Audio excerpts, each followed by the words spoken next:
Okay. Yeah. I'm not used to starting later in the day these days. There was traffic on my way back. I thought, oh, I can do some stuff while I'm out. Could I have done some stuff? Well, I did do some stuff. Could I have done more stuff? Maybe. Then I would have been even more late. That's life sometimes. That's life sometimes. Late to late stream. Yeah, well, the State of the Union address doesn't start for an hour, okay? I even gave myself a window. Late of the Union. Late of the Union. Yeah. You people. 12 minutes ago, live from AP News, Trump's State of the Union will seek to calm voters ahead of the midterms. Oh, yeah. Oh, I'm sure. Yo. Oh, my hair is, what do they say? Windswept. It's windswept hair.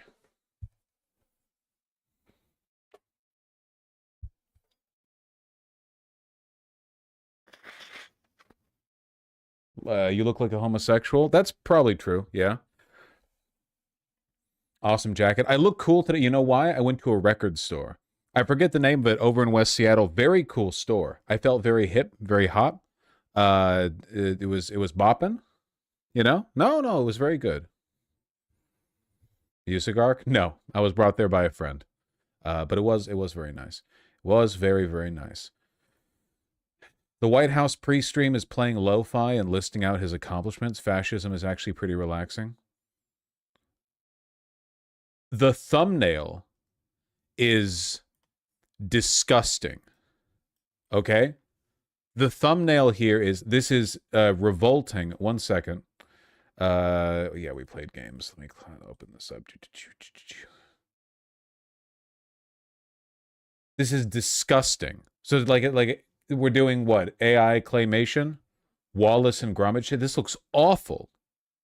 This is relaxed. This is I'm having a nightmare. I'm having a waking nightmare right now. Christ. So embarrassing. Maybe we should have just canceled stream. Yeah, maybe. What's even the point, man?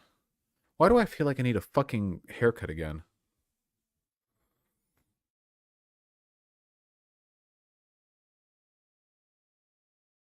Actually very flattering for Trump. Maybe. I watch AP News live streams sometimes and you have a better record of punctuality.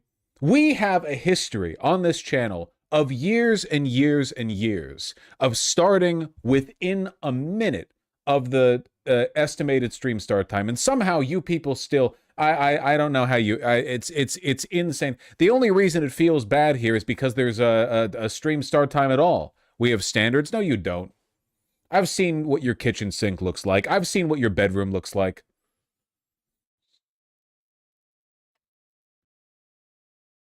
That's what I thought. Immaculate? No. Nah, I don't think so. All right, well, while we're waiting for the world to end, I am very interested in this story. What is this, a Substack? Yeah, it's a Substack. Take a look at this, folks. New top Democrats are working behind the scenes to stop a vote on the Massi Iran War Powers Resolution, a vote that would force every member of Congress to go on the record over Trump's potential regime change war. What an interesting accusation. People often talk about how much it benefits the president that Congress no longer has to, de facto sign off on a war. But we don't often talk enough about how much it benefits Congress, because now they can pretend they're against stuff that they're actually in favor of. God, I fucking hate Dems. Yeah, well.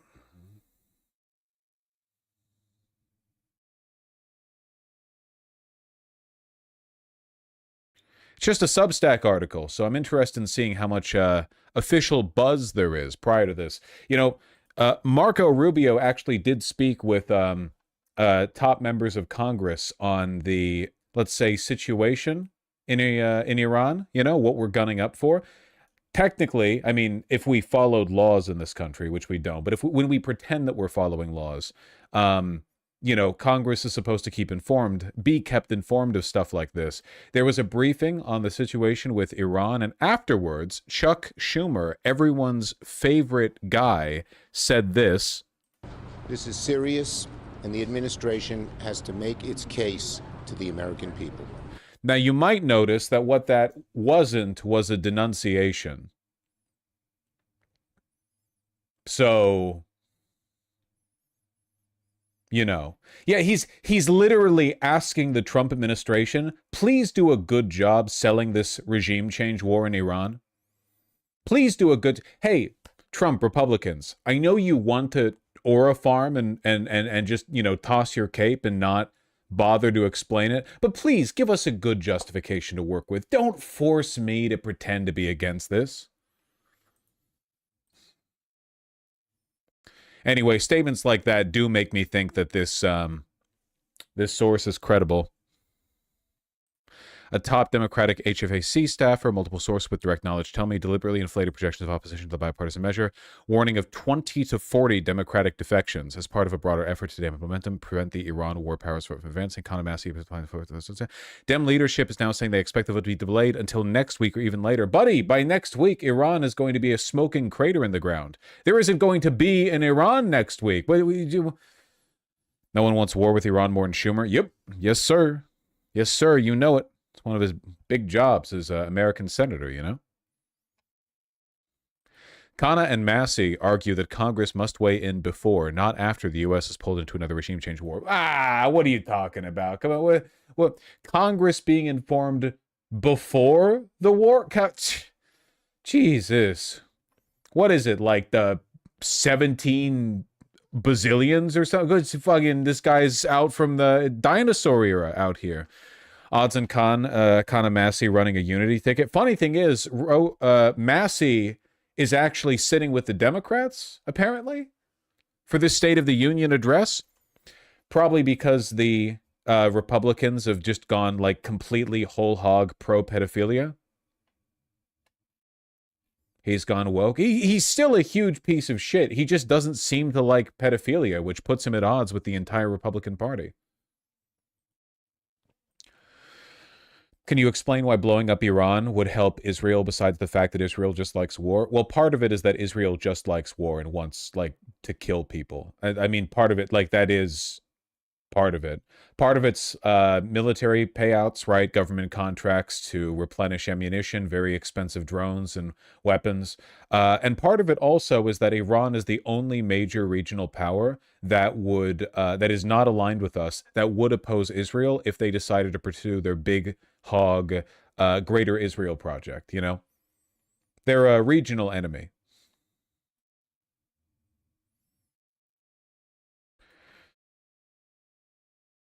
Iran is not exactly peaceful. I wish they were less peaceful. Wish they were more effective at fighting for the regional autonomy of the Middle East, you know? Wouldn't that be nice? I don't know how trustworthy the source is, but Israel's been telegraphing an invasion of Lebanon for days now. Yeah, I know. It's yeah.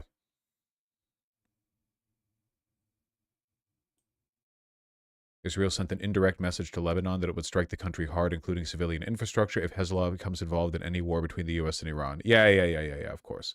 Infinite war, forever and ever and ever and ever and ever.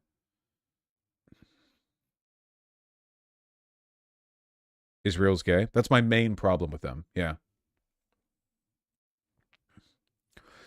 Is there no economic benefit for either us or Israel? Or is it just we need to use MIC weapons to buy more MIC weapons? I'm not sure what you mean. What we're doing here is mostly being done to appease religious extremists and lunatic ethno-nationalists. But in addition to that, if we spend, if we engage in military operations, we spend billions or possibly trillions on missiles and military equipment, and then we have to pay companies to replenish those stocks. You know, war costs money. It costs so goddamn much, even to keep the fucking carrier fleets out there. Like, wages are one thing, but the amount of, like, equipment maintenance that it takes to keep our planes and our boats properly working.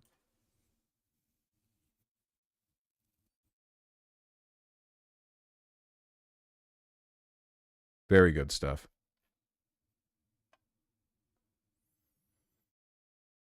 I used to work on Tomahawk missiles. That shit be expensive. Work on them? You were just the hammer and nail?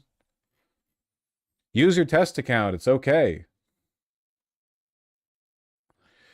What's the status of the poop boat?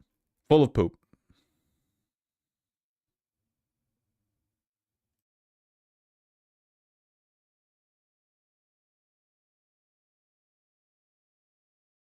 You see a ship is sabotaging itself to not go to Iran. I'm pretty sure that you're referring to the poop boat, and that's not true.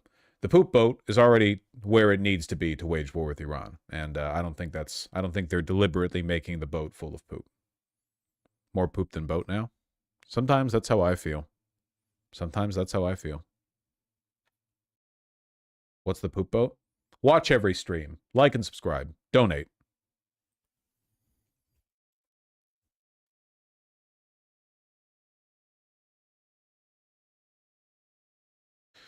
Masaigu is reminding me that I need to maintain my fealty to the Democratic Party. But there is currently scant evidence of the mass democratic revolt against the resolution that the HFAC staffer predicted. We are thinking there will be fewer defections to that spokesperson to a set of spokesperson for J Street, a pro-Israel group that opposed war with Iran. What we are hearing is that more and more members are committed to support the war powers resolutions due to Trump's itching towards war. Leadership will always bluff to try to scare the sponsors from calling the vote. Well, I'm happy to hear that not enough Dems are going with it. The fact that leadership is pushing for it, though, is absolutely insane. Why is it that like the Republicans are led by some of their most effective members and the Democrats are led by some of their most evil, ineffective members? Can we work on that, please? This is precisely what I mean about I don't think the average Democrat wants war with Iran. I know Chuck Schumer wants war with Iran, and as long as Chuck Schumer wants it and the average Democrat doesn't, their silence on Chuck Schumer and they're allowing him to remain the Senate minority leader is bad. I mean, isn't it good the leadership is losing control of the House caucus? Not until they speak up. Doesn't really mean that much if Jeffries continues to be the one, if Jeffries and Schumer continue to be the ones on top. What's the point of leadership? If any, it's like they're leaderless. Why does J Street not want war with Iran? Because the J Street people are basically like they think there's a middle road here. A lot of them are probably just regular liberal Zionists. There's probably like an element of MIC complicity here, but it goes beyond that, you know? At the end of the day, there's no moderate way to support Israel because Israel is not run by moderate people, you know? It's like trying to find a middle road to supplying arms to Nazi Germany or a middle road on, you know, the legality of abortion or whatever. At the end of the day, you're still going to have to take a hard line somewhere, and people will be upset with you for not siding with them. They're essentially trying to find a way to make Zionism palatable in an era where all of its loudest advocates are basically neo-Nazis. That's what they're trying for. Why haven't the most progressive congressmen called out Schumer and Jeffries? It doesn't make sense to me. I just think they're being pussy, frankly.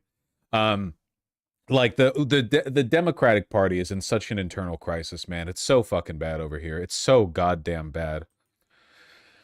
On the Majority Report today, they talked about how the liberal opposition to Benjamin Netanyahu still wants the Greater Israel Project. Yeah. No. There's literally there is no moderate option in Israel. Like they're all fucking crazy. They're insane. You could find more moderate, like, and I'm not joking. It's actually very true. You will find more moderation in political leadership in Russia.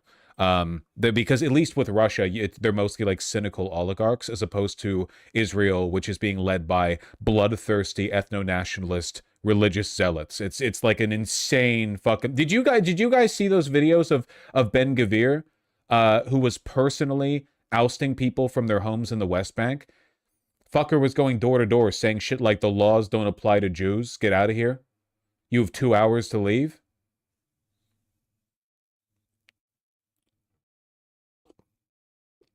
Christ.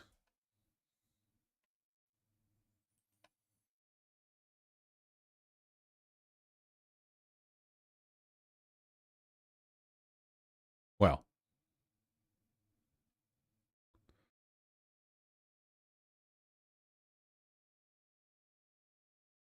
Oh yeah, I saw that. It's not even an exaggeration. That's literally what he said. They need optics frogs over there. Fix them up, you know?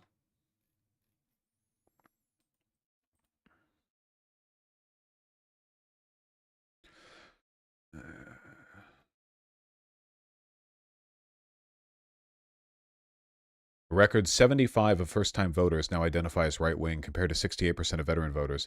Yeah, the younger voters in Israel are actually more right-wing than older ones.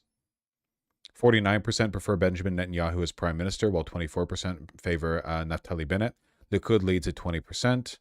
United Torah Judaism is second most popular. The Democrats have only 5%. 80% of new voters express belief in God. Dude, this is like double the, not double, but like 50% greater than the American rate of believing in God. And a significant number of Jews are secular. Like, Israel historically has not been a hardline religious, like the Jewish ethno state. It's been more of an ethno state than like a theocracy, if that makes any sense, right? Like, there was lots and lots and lots of secular Jews. Not anymore, I guess. It's skewing away.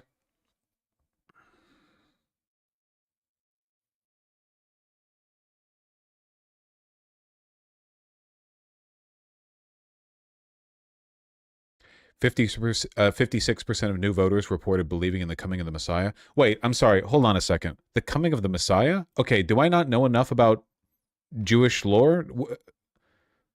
What is their coming of the Messiah? I know they don't mean Jesus. They don't even think he was a prophet. Who's their Messiah? Do they have a guy? It's unknown. Okay, they're waiting for a guy. Dude, they're literally evangelizing. They're turning into evangelicals because there's an almost complete political overlap between Christian evangelicals and Jewish Zionists. They're overlapping. Over time, Jews are going to be more and more like Christian evangelicals. Jesus Christ.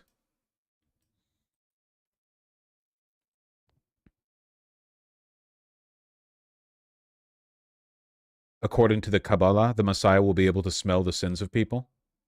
Smell. Okay. It'd be stinky down there.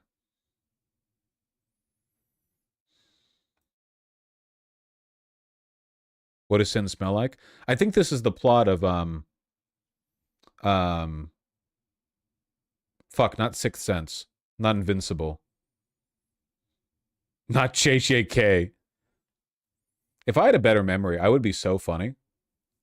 Oh, come on, with the guy. Unbreakable, thank you. Unbreakable, yeah. He could smell sin.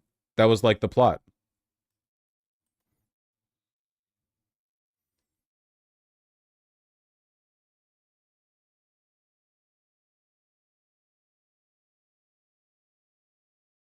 He's the Messiah? Yeah.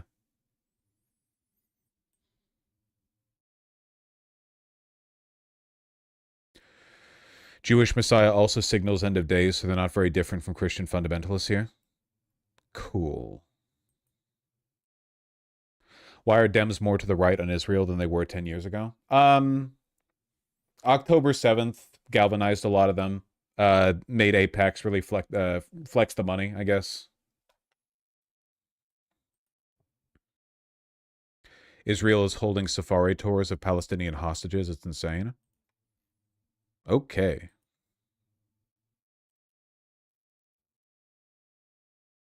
Well, that's all great.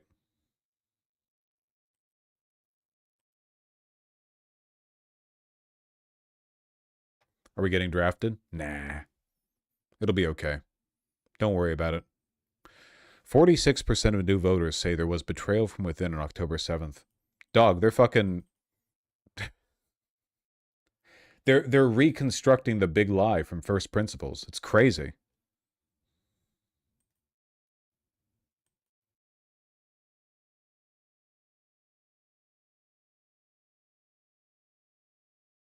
Tender TL, holy shit. That is a very generous donation. Well, don't you worry, I'll get to that at the end of stream. But in the meantime, thank you.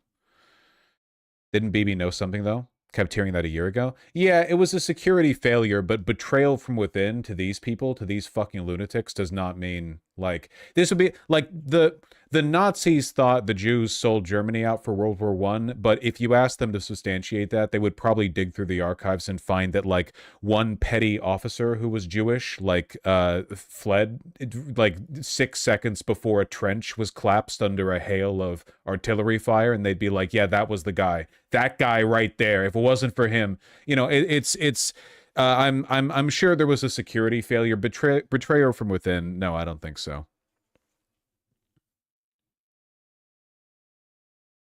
It's always like that, Masaigo. It's like how Native Americans were, some of our best fighters in World War II. It's really fucked up. Anyway, yeah. How do I? What do I title this? Okay, hold on. Watch this. Jesus Christ, get it? Colon, not typed out. Dem leadership wants war with Iran too. Get it? Yeah, they get it. They get it. They understand. They're smelling what I'm shitting. I'm sorry. It's because I said colon.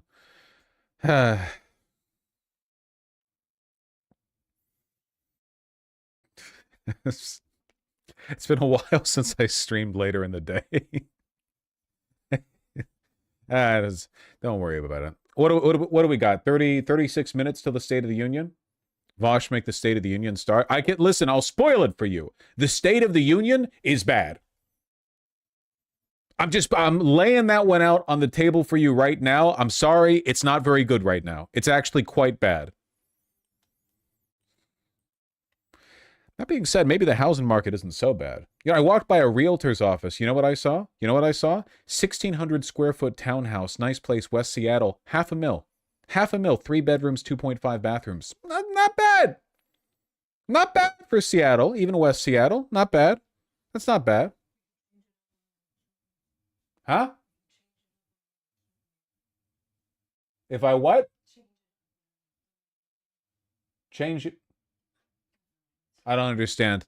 My beautiful partner, whose face I got to see for a moment in the hallway, and it was wonderful, was trying to pitch a joke at me, but I didn't really understand what the joke was. So I tried to work it in. I didn't really get it, That's on me. That's right up here. It was nice seeing their face, though. They know that. What year was it built in? I really wasn't looking that hard.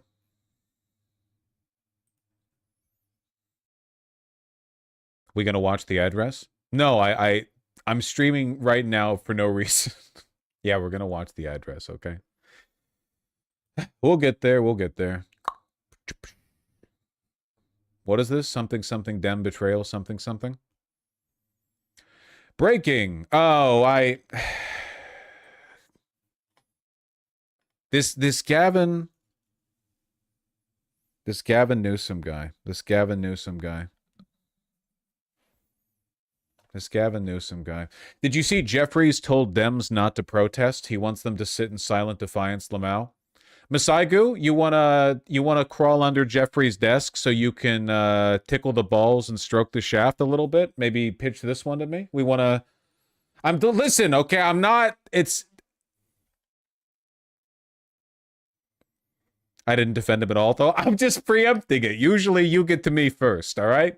Sometimes I gotta be the yellow name. All I've done today is tell you to read the article you linked, and I took that personally. Oh, okay, Masaigo's not in a good mood today. That's fine. That's fine. So Hakeem Jeffries wants every Dem to suck him off on the way into the to Congress. Okay, gotcha. What the? Oh, fuck, that's right. We're on Firefox now. The ad blocker's not working. We the people have had enough. I'm gonna get pitched. Hey, here's a fresh advertisement. Here's a picture of your house from space. Oh, your IP address? Yeah, here's the... Let me fix this. Jesus Christ. Install uBlock? Yeah, I know what uBlock is, okay? We're on Firefox now, and it's the first time. Get uBlock origin. Yeah. Hot MILFs in your area. Here's your address. Yeah. Jesus. Fuck it. Getting Google AdSense ad pop-ups that are just a live feed of the back of my head. I turn around and you guys see on the screen me turn to face the window behind me.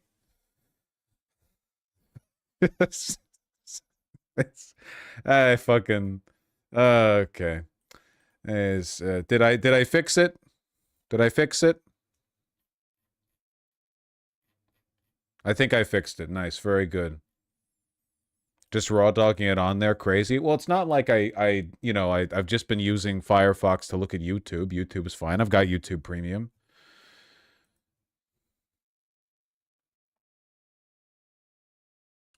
Democrats to boycott Trump's address. Epstein survivors to make appearances as guests. How'd you download Firefox for the ad block, then not download? I didn't download Firefox for the ad block. I downloaded Firefox because Chrome was eating like 1/4 of my memory every time I had it open, which was all the time.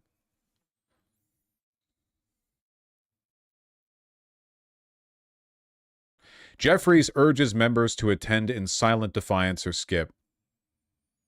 Cool.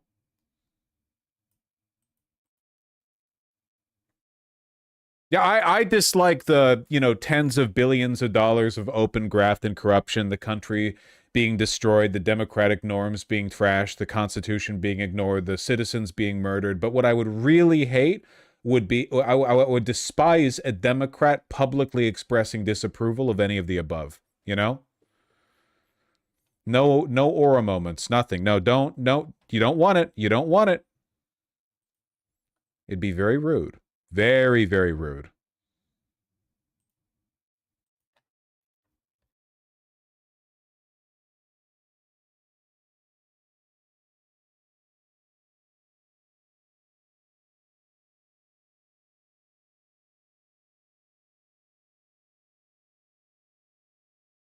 Don't you remember how they fucked Al Green for doing so last year?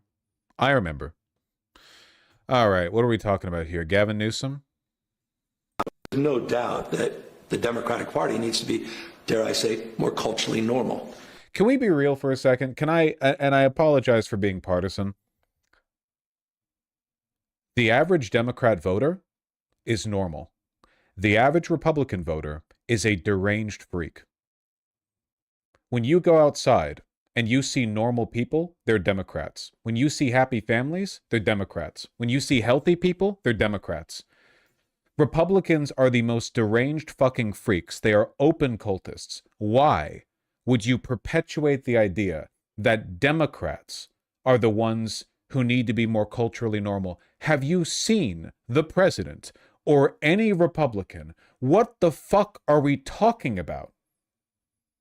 People, the blue MAGA people will get mad at you for saying this is bad, by the way. They'll point at this guy who sells out the Democratic Party, and they'll be like, yeah, he should be president. Unlike you're damaging the Democratic Party's chances. Am I? Because I seem to have a higher opinion of the Democratic electorate than this guy does. I believe that. Less prone to spending disproportionate amount of time on pronouns, identity. Yeah. Democrats are the ones who spend all their time talking about pronouns and identity politics. Do we have any blue MAGA in the audience? Can somebody explain to me how this guy right here that I'm looking at on CNN isn't an op? Can somebody explain to me how he's not an enemy of the Democratic Party? This is he's like a Fed. Like, seriously, this is what is this narrative? Republicans never shut the fuck up about IDPOL, about pronouns. Every day there's some new fucking thing. Democrats don't talk about it. Where does this come from, man? It's insane. People will look at this guy and they'll be like, well, this is our best chance to beat Trump. And then they'll look at lefties criticizing it and be like, you're the one selling us short. This guy fucking hates you. Oh. Politics. More focused on tabletop issues, things that really matter, the stacking of stress in terms of electricity bills and child care costs and health care and obviously housing costs, and how easily we get trapped in that, how I've fallen prey to that. I mean, here I was, way out front on marriage equality, so I understand this from both on the receiving end of this. Are you fucking, Is he saying that he regrets being out in front on marriage equality, which is admittedly a position he's been consistent on for a while? Is he like, oh yeah, that's the lesson that I learned from my time in politics, you know, I shouldn't have gone too hard in favor of this thing that everyone ended up being in favor of? Really matter, the stacking of stress in terms of electricity bills and child care costs and health care and obviously housing costs, and how easily we get trapped in that, how I've fallen prey to that.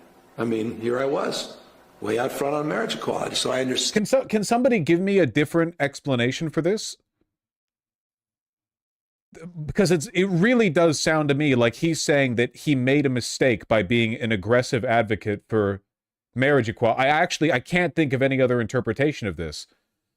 Actual controlled opposite. Well, Gavin Newsom is a fucking sociopath. He doesn't believe in anything. He only ever supported gay marriage because it was in vogue in the communities that he grew up in. Like, it had nothing to do with his own personal principles. And now it seems like but this is delusional. Why would you, if you want to win the presidency, why the fuck would you come out against gay marriage? What does he say right after this? You keep pausing the clip. Falling prey to that. I mean, here I was, way out front on marriage equality. So I understand this from both on the receiving end of this and on the no doubt. I don't think that vindicated. I mean, the clip cut off there, but I do not know what else he could be saying there.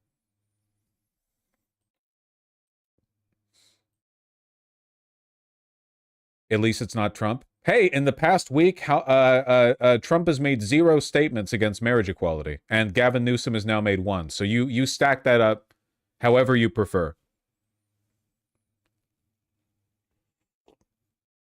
I'm more confused now by what he meant, actually. I have a guess. Allow me to pitch a guess, okay? Gavin Newsom doesn't believe in anything. Absolutely nothing. So, right now, he is disingenuously fronting the Democratic Party as the one that went too far and woke, as if the Republican Party isn't fucking deranged on every level.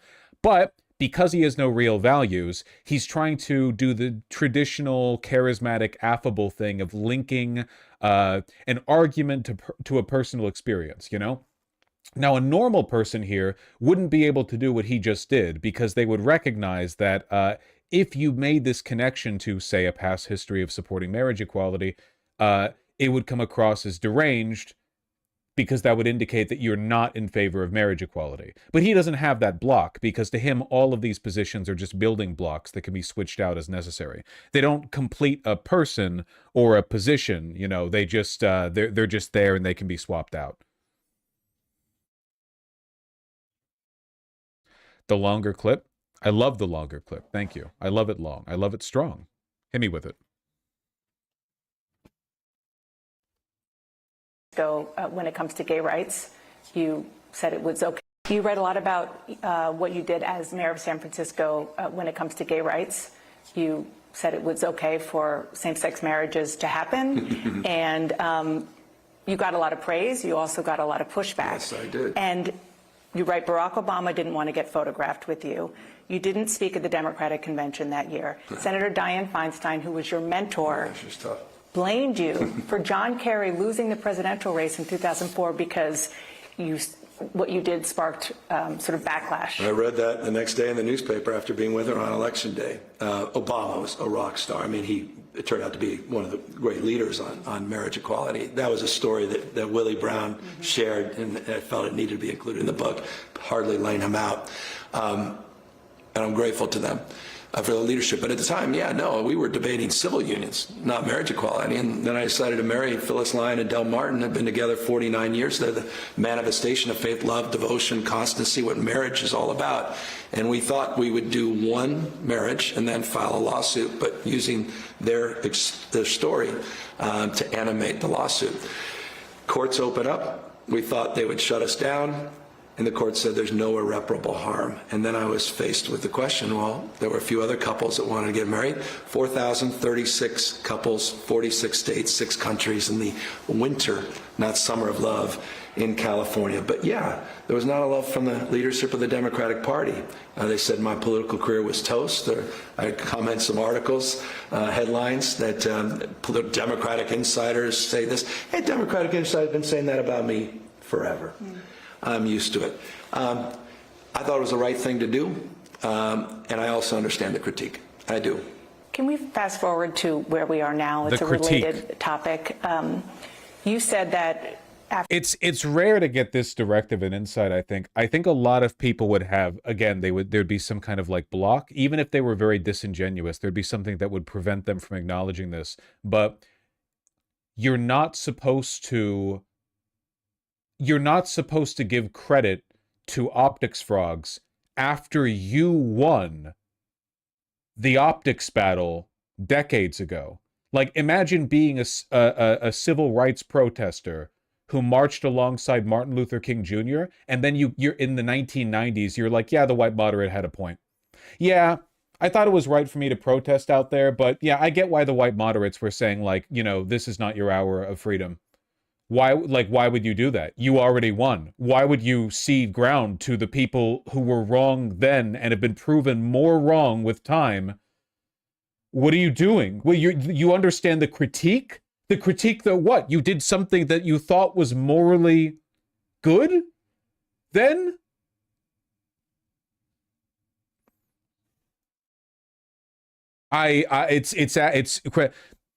Gavin has a spine like jelly. It's not about spinelessness, though he does have a spine like jelly. It's genuinely, I think he is a sociopath. I don't think he understands human emotions. I think he is worse at this than Trump. Trump is a narcissist. Trump is incredibly self-centered, but he is pretty good at running the room. As long as everyone there, you know, as long as he's getting treated like a special little boy. Gavin Newsom is like legit. I don't understand this. I don't understand this as a strategy. I don't understand this morally. I don't understand the framework. I don't get the mental state. I don't get the emotion. I don't understand any of it.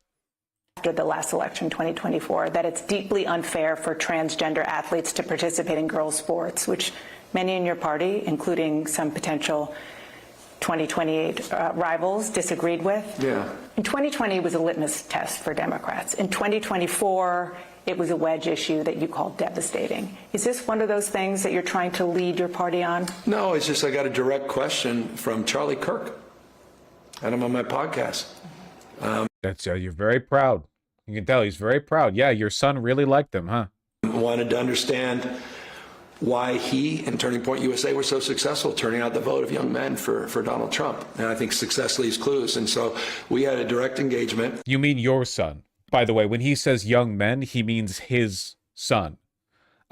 His son likes Charlie Kirk, which is interesting to be the governor of California and your son is, you know, like falling down the alt-right pipeline. That's very interesting.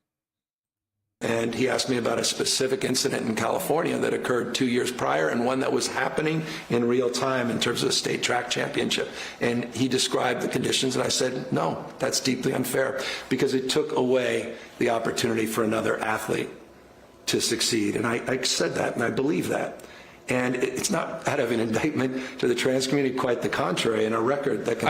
I like also how he is, in the context of this interview, explicitly framing this as being ideologically equivalent to being in favor of marriage equality too early. So what does that say? Because, like, I agree with that.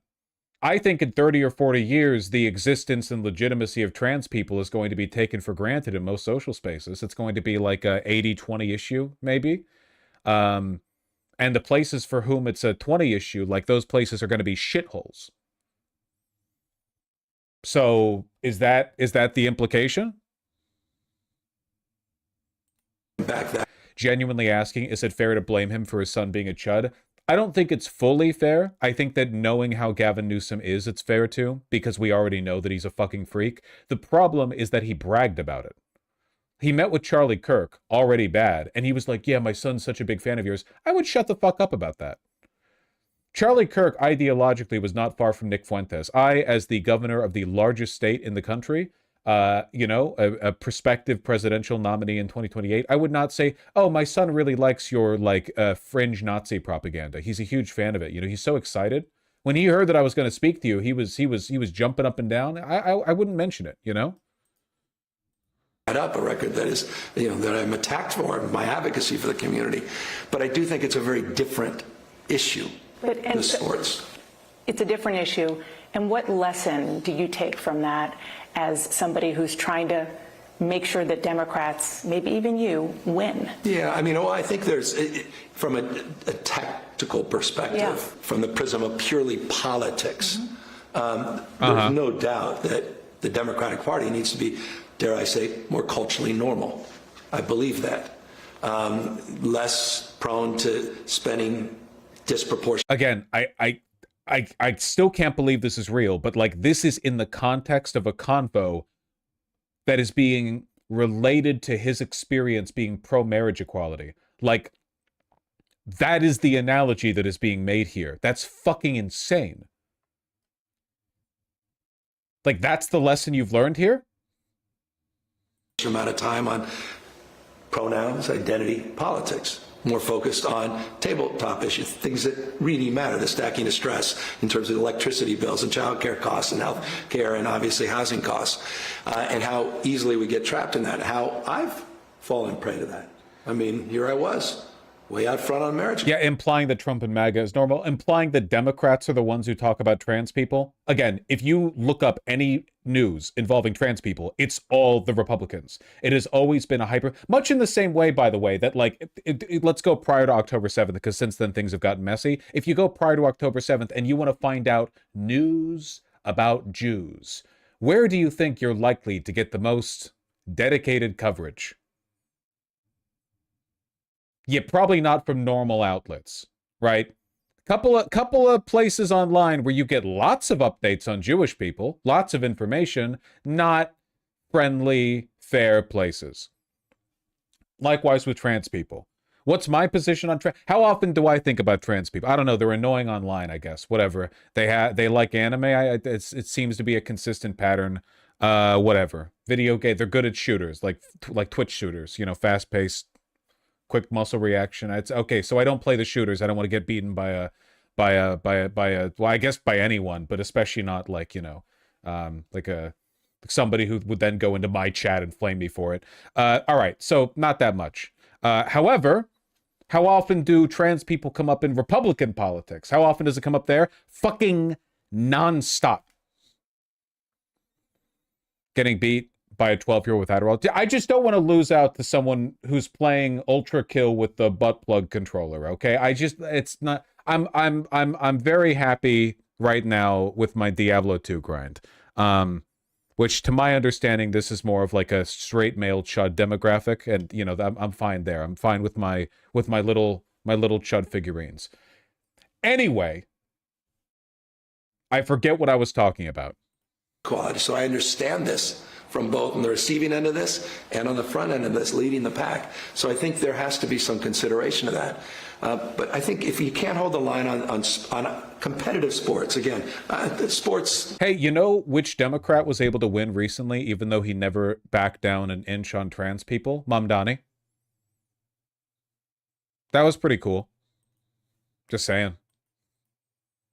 There's some nuance in this larger conversation, but competitive metal sports, if we can't find that nuance, I think we're going to lose a lot of people that. Nah, you don't have to. You know why? Because there are like 15 fucking trans athletes in the country, and their participation is a local collegiate medical/athletic issue, not something for fucking Washington to decide. The idea that the president of the United States should be able to make decisions about the specific criteria for eligibility in collegiate and high school sports is insane.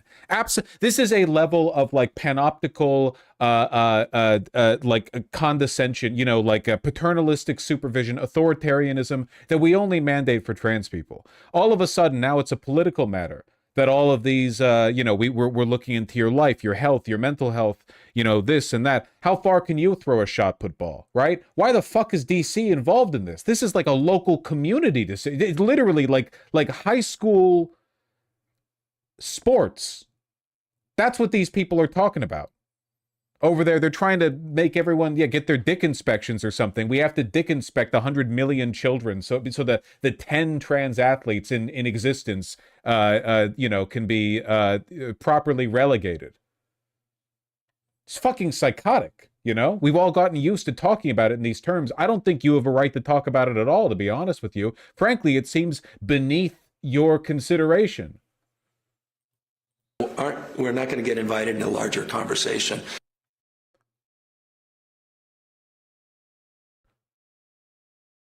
The Democrats, as a constituency, represent nearly 100 million Americans. We don't need to be invited to any conversations. We are America. What is, again, this guy fucking hates his constituency, his state, his country. Why the fuck am I? Why am I the crazy lefty with unreasonable standards for saying this is unacceptable? Every Democrat with a spine should understand. What the fuck is that? Won't be invited to the conversation. My brother in Christ, where the fucking... You're talking about the presidency. This isn't a lunch club. So I do think we have to be more sensitive in that respect. I do want to ask you about President Trump. Because you talk in this book about meeting him for the first time in person. You were governor-elect. He came to... Newsom's mother committed assisted suicide. I would too. Be in California for a wildfire. You said, I was no different from anyone else in Trump's presence, which is to say I wasn't immune to the power of his office or his eloquence for bullshit and flattery. How did that dictate how you are dealing with him now that he's back in office? Well, which is obviously, I saw him a few weeks ago in Switzerland, and it was the same. Every time I had 90 minutes with him at the Oval Office. That was out there on the tarmac in Los Angeles. Greeted him when he came to LA, trying to focus on wildfire recovery. Always an open hand, not a closed fist. It's just difficult with Trump. You can really feel that. Oh, I remember all that propaganda. Yeah, Gavin Newsom, he might not be progressive, but he's like a fucking rabid dog against Republicans. Yeah, there's nothing he hates more than Republicans. This guy might not be woke, but he's going to fight. Then Gavin Newsom, anytime he's in the room with or even talking about a Republican, in the spirit of cooperation, I feel a firm and open hand extended to you. Mr. Trump, sir, the wildfires that you said were because our fire department was too woke. If you could, you talk with him about the fires. Did you get anything? You talk with him about the LA fires. That's great. Did you get anything? Because every time he talks about it, and he doesn't, right? But when he did talk about it, it was very derisive. He had lots of stuff to say about you. None of it was positive. Did you get anything? Was it a good meeting? Why would you talk about your willingness to open-handedly engage with our fucking pedophile president, bragging about conversations where you get nothing? Masaigu, you keep trying to tell me over and over he's going to lose in the primaries. For one, remember which timeline we're on. For two, the fact that he has not been met with widespread denunciation already is unacceptable to me. Okay? What line would a Democrat have to cross before... Jesus, Ben, thank you.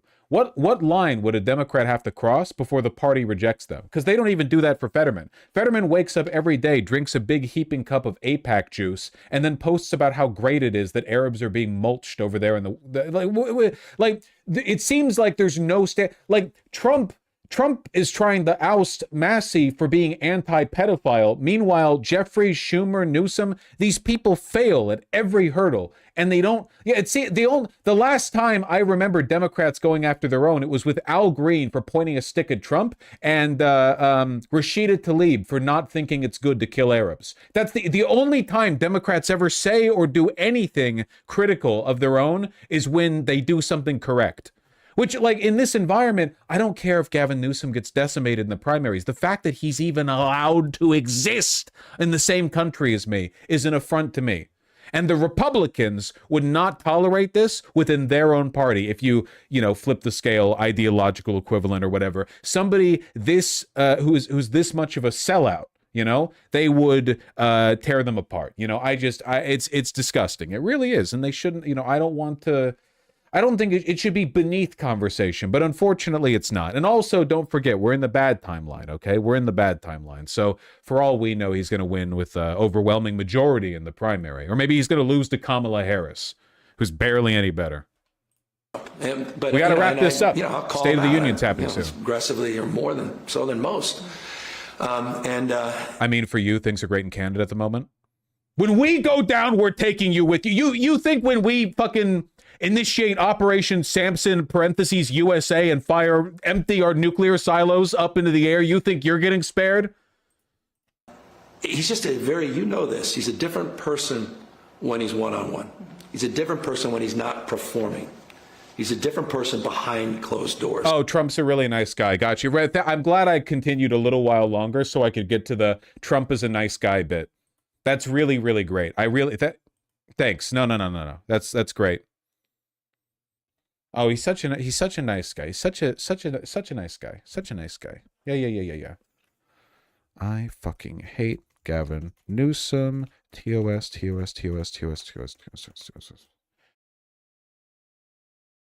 All right. What are we doing? What are we doing here?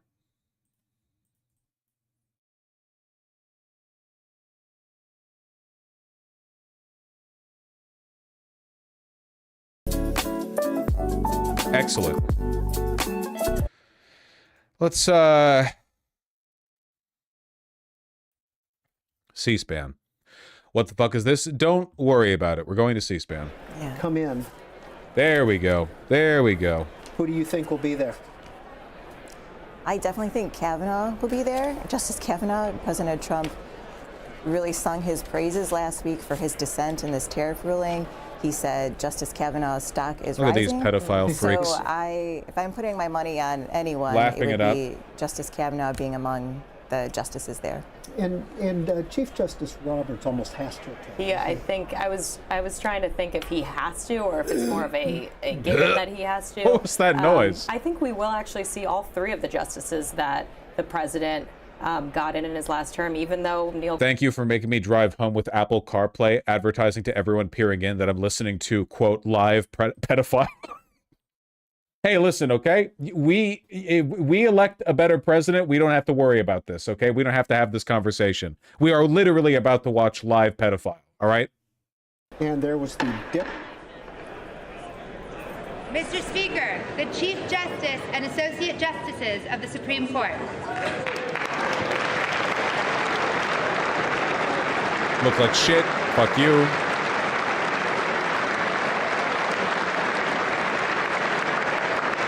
Look like shit. Fuck you. Terrible vest. Get out of my way.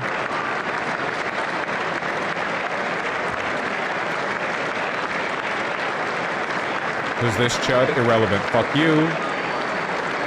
Fuck you. Fuck you. Less so. Parentheses, less so. I mean, still fuck you. That's the Supreme Court? Really? I thought they were wearing the robes for fun. It's like a sex thing. And we are still here with Alex Gangitano and Marissa Schultz, two reporters who have been with us all night. So, we had a little fun game there watching the Supreme Court come in.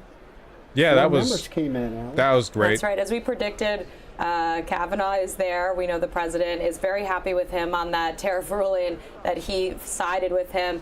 But Coney Barrett on the other side, the president is not so happy with, yet she wanted to be there. Of course, he appointed her in his first term. So I think she's curious what he has. She's one of the newer members, curious what the president has to say. But yeah, only 4 of them in there tonight. Cool. Marissa Schultz, our colleague, Greta Bronner, noted that John Fetterman, D of Pennsylvania, is wearing a suit tonight. Oh, that is notable. Well, I think you have to wear a suit and tie. Yeah. Right. Or at least, I mean, he had a full suit on, but you have to wear a tie in either chamber still for the men. Yeah, loyal C-SPAN viewers will know he's known for his casual dress, hoodies, shorts, And at committee Carhartts. meetings, too, right? Jim Shorts. He wore a suit for Netanyahu. All right, so we've had the diplomatic corps. We've had the Supreme Court. I'm guessing that the cabinet will be next before the president. It is now How do I feel about 8:56 bathrobes? here on the In East Congress Coast, or like in general? 8:57. The speech is due to start at 9. We're kind of on time here, but we do have some more to come in. But I would say within 5 minutes of 9 o'clock, somebody will come to the door. The clerk will come to the door. Mr. Speaker, the President of the United States. Let's see if we can hear Mr. Justice Kavanaugh. Fucking look at this disgusting fucking hate these people. It's like their body is rejecting how evil they are.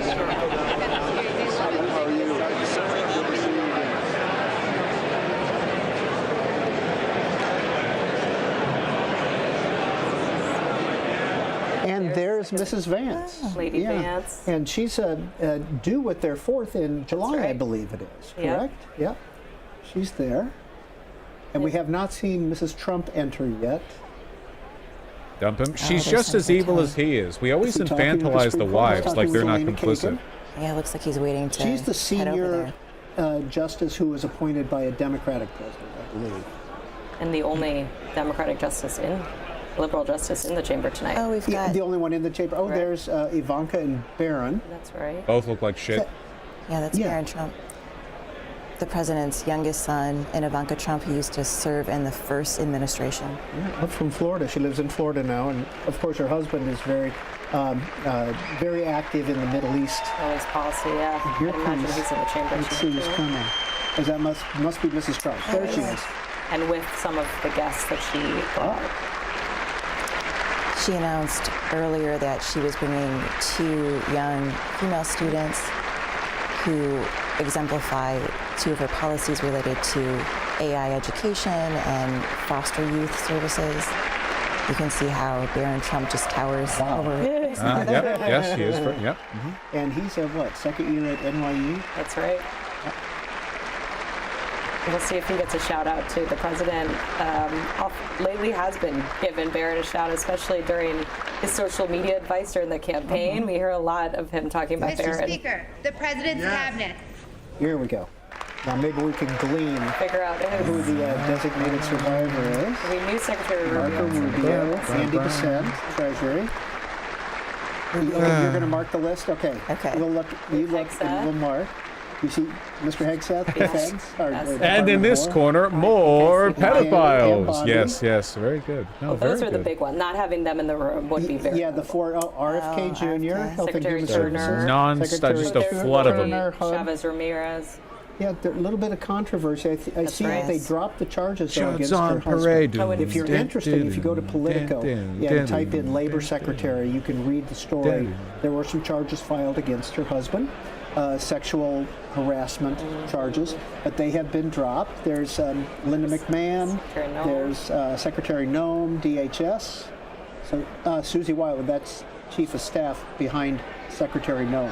That's Susie Wiles. Is there like an ongoing Polymarket or Kalshi bet on whether or not the bombing of Iran starts during the State of the Union address? That'd be pretty cinematic. Because it's probably just going to be another Trump speech. So here are the 3 possibilities, okay? It's a regular Trump speech. That's possibility number 1, okay? This is the most likely one. Trump just does the thing he always does, you know? Somebody wrote him a speech, and he's gonna like half follow it, and it's just gonna be the weave, and it's gonna be boring. I'll barely pay attention. He says the same thing every time. So that's the most likely. Tulsi Gabbard is always looking like she doesn't want to be there. The second possibility is that somebody close to Trump got through the idea like we are about to get fucked to death in the midterms. Like we are actually like it's looking apocalyptic, sir. We need to change course. Here's a moderate speech, you know? Like here's your opportunity, Trump, to really try to like slide the Republican Party into a more moderate position in the hope of turning like a Dem plus 25 wave into a Dem plus 15 wave or something. The third possibility is Trump cuts to a live feed of a bombing fleet doing a run over Tehran, and he's like he does like the Tony Stark, you know, hands up pose in front of the screen as it plays, and he just goes all in like, yeah, you know, yeah, Trump's like, yeah, They say we're pedophiles. They're correct. They're just mad they didn't get invited. Just completely doubles, triples down on everything, and we get a Dem wave, but it doesn't matter because all the Dems want war with Iran anyway. Pretty much just those three. What's really funny is the poly market thinks there's a 95% chance Trump mentions Biden during the speech. Has Trump ever not mentioned Biden during a speech?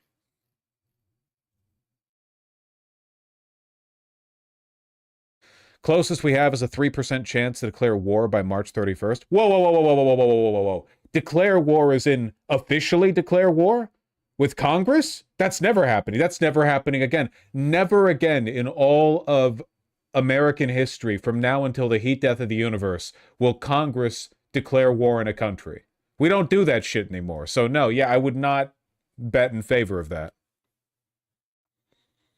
There was that one speech where he shit himself. Did he mention Biden in that speech? Because he genuinely might have. Congressman from Tennessee. Oh, there's a Don Jr. Don Jr. I believe that was. There's Susie Wiles again. Kristi Noem, some fellow. Kristi Noem, Some members Zeldin, Will any Russ Democrats Vought. get to talk directly with Kristi Noem? I think they'd have things Chris Wright. Okay. they want to discuss. Now, Rubio Hegseth. We have not seen Lori. Did we see Lori? Tevez DeReamer? Yes, we did see her. RFK. Chris Wright, we think we saw him. Doug Burgum, Brooke Rollins. Doug Collins, Doug Collins, Have we seen Doug Oh, Collins? he was a designated survivor last year. He could be. Because we've seen McMahon, Zeldin, Lutnick, Bessent, Noem, Bondi, Gabbard, Turner, Duffy, and Loeffler. Wow. Oof. double duty, possibly There for we go. the I think VA we got it. secretary. I think Duty. we got it. Maybe Doug he Collins. enjoyed his time so much, his Yes. alone time. I'm always curious what they are doing when they just hang out and watch the speech. Now, is Doug Collins running for Senate in Virginia or in Georgia? No. Okay. I don't believe so. He did Because I know before. there's a Republican primary. That's it. He did before. Yeah. Yes. There is a Republican primary to take on Mr. Ossoff, who's up for re-election this year. And I don't think that's been decided. There's a three-way primary that's pretty tight in Georgia. Buddy Carter, a member of Congress, Mike Collins, and Mike Collins, that's it. And then there's Mr. Dooley, who is, I believe, backed by Governor Kemp. I think what's also notable is this is the same cabinet the president started with. This is the crew that walked down You're right. last year. Nobody for the has- joint Be here late session. tonight. Nobody has left yet, has There's it? obviously speculation over who will be the first, but yeah, we're now in February and everyone's intact. And I didn't see Eric Trump with the family yet. We saw believe- Don Jr., we saw Barron, we saw Ivanka. I don't think I've seen. I think If Trump went to Congress for a war declaration against Iran, he could probably get it passed. Let's be real. That's genuinely, that's probably true. He would get essentially every Republican, and he would probably be able to get the Democrats that he needed. Yeah.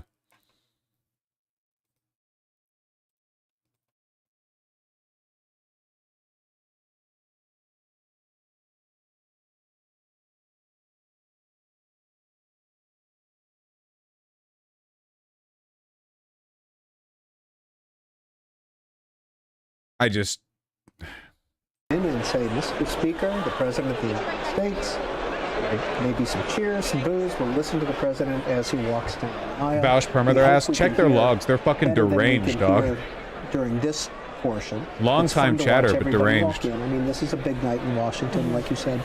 Huge security event because everybody is in one room.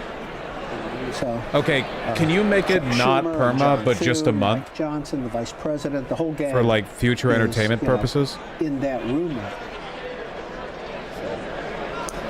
it looks like I am always interested in who's grabbing the aisle seats to get the entrance greetings with the people coming down Any the chance this center ends aisle. really embarrassing for Trump? Probably not. I mean, like, how do you fall lower, right? Mr. Speaker, the President of the United States. God, he looks like just fucking ass. I'm sorry, I know the tailoring thing isn't for everyone, but can we all just acknowledge that it's humiliating? Just national, like, he looks like a chudjack. It's like a fucking joke. Like, sir, yeah, Heinrich Himmler, here you're announcing your speech, and just this, like, thumb empire in decline. Seriously. Speaker, the President of the United States.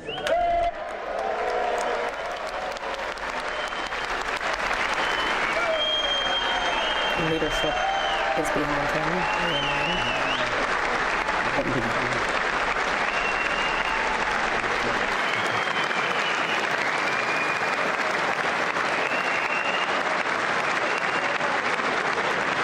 His hair used to be so much more yellow.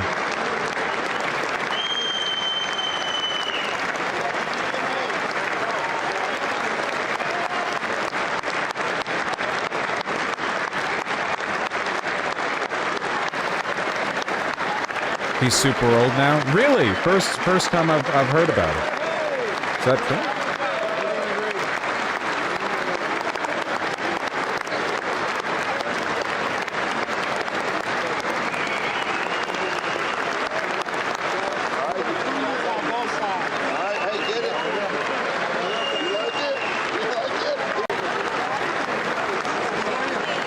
Oh my god. Oh my god, dude. This country is never going to recover. This country is never going to recover. There is like a continuity of like political tradition that has been severed irreparably. We're never coming back from this. We're such a fucking joke, dude. I used to look at countries like Russia or like the Gambia or what, like, you know, you hear about this, like, oh, they're warlords, they're silly. It's all a fucking joke over there. How does anyone take it seriously? But now we're that. Now we're just a joke country. Christ, we're like England. As an American, I feel genuine embarrassment. You should. This stuff, symbols matter. This stuff matters, you know?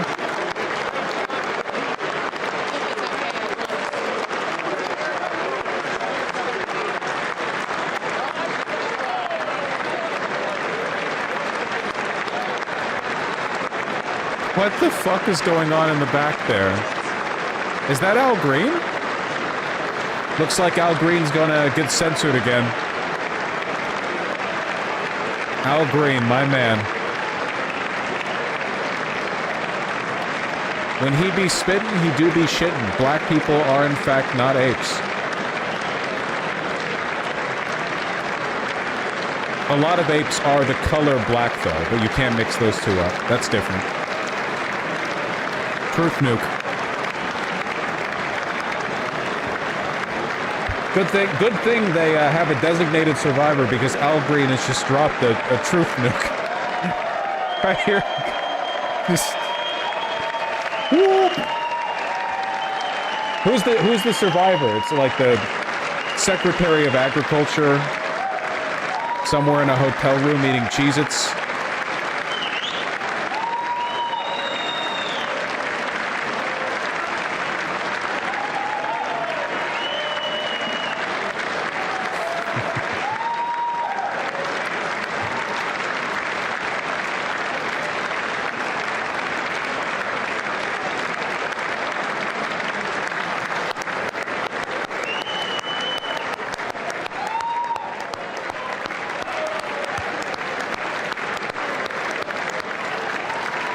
It's awesome that the country is objectively in the worst state that it's been in since the fracturing of the Union in the South, and the Democrats have resolved to say nothing during the speech. Like Hakeem Jeffries actually said, please be quiet during the speech. It's really, really, really cool.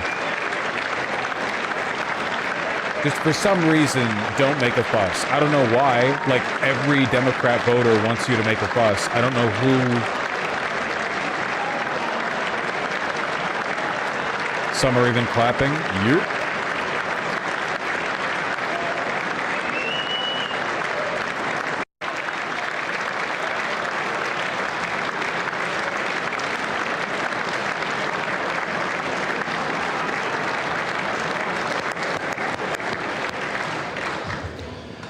Members of Congress, I have the high privilege and distinct honor of presenting to you the President of the United States. I thought we already did that round of clapping. We're doing it again? Just have this be the whole fucking State of the Union. We're 11 minutes late. Whatever. I'm not doing anything.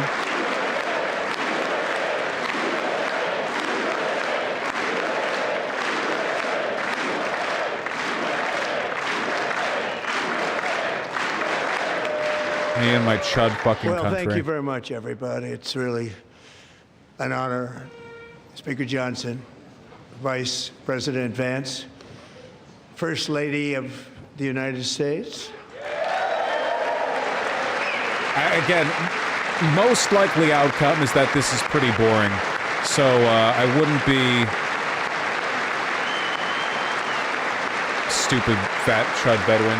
I wouldn't be expecting anything super special here. If you want me to sit here and debunk every dumb fucking thing he says, I don't. Second Lady of the United States. Play Diablo 2 on my second monitor. I'm not actually.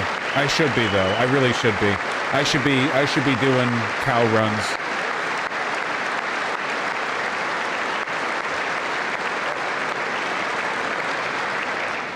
Members of Congress and my fellow Americans, our nation is back. Mouthful of bigger, spit already. Better, richer, and stronger than ever before.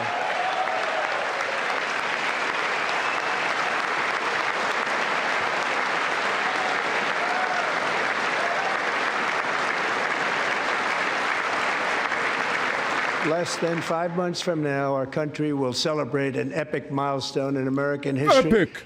The 250th anniversary of our glorious American independence. This July 4th, we will mark 2.5 centuries of liberty and triumph, progress and freedom in the most incredible and exceptional nation ever to exist on the face of the earth. And you've seen nothing yet. We're going to do better and better and better. This is the golden age of America.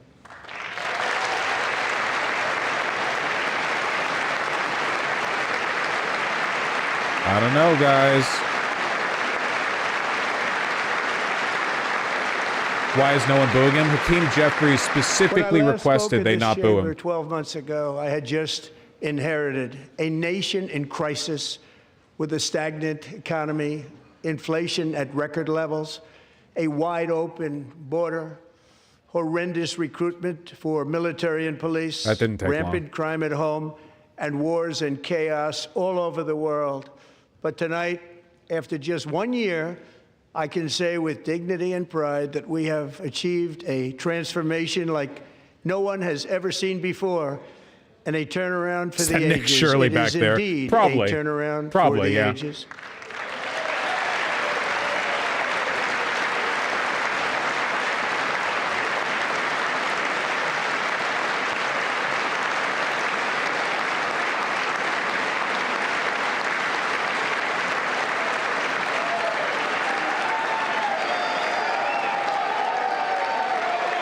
Are they really? All right, We will never they're gonna go kill back him. to where we were just a very killing short him. time ago. We're not going back. Today, our They're border taking him is out back to secure. shoot him.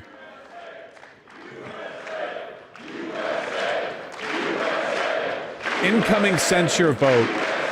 Half the Democrats join. Thank you. Today, our border is secure. Our spirit is restored. Inflation is plummeting. Incomes are rising fast. The roaring economy is roaring like never before. And our enemies are scared. Our military and police are stacked. And America is respected again, perhaps like never before.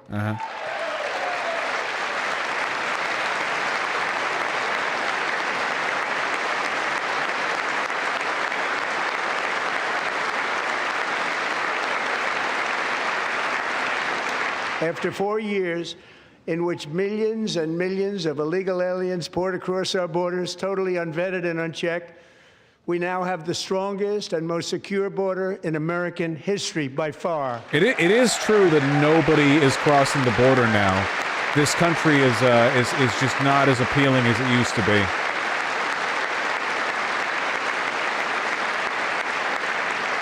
In the past 9 months, 0 illegal aliens have been admitted to the United States. Yeah, it's sure. Yeah, sure. But we will. I know. Sorry, I'm going to pause just once, and then I'm not again. The point of lies like that is that it's a shared loyalty test. If you can applaud to even the most obscenely ridiculous bullshit, then you're in the cult, and then it's like you're all in lockstep together. That's the point. The lies aren't supposed to be believable. Legally, people that will love our country and will work hard to maintain our country.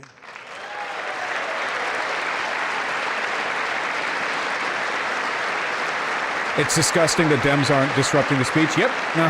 Every single Democrat voter would want to see it, but for some reason they're not. The flow of deadly fentanyl across our border is down by a record 56%. Like if they all just screamed pedophile at him over and over, unironically, that would probably boost midterm Democrat voter turnout by a couple of points. That's not even a joke. Like genuinely, if they all just took turns falling on the sword. Single largest decline in recorded They just choose not to. They don't want to. The biggest decline, think of it, in recorded history, the lowest number in over 125 years. Year 1900. In fact, substantially before my wonderful father, I had a wonderful father, Fred, before he was born, substantially before he was born. That's a long time ago. He wouldn't like me to say that, but that's a long time ago. The Biden administration and its allies in Congress gave us the worst inflation in the history of our country. But in 12 months, my administration has driven core inflation down to the lowest level in more than 5 years. And in the last 3 months of 2025, it was down to 1.7%.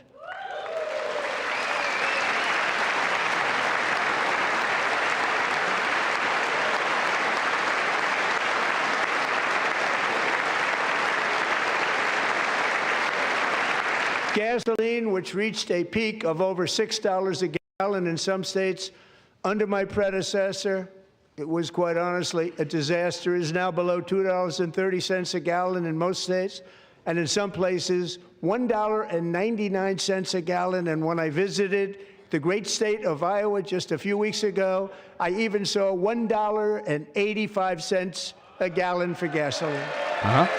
That's the price. That's the price we're all paying. It's true. Yep.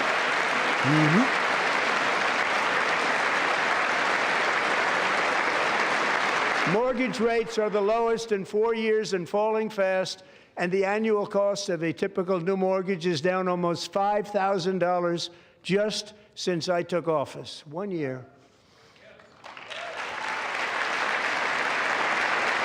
And low interest rates will solve the Biden-created housing problem well. Here. At the same time, protecting Anyone had the a bet values down of for those multiple? people who already own a house that really feel rich for the first time in their lives. We want to protect those values. We want to keep those values up. We're going to do both. Just right there in the State of the Union address, we want to keep housing prices high. high. Keep it that way. The stock market has set 53 all-time record highs since the election. Think of that. 1 year. Boosting pensions, 401ks, and retirement accounts for the millions and millions of Americans. They're all gaining. Everybody's up, way up. In 4 long years, the last administration got less than $1 trillion in new investment in the United States. And when I say less, substantially less. In 12 months, I secured commitments for more than $18 trillion pouring in from all over the globe.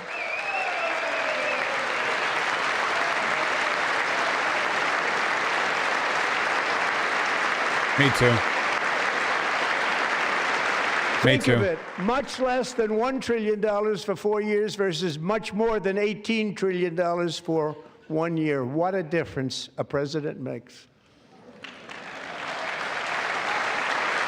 A short time ago, we were a dead country. Now we are the hottest country anywhere in the world, the hottest.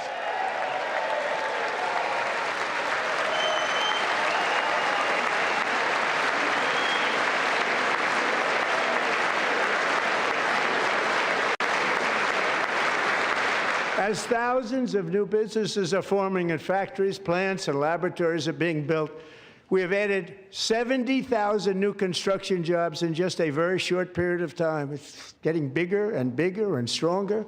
Nobody can believe what they're watching. American oil production is up by more than 600,000 barrels a day, and we just received from our new friend and partner, Venezuela, more than 80 million barrels of oil. Well, we gave them to Israel, actually. We directed them to Israel. Oh, my God.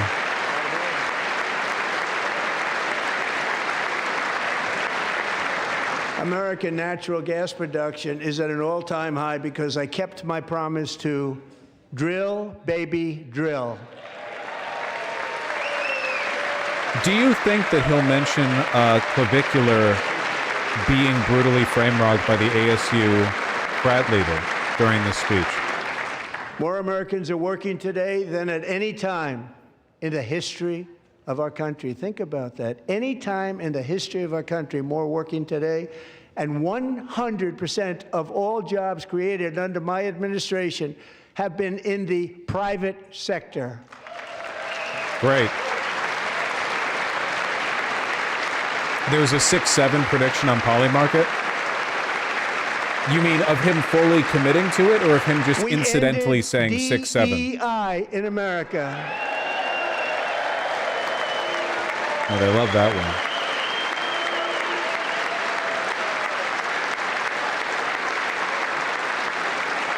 We cut a record number of job-killing regulations, and in 1 year we have lifted 2.4 million Americans, a record, off of food stamps.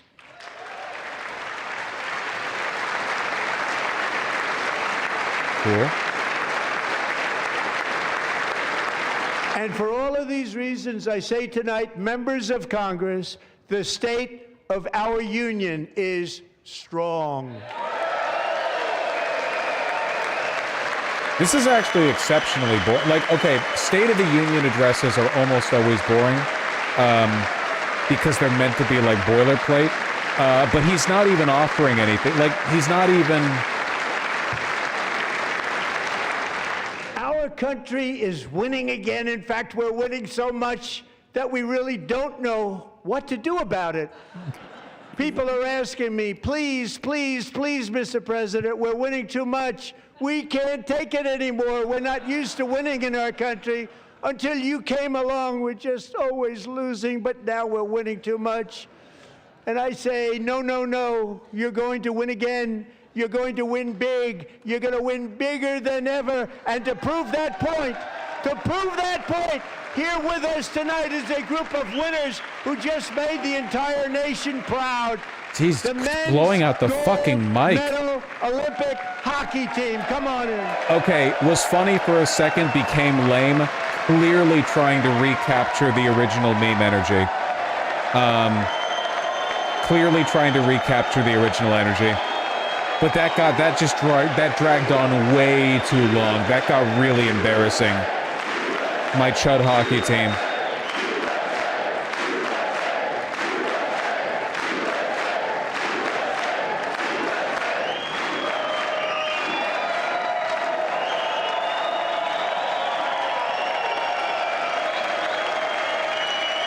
I thought hockey was supposed to be gay. Isn't there a show about that right now?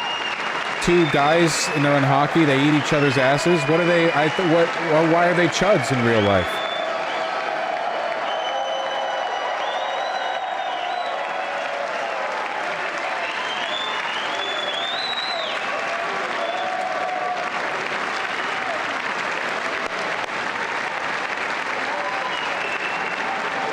Because they're white? Yeah, probably. Hockey's white as fuck. Can't do this shit with the NFL or NBA.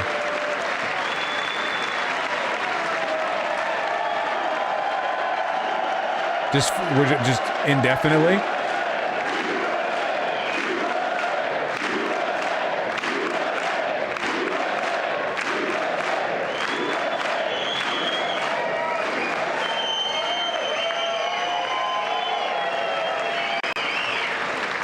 We could just keep this going. I mean, why not? It's the first time I've ever seen them get up. And actually, not all of them did get up. But they beat a fantastic Canadian team in overtime, as everybody saw, as did the American women who will soon be coming to the White House.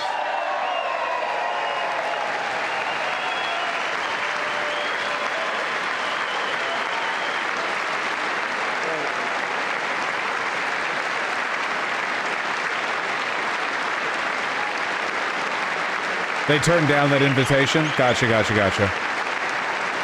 God, I wish somebody would chant pedophile. Sorry, Hakeem Jeffrey said he would personally beat to death any Democrat who indicated that they don't like the president.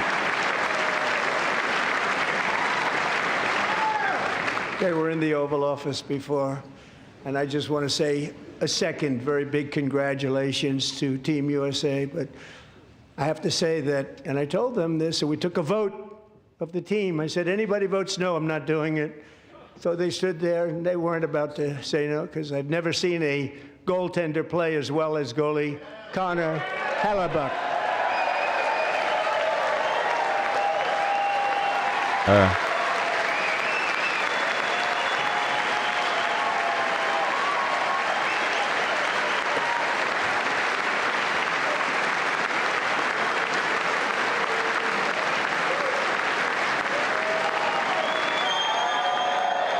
This sucks, man. It's a classic fascist prerogative. You direct attention away from the ailing, crumbling nation towards symbolic victories of strong men who represent the nation. I asked him, the one shot, the one where you put your stick in the back and it hit the neck of your stick and bounced off. Do you practice that, or was that a little lucky? He refused to answer that question.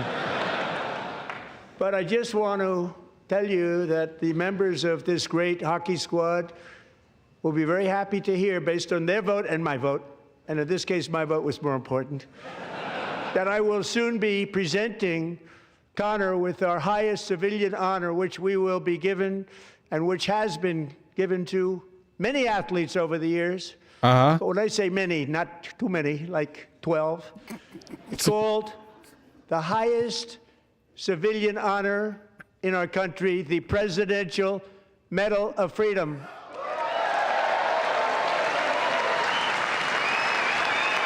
He gives these out like candy. Yeah, where's our tariff check, buddy? Jesus Christ.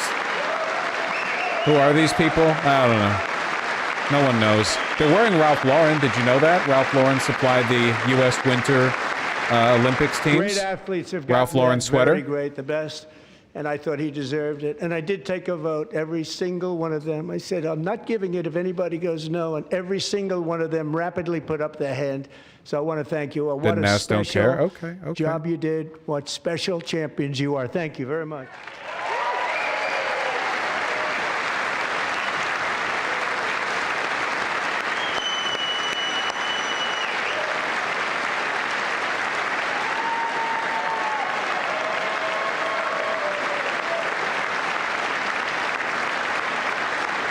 I'm so over this. This all makes me sick. Yeah, it's pretty nauseating. The next time the Olympic torch is lit, it will be here in America. Are they still on the fucking hockey team? Holy shit. Legitimately, Olympics, what? And it's the summer version. I don't care. What the fuck would they have done if they had lost? Like, this is what is it, like 20 minutes of the State of the Union? What would they have done? You know? Jesus Christ. Seppuku? Yeah, they would have brought Kid Rock.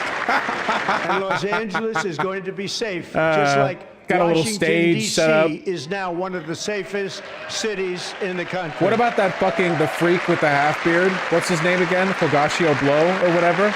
Just get him up there. Come on. And this year, I'll be giving one of the highest civilian honors. The first term, and I was disappointed because I didn't think I'd be the president when this happened. But strange things took place, and now I've got them because I got the Olympics and I got the 2026 FIFA World Cup, and I wanted to claim the 250th, but I didn't get away with that one. I couldn't claim that one for myself. But we're getting the World Cup, so we have the World Cup and the Olympics coming, and that is exciting news. For himself? Yeah, they keep giving him medals. He got the FIFA trophy. He got the World Cup. Every time there's a medal, he gets one. Celebrate our country and the heroes who have kept it free. Men like Buddy Taggart.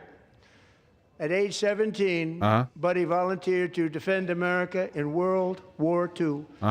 Serving in the Pacific under the great General Douglas MacArthur.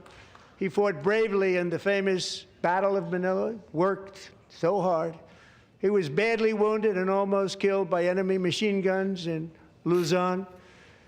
And 81 years ago this month, he liberated the largest internment camp in the Philippines, one of the largest anywhere in the world. But he earned many honors, including a Purple Heart and a Bronze Star, came home, started a family, and tonight he is in the gallery looking forward to July 4th, 2026, his 100th birthday. All right, okay. That's the Chud veteran I was pointing at earlier. Well, I'm sorry, but you're still now Trump affiliated. I'm afraid you'll have to face the wall. However, oh no, this guy. I can't tell. All 100-year-old people look like they're melting to me. How am I supposed to know? This guy, the other guy? No, it's got to be the other guy because he's sitting. If you're standing, you're applauding. It's the other guy. Can't be this guy. Why are they shifting? Why are they looking between two guys? So, buddy, you're a brave man. Is it and this we guy? salute you. Even in They don't know times either. of challenge, setback, and immense heartache, the spirit of 1776 has always shone through very brightly. It was July 4th of last year when floodwaters tore through a girls' summer camp in Central Texas. One of the worst things I've ever seen. I was there, rising 26 feet in the matter of minutes, tragically claiming many, many lives. You all remember that one. As the waters threatened to sweep her away, 11-year-old Millie Kate McClelland closed her eyes and prayed to God. She thought she was going to die. Those prayers were answered when Coast Guard rescue swimmer Scott Ruskin descended from a helicopter above. Nobody knew where he came from. It was Scott's first ever rescue mission, a young guy, but very brave, very, very top, always top in his class. And he lifted not just Millie Kate, but 164 others to safety.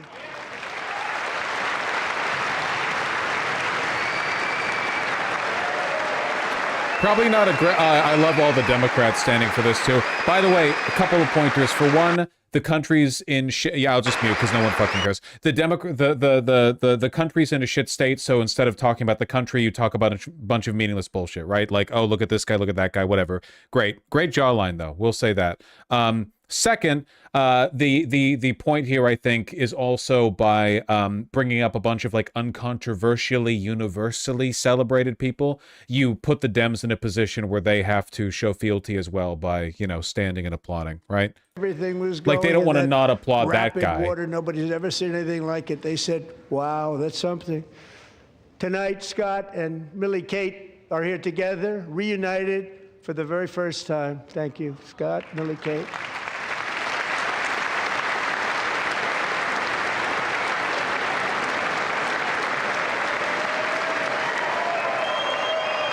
Oh, this is the 100-year-old veteran. I gotcha. It took me a while to identify him. Thanks for liberating Iwo Jima or whatever the fuck you did. I wasn't paying attention. I'm on Twitter looking at thirst traps. State of the Union over yet? And Petty Officer Can I go back to Ruskin, playing video games? I'm pleased to inform I'm sorry. you that I'm being I am belligerent. now I'm being... awarding you the I'm Legion sorry. of I Merit just hate these for people. I extraordinary really hate heroism, them. Which is what it was. I hate them so much. Extraordinary You can feel it, heroism. right? Thank you. Oh, quick jerk each other off. Gun check. Jerk check. Balls I'd like tight. to have the military aide to please come down and take care of the service. Military aide, thank you very much. Take care of that very important service. Thank you very much. From 1776 to today, every generation of Americans has stepped forward to defend life, liberty, At least you can and tell the he doesn't want to be pursuit there. of That is true. happiness. He looks miserable.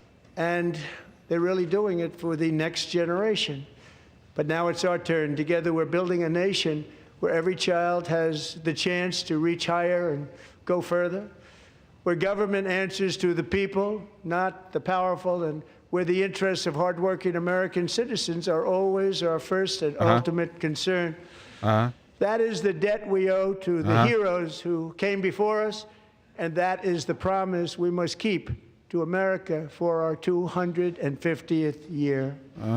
Last year, I urged this Congress to begin the mission by passing the largest tax cuts in American history, and our Republican majorities delivered so beautifully. Thank you, Republicans. We are not getting out of the debt spiral, dog. We're not getting out of the debt spiral. It's not happening. It'll never happen. All Democrats, every single one of them, voted against these really important and very necessary, massive tax cuts.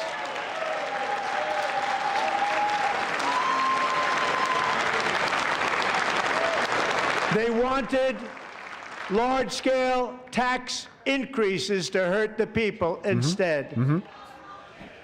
But we held strong, and with the great, big, beautiful bill, we gave you no tax on tips, no tax on overtime, and no tax on Social Security. I'm sorry. For our great It's just such a fucking retarded country, man. I can't. Legitimately, we need like the cultural force that it's going to take to remind people that we pay taxes for a reason and to prove to them that there's value in those taxes. We also made interest overwhelming. on auto loans tax deductible the first time, but only if the car is made in America. Very good. I've always said one question we need to start asking Republican politicians is why not make it zero taxes? Why not do no taxes? Why don't you support 0% income taxes? Because I genuinely do not think they'd be able to argue against it. Their rhetoric leads to it, right? They never acknowledge the value of tax. I think that they would actually just be like, maybe that would be a good idea. I'll take a look into it. Like, you know, like they'd have to play it off. Very heavy equipment. Megan is here. I see you saw the she's pictures I sent. Happy to tell you that she is so much richer because with no tax on tips. Oh, he is talking about no tax on overtime, and our expanded child tax credit done again by Republicans, Megan and her husband will take home more than $5,000 extra just for the year, cutting her tax bill in more than half.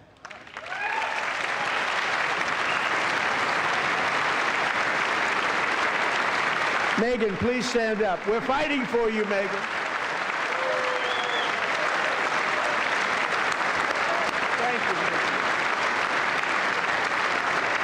Thank you, Megan. We're fighting for you, Megan. Under our bill, parents like Megan can also activate their children's brand new Trump accounts. And I didn't name it. I didn't name it. I did not name that. Somebody else suggested it wasn't me. Nobody believes me, but I did not name it. It was named by a very tall man sitting right there in the third row. Nice man, a good man. Who? Tax-free investment accounts for every American child. This is something that's I want to know. Does he mean who is he? The roof. Millions will be pre-funded courtesy of the U.S. Treasury and private individuals like Michael and Susan Dell, who have donated $6.25 billion to fund the Trump accounts for 25 million American children. They're great people.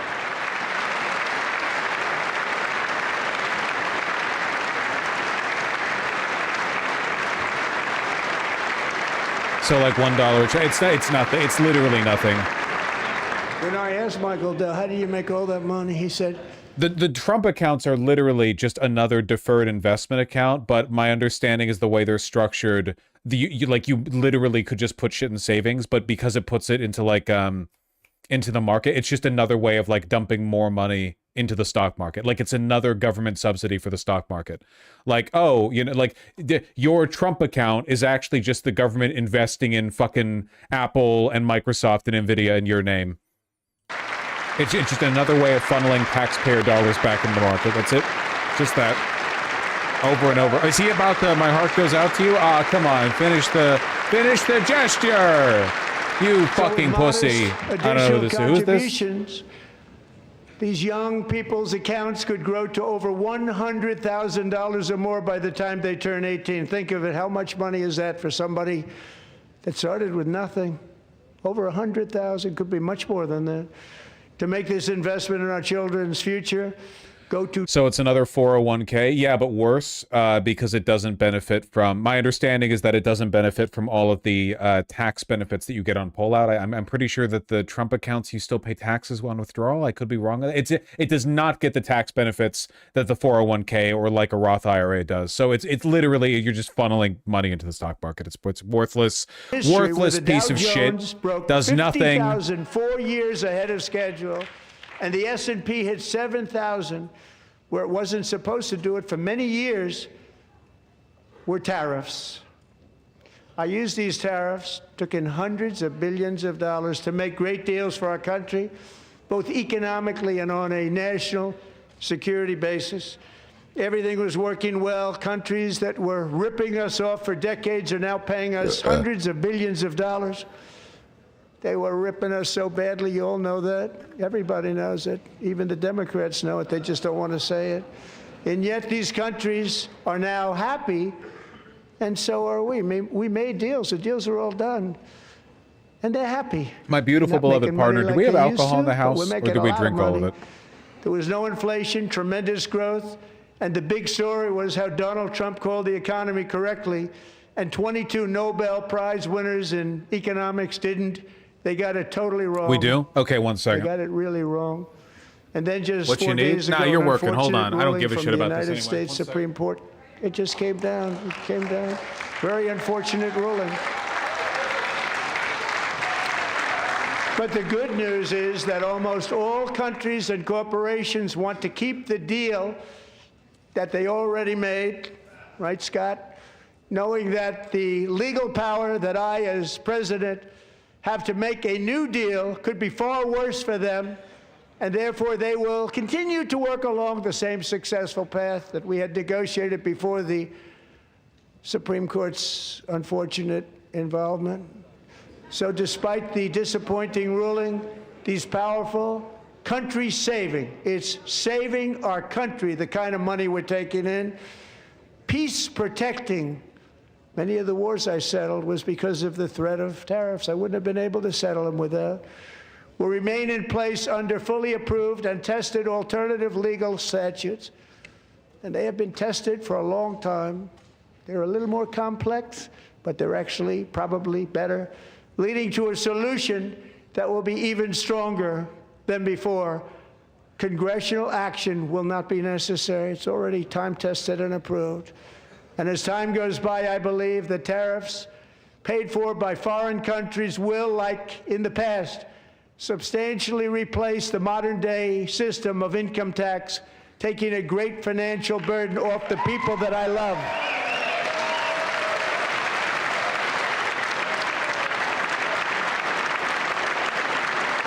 Right?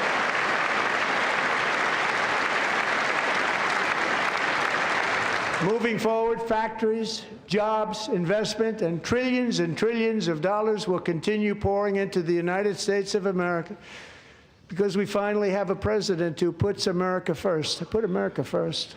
I love America.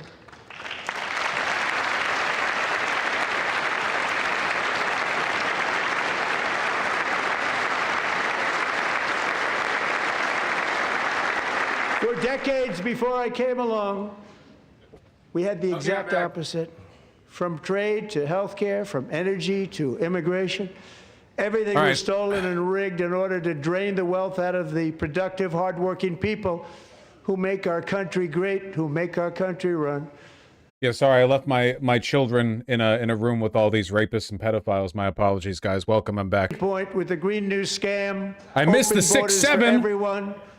They poured in by Did I the miss millions him and mentioning millions from prisons, clavicular from getting mental brutally frame-mobbed institutions. by There the were ASU murders, frat leader? 11,888 murders. They came into our country. You allowed that to happen.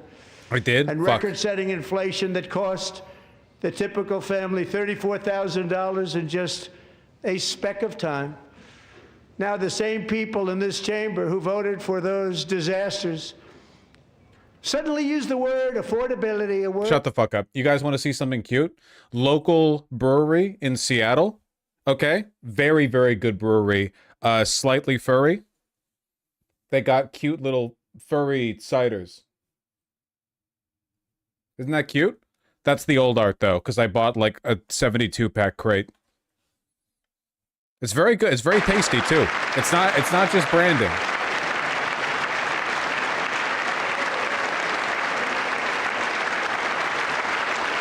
Brand name now. They knew their statements Slightly were furry. a lie. They knew it. They knew their statements were a dirty, rotten lie. Their policies created the high prices. Our policies are rapidly ending them. We are doing really well. Those prices are plummeting downward.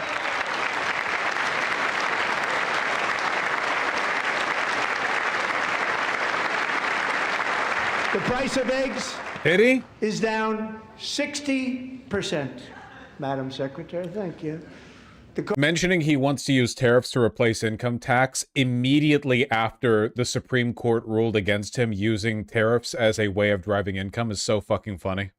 Starting to come down significantly. Just hold on a little while. We're getting it down. And soon you will see numbers that few people would think were possible to achieve just a short time ago. Nobody can believe when they see the kind of numbers, and especially energy, when they see energy going down to numbers like that, they cannot believe it. It's like another big tax cut.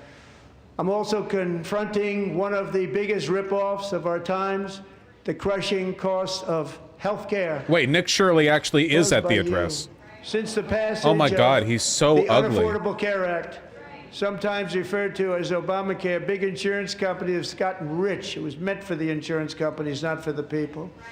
With our government giving them hundreds and wearing hundreds like a Spirit of Halloween billions of dollars suit. a year, as their stock prices soared 1,000, 1,200, 1,400, and even 1,700%, like nothing else.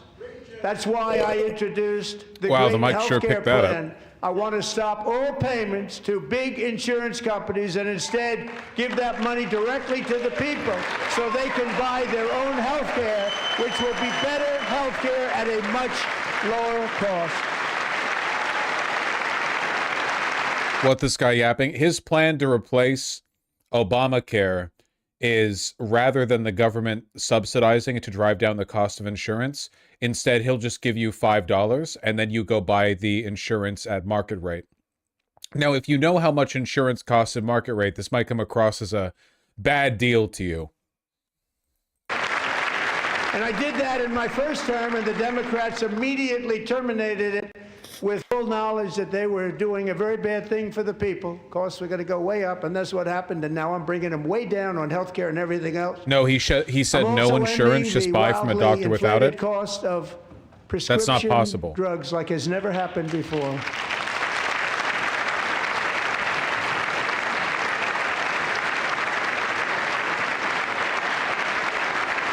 Oh, I'm already feeling it. Presidents tried to do it, but they never could. They tried.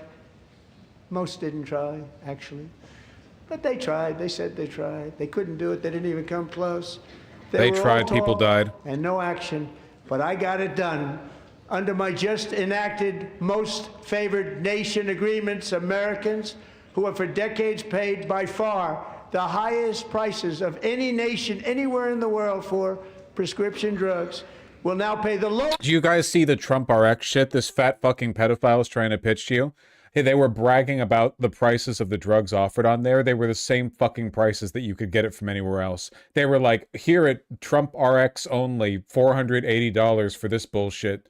It's just, yeah, it's good RX. It's literally, it's just a coupon site, but it's the same coupons you could get elsewhere. They didn't even bother to negotiate any new coupons. It's just the same fucking coupons. Prescription drugs, a very big part of healthcare, from the highest price in the entire world to the lowest. That's a big achievement.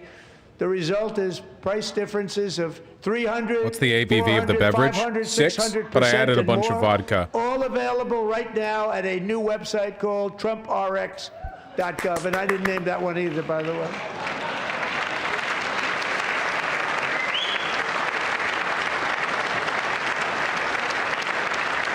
And here tonight is the very first customer ever to get that big discount, and it is big. Catherine Rayner. For 5 years, she and her husband have struggled with infertility, and they turned to IVF. One drug has been costing Catherine $4,000 to purchase. But a few weeks ago, she logged onto the Trump RX website and got that same drug that cost $4,000, got it for under $500, a reduction of much more, actually, than $3,500. Again, he's literally advertising the same coupons you could get at any pharmaceutical. Like, they'll give this to you for free. This is just a regular discount. Also, imagine having the president talk about your infertility problems in a fucking State of the Union address because he's that desperate. You can even see it on our face, too. It's like, all right, you know, we got the free ticket out here, I guess. You know, infertility. Yeah, my husband nutted bad. So Thank you, Mr. President, on Congress to for bringing codify attention to my this most matter. Favored nation program into law. Now, the one thing I'm not sure it matters because it's going to be very hard for somebody that comes along after me to say, let's raise drug prices by 700 or 800%. I'm always saying. But John and Mike, if you don't mind, codify it anyway. Yes. They may do it.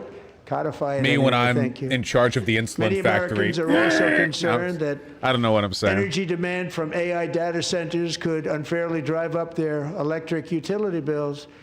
Tonight, I'm pleased to announce that I have negotiated the new Ratepayer Protection Pledge. You know what that is? We're telling the major tech companies that they have the obligation to provide for their own power needs. They can build their own power plants as part of their factory so that no one's prices will go up. And in many cases, prices of electricity will go down for the community and very substantially down. This is a unique strategy never used in this country before. We have an old grid that could never handle the kind of numbers, the amount of electricity that's needed. I'm telling them they can build their own plant. They're going to produce their own electricity. I'm going to cry. It will ensure the company's ability to get electricity while at the same time lowering prices of electricity for you, and could be very substantial for all of you cities and towns. You're going to see some good things happen over the next number of years. Another pillar of the American dream that has been under attack is homeownership. Me too, buddy. With us tonight is Rachel Wiggins, a mom of two from Houston. She placed bids on 20 homes and lost all of those bids to gigantic investment firms that bypassed inspection, paid all cash, and turned those houses into rentals, stealing away her American dream. She was devastated. Stories like this are why last month I signed executive order to ban large Wall Street investment firms from buying up in the thousands single-family homes. You can't do that via executive order. Executive order is a memo. It's a directive to the now I'm asking Congress federal government. To make that ban permanent because homes for people. It's not real. Really, that's what we want. We want homes for people, not for corporations. Corporations are doing just fine. Racel, thank you very much. Good luck with your home. You'll get one soon. By the way, people really need to reconcile with the fact the vast majority of homeownership is just private or small landlords. Your war is not against BlackRock. Your war is against the 72-year-old woman who lives above you, and you need to start acting like it. So working to make it easier for Americans to save for retirement.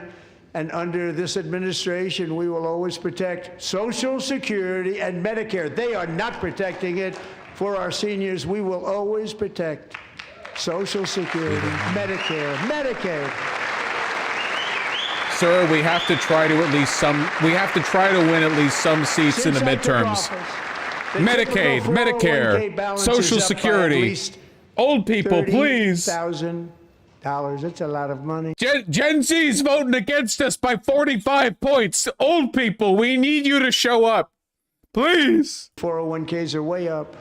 Yet half of all of working Americans still do not have access to a retirement plan with matching contributions from an employer.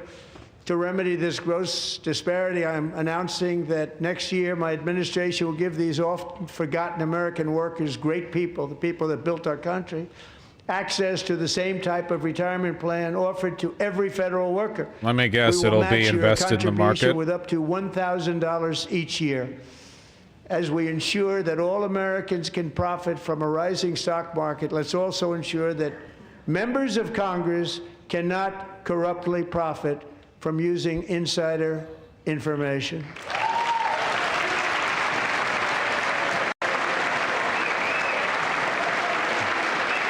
Literally every government program is just, what if we found another excuse to turn taxpayer dollars into Elizabeth Warren, why are you clapping, you stupid bitch? It's just another market subsidy. They stood up for that. I can't believe it. I can't believe it. Did Nancy Pelosi stand up if she's here?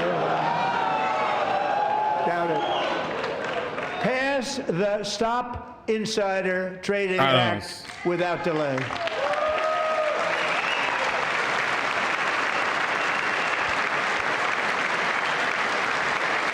He just endorsed blocking Congress from stock trade. No, he didn't. It doesn't mean anything. I wasn't sure if anybody even on this side was going to applaud for that. Nobody would even be in Congress if they couldn't do insider trading. That's the whole fucking point of running. The corruption that is plundering, it's plundering America. There's been no more stunning example than Minnesota. Why the fuck is Charlie Kirk live on Twitter? Community. Guys, check the television. It doesn't matter what channel. I'm sorry. Pillaged an estimated $19 billion from the American taxpayer. Oh, we have all the information. And in actuality, the number is much higher than that. And California, Massachusetts, Maine, and many other states are even worse. Who's talking? Keep doing it. This is the kind of corruption that shreds the fabric of a nation. He and we came are back to working on it kill like you us. wouldn't believe. So tonight, although started 4 months ago, I am officially announcing the war on fraud to be led by our great Vice President J.D. Vance. What's happening? I'm on GeoCities. What's happening? I'm sorry. I'm on Club Penguin. I'm on Toontown. I'm playing RuneScape Classic. No, not that classic. The other classic. The original. The original. We'll get it done. And if we're able to find enough... So I gotta rewind an hour. I was playing Dwarf Fortress. ...that fraud, we will actually have a balanced budget overnight. It'll go very quickly. That's the kind of money you're talking about. We'll balance our budget. The Somali... We're never having a balanced budget again, you stupid bitch. Are you fucking kidding? There's not in our lifetimes. Not in our fucking... The only way we're ever getting a balanced budget is if we experience hyperinflation so severe that both our debt and our expenses and our tax income both reach infinity. That's the only way it's happening. The curve needs to scale. I'm sorry, I won't pause again. I said I wouldn't pause again. Corruption and lawlessness are the norm, not the exception. Importing these cultures through unrestricted immigration and open borders brings those problems right here to the USA. And it is the American people who pay the price in higher medical bills, car insurance rates, rent, taxes, and perhaps most importantly, crime. We will take care of this problem. We're going to take care of this problem. We are not playing games. Rashida Tlaib's a real one. Rashida Tlaib needs to get rid of the millennial glasses. Horn frame. You know what they say? You know what those glasses say? I hate to say I'm the truth teller. They say I hate men. But I don't think Rashida Tlaib hates men. I think that Rashida Tlaib was only 5 years old in June respects some men. 2024 when a 18-wheel tractor trailer plowed into her stopped car traveling at 60 miles an hour or more. The driver was an illegal alien let in by That's so Joe fucked Biden up. Why would he do given that? A commercial driver's license by open borders politicians in California. Doctors said Delilah would never be able to walk or talk, have a good life. She wouldn't even be able to eat again. But against all odds, she is now in the first grade learning to walk. And she's here this evening with her dad, Marcus, a fantastic man. Delilah, please, you are a great inspiration. Please I'm stand sorry, up. I missed that whole shit.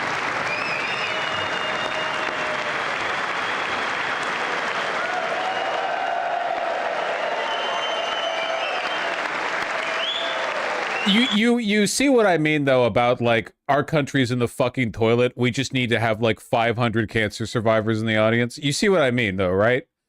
Bring out the Olympics. Bring out this guy. 100 years ago, this guy personally nuked Hiroshima. They survived a car crash. That's literally. That's survived a car crash, and you're at the State of the Union. Dog, our country is fucking done. This brave MAGA patriot saved a cat from a tree. Babe, can I have some more? Could you bring me the other cider? No, that's too many calories. Can you just give me like... No, can I have the other cider?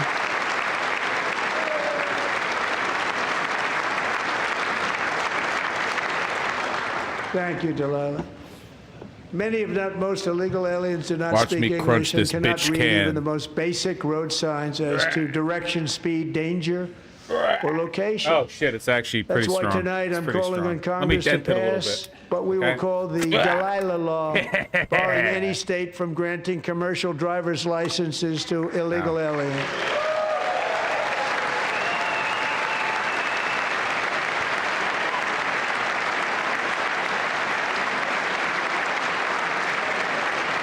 Do it in your forehead like a real bro. I'll do it with the next...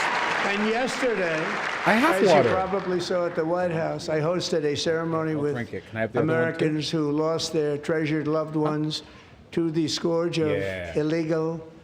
They're gonna make me a immigration. People drink! came into our country, how we allowed this to happen with our open borders. These are the angel moms and families that for decades our government JJK betrayed reference? and our media totally ignored. It was terrible. Hard to believe, actually.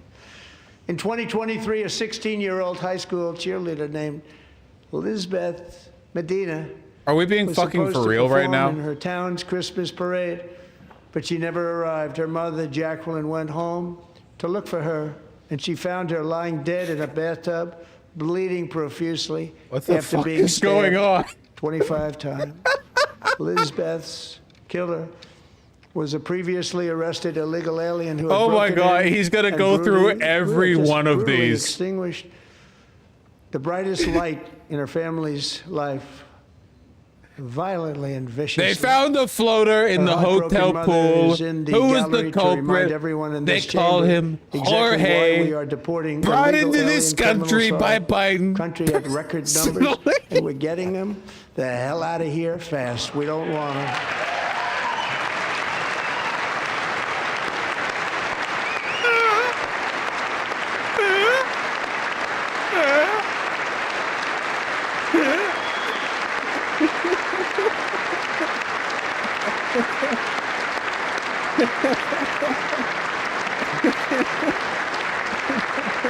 Thank you very much. Some pronounce it Jacqueline. Georgia. Thank you. We can never forget that many in this room not only allowed the border invasion to happen before I got involved, but indeed they would do it all over again if they ever had the chance. If they ever got elected, they would open up those borders to some of the worst criminals anywhere in the world. The only thing standing between Americans and a wide open border right now is President Donald J. Trump and our great Republican patriots in Congress. Thank you. Thank you. Holy fuck, this is boring. Maybe for a guy like you, for a fellow individual such as myself, I actually As find we it quite speak, entertaining. Democrats Continually. in this chamber have cut off all funding for the Department of Homeland Security. It's all cut off. It's all cut off. They have instituted another Democrat shutdown, the first one costing us 2 points on GDP. 2 points we lost on GDP, which probably made them quite happy, actually. Now they have closed the agency responsible for protecting Americans from terrorists and murderers. Tonight I'm demanding the full and immediate restoration of all funding for the border security, homeland security of the United States. And also you funded, they have like people 20 times clean their up old their funding. What are you snow. talking about? We have no money Thank you, because babe. of the Democrats, and it would be nice. Okay, we got another one. We'd love to give you a hand at cleaning it up, but you gave no money. Nobody's getting paid. It's a shame. So you have to think about it. We have, in case you didn't know, a pretty large snowstorm out there. One of the great things about the State of the Union is how it gives Americans the chance to see clearly what their representatives really believe. So tonight I'm inviting every legislature to join with my administration in reaffirming a fundamental principle If Oh you my agree God. with this statement, It's then cold. stand up and show your How support. did they make the drink The cold? first duty of the American government is to protect American citizens, Yummy. not illegal aliens.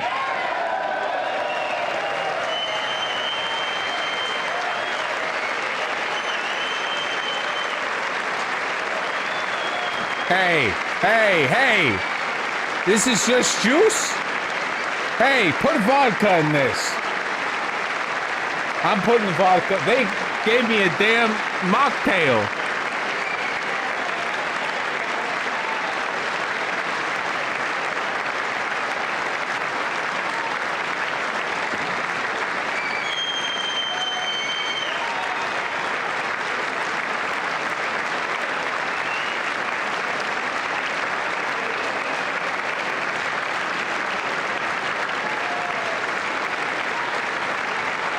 All right, I fixed it.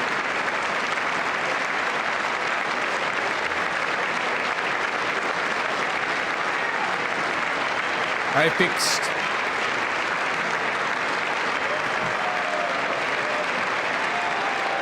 There's no way you put vodka in it that quickly. Okay, I love you. You're beautiful.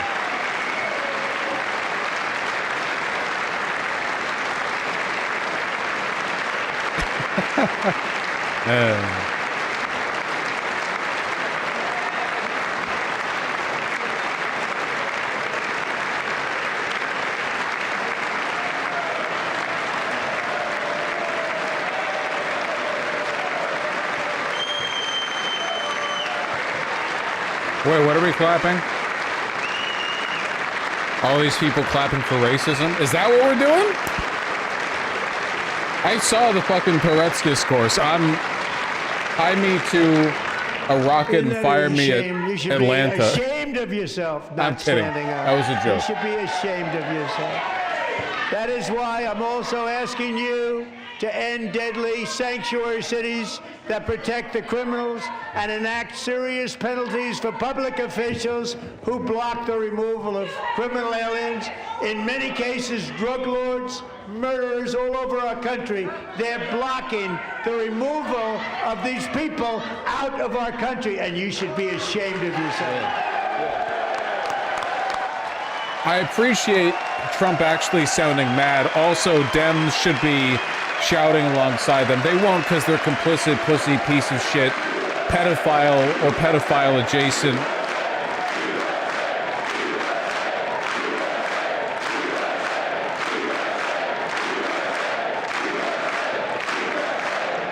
God, I hate the Dems. And perhaps most Look at them. important. President, what is Trump at? 36, 38? You thought I'd do it, didn't you?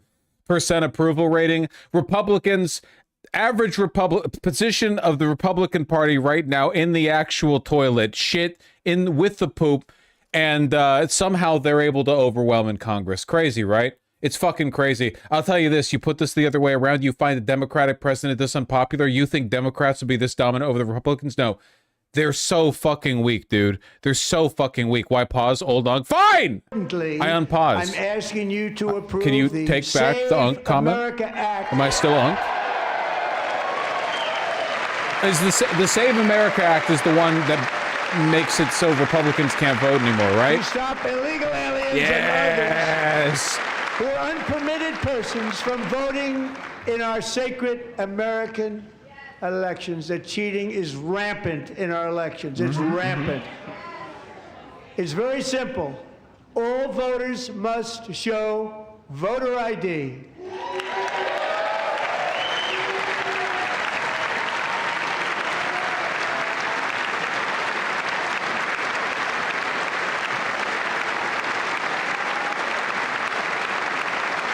All voters must show proof of citizenship in order to vote. A passport! But Republicans are fucking broke and retarded and they don't have passports because they'd rather fuck their cousin and she lives in their town. Military or travel. None. I have a passport. This should be I an get to easy vote. one, and by the way, it's polling at 89%, including Democrats. 89%. They, you know, they say 89 is 6'7" plus 2. Am I right, folks? Plus 2? Any plus 2s? And even the new communist mayor of New York City, I think he's a nice guy, actually. Speak to him a lot. Bad policy, but nice guy. Just said they want people to shovel snow. They got hit hard. Wants them to shovel snow, but if you apply for that job, you need to show 2 original forms of ID and a Social Security card. Imagine how fucking humiliating it must be to have to pretend to laugh and smile at this, you know? Abysmal. I'm going to check my Grindr messages. 1 second. No good. Both Republicans Looked and at ugly men Democrats for too long. overwhelmingly agree on the policy that we just enunciated.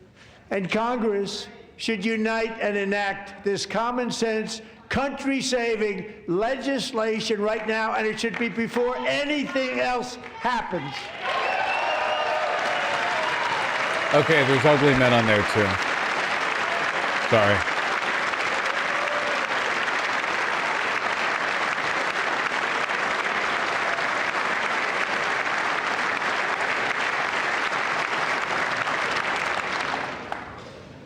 And the reason they don't want to do it, why would anybody not want voter ID? One reason, because they want to cheat. There's only one reason.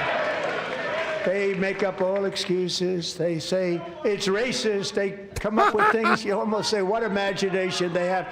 They want to cheat. They have cheated. And their policy is so bad that the only way they can get elected is to cheat. And we're going to stop it. We have to stop it, John. They should pass the SAVE Act. The average Republican would go to the polling booth. They're dribbling drool from the mouth, stupid, like an animal. And they would be like, what the fuck? I brought my dick and my balls. Why can't I vote? And then they wouldn't have a passport. They don't have their birth certificate because they ate it at some point in their life, or perhaps used it as toilet paper. In 2021, Sage was 14 when school officials in Virginia sought to socially transition her to a new gender, treating her as a boy and hiding it from her parents. Huh? Hard to believe, isn't it?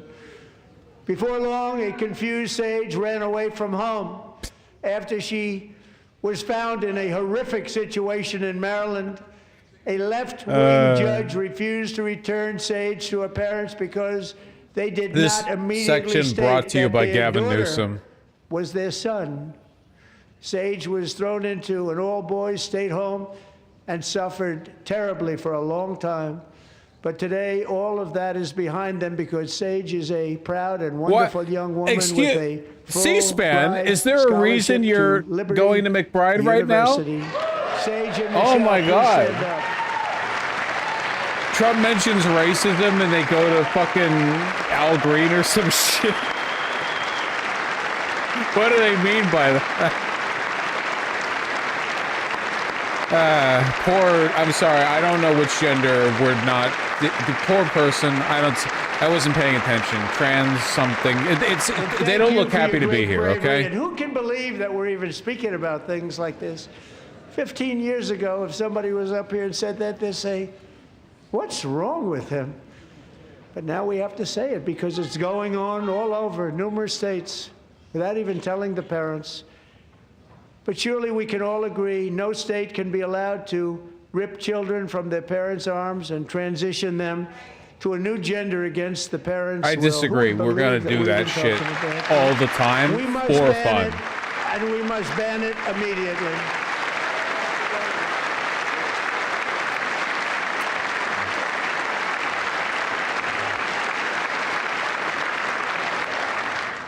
Look, nobody stands up. These people are crazy. I'm telling you, they're crazy.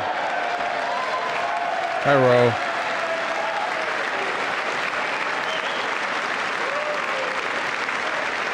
Look at this fat chud. I love that word. Boy, oh boy. We're lucky we have a country. With people like this, Democrats are destroying our country, but we've stopped it just in the nick of time, didn't we?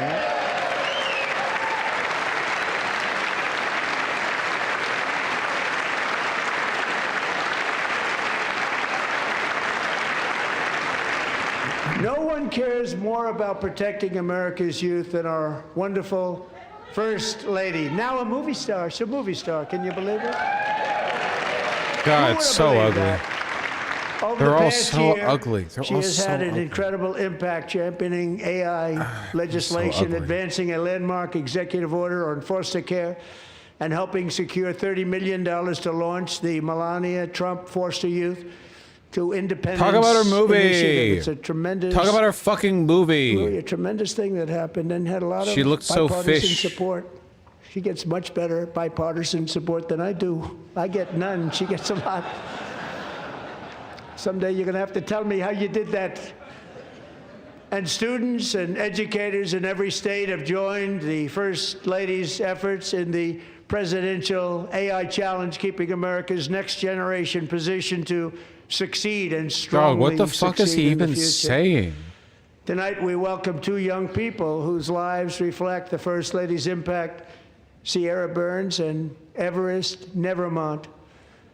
Thank you both, and Melania, thank you. I know how hard you worked on it. Thank you very much. Paid I upload. This shit brought to you by Coinbase. They paid $5 for the advertisement. I would so much respect to Trump for getting that bag if he just straight up dropped a 30-second fucking purple advertisement right now. Talk about mattresses. Tell me about Squarespace. Fucking dog, proud. this country's fucking broke. We need to reclaim some money from the companies, okay? Anything it takes. All right? From half of every State of the Union address now will just be Nvidia ads. Pausing, he's pausing, To say that I during my time unpaused. in office, Don't you both look like a fucking idiot the now? first 4 years, and in particular this last year, there has been a tremendous renewal in religion, faith, Christianity, and belief in God. Tremendous renewal. By the way, all of the data showing that young people were becoming more religious was fake. Year after year, less popular. Just saying.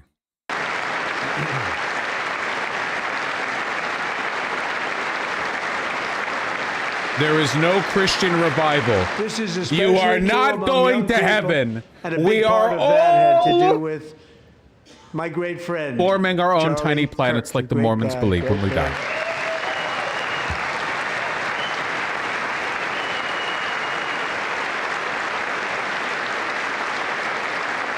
So last year, Charlie was violently murdered by an assassin and martyred, really martyred for his beliefs. His wonderful wife, Erica, is with us tonight. Erica, please Shabbat stand. shalom. Oh, to complete the... No! What the fuck?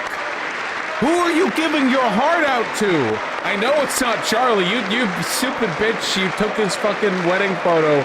Did you see? In the Charlie Kirk podcast, it's like she took off the photo, the wedding photo with her and Charlie. She took it off. Scott, he's gone from her memory. She doesn't even know who the fuck Charlie is, man. Reaffirm that America She's is getting one nation under God. nightly and we must now. totally reject political Charlie's violence gone. of He couldn't any sling kind. dick for shit, man. God bless her, you know? My heart goes out to her. I ain't doing the gesture, though. You tried to catch me. You thought I would. I almost We did. love religion, and we love bringing it back, and it's coming back at levels that nobody actually thought possible. It's really a beautiful thing to see. Above all, unleashing America's promise requires keeping our communities safe. We have made incredible strides, yet dangerous repeat offenders continue to be released by pro-crime Democrat politicians again and again. We're honored to be joined tonight by a woman who's been through hell. It's so fucking funny that the Charlie Kirk bit got less time and attention than literally every inane fucking anecdote. This girl survived a car accident with an illegal alien, got like 3 times as much time as our top guy was assassinated in broad daylight. And now his wife's getting piped by illegal immigrants. It got less time.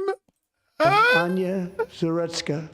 In 2022, she and her beautiful daughter, so beautiful, what a beautiful young woman, Irina fled war-torn Ukraine to live with relatives near Charlotte, North Carolina. And by the way, what's going on with Charlotte? Last summer, 23-year-old Irina was riding home on the train when a deranged monster who had been arrested over a dozen times and was released through no cash bail stood up and viciously slashed a knife through her neck and body. I'm not No one laughing will at ever this. This is forget there were very serious. people on that train. No one will ever forget the expression of terror on Irina's face as she looked up at her attacker in the last seconds of her life. She died instantly. She had escaped a brutal war only to be slain by a hardened criminal set free to kill in America. What is Came this? in through It's open the borders. Chud discourse. They just went through every topic that Mrs. Twitter Zaretsky, neo-Nazis tonight, get I promise upset you about. We will ensure justice for your magnificent daughter, Irina. Did they really do? Dog. I'm not fucking. Literally, I don't care. I'm not fucking joking. They're like, okay, here, we're gonna State of the Union address, okay? 50 bajillion people killed by USAID cut. Medicaid cuts, you personally will die. If you are watching the State of the Union address and your net worth is less than $1 million, we're killing you tomorrow. Now everyone get really sad about this. The chuds on Twitter had demand that you get really upset about these specific crimes as opposed to like the bajillion we've personally committed, you know? And importantly, that they stay there. They love it. It's the fascist obsession with death. They love it. They love death. They adore death. They want to talk about it. They want to think about it. It's all they want to talk and think about. You know? Will the country get better anytime soon? I don't fucking know. Let's talk about more car accidents. National Guard and federal law enforcement to restore law and order to our most dangerous cities, including Memphis, Tennessee, big success.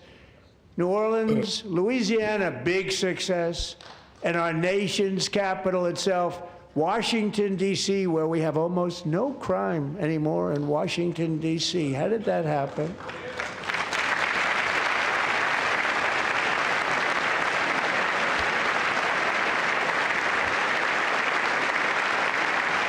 In fact, crime in Washington is now at the lowest level ever recorded. Any DC inhabitants who want to confirm this claim? We're down close to 100% from a year ago.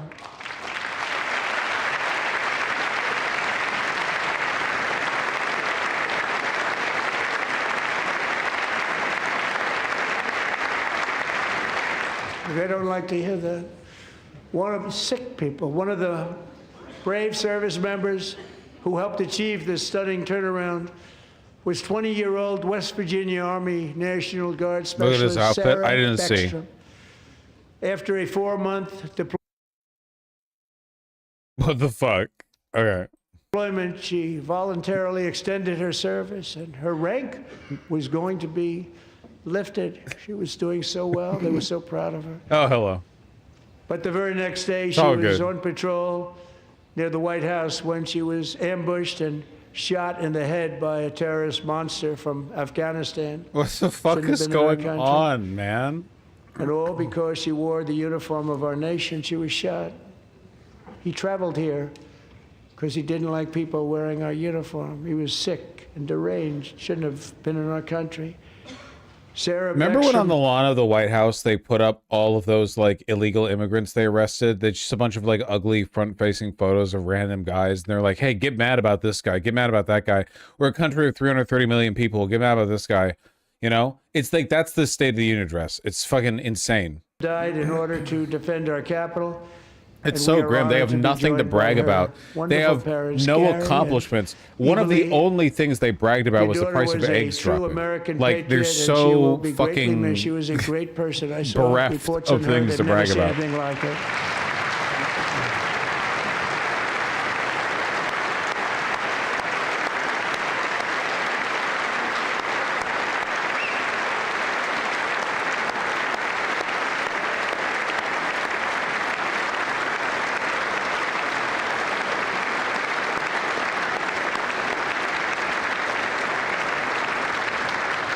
So sorry. Thank you very much. A great young lady. I saw reports that were like, perfect. She was perfect. Serving alongside Sarah that day was Staff Sergeant Andrew Wolf. The terrorist shot Andrew in the head, and no one thought he could possibly make it. This is fucking boring. It's just gonna, what, like 70 minutes of the time? Here's like 8 people who die. I'm sorry, it's the country threat. In between the State of the Union beginning and it ending, a bunch of people will die. Statistically speaking, 100% of them will have been raped to death by Republicans because they're animals. It's such a waste of time. What do you, like, literally, they're just doing the Chud countdown. It's the Chud countdown. This isn't the only shit. Okay, what else are they gonna talk about? They're gonna, oh, Chibi reviews. We need, where's the, we're gonna get a Chibi reviews bit. He's gonna talk about how fucked up all that shit was. What else? Anything else in the Chud countdown? What are they like really on about? You know, what are they fucking on about? No. Tell me, come on, pitch, help me, chat. I can't remember anything right now. Come on, tell me. The ASU frat leader, obviously, clavicular getting frame mugged, really high up there in the list. Oh man, dude, fucking the Terra Chad from Australia, his hair being fake. That's gonna be a big thing. Androgenic, yeah, 100%. We already did Somali daycare. He's gonna have fucking what's his face? Fuck the stupid fucking the illiterate retard. Is that him? No, it's not him. What are you? Is this a bit? I'm sorry, I'm gonna be like mean. I don't want to be mean. It's like a bit. It's like I'm looking at a joke. I feel like I'm looking at like it's like a fucking joke. I'm sorry. They could be wonderful people. I don't know. Maybe they're wonderful people. I have no idea. But it all feels like a fucking joke. Is this Shirley? This is Shirley Temple. And this is Nick Shirley. Yeah. From it's all a fucking bit. It's a joke. So the 3D simulation. What else? Anyone else? What else is on the Chud countdown? No, tell me. What else is on that? So it's right, Nick Shirley and the clavicular. What else? Stop muting, please. Oh, are you so fucking fascinated? Are you fascinated by the State of the Union address? Dude, these people have nothing. The end of the world is ending and they have nothing for you. Dog, why the fuck is the whole planet gonna heat by 7 degrees Celsius by the time you die? Because like 3 retards decided that their bank accounts look nicer if they were 12 digits instead of 11. That's it. Life is boring, okay? Jerk off. Andrew, Jerk off right now. you very Don't much. actually, you don't have to. That's none of my business.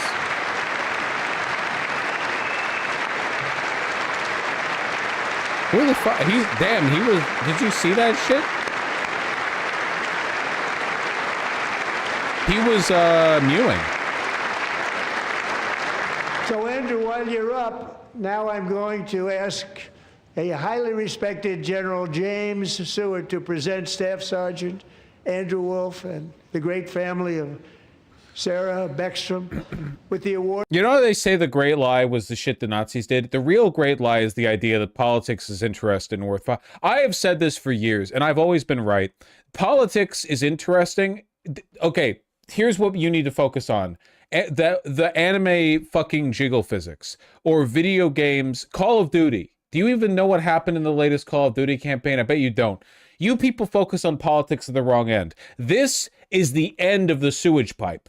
Okay? This is downstream of every economic and cultural force that influences the political outcomes that lead people to then vote and fall in like this, okay? This is so far down the fucking line, all right? This shit is fucking boring. These people are boring. I'm boring. You're boring because you're watching it, okay? Every once in a while, you're at a party. What do I even say? What do I say to people? You don't know what to say because you watch shit like this, okay? You would know what to say if you watched the fucking Olympic Games, because if you watch the latest game, you watch ball game, you didn't watch the fucking ball game, because a lot of you are homosexuals. Some of you are even women. This is not interesting. What is interesting is all the shit that leads to here, okay? Every football game, every video game, every professional sport, everything that funnels into this, okay? You need to be less interested in who the fuck is, no one fucking cares about.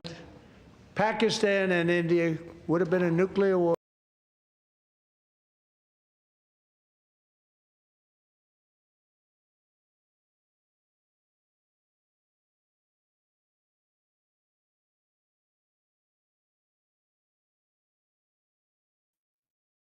All right, I'm just gonna.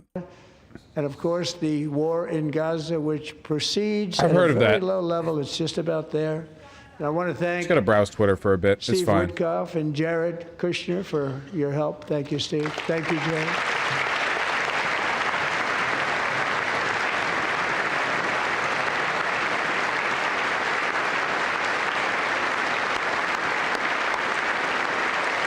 You want to see Erica Kirk's ass?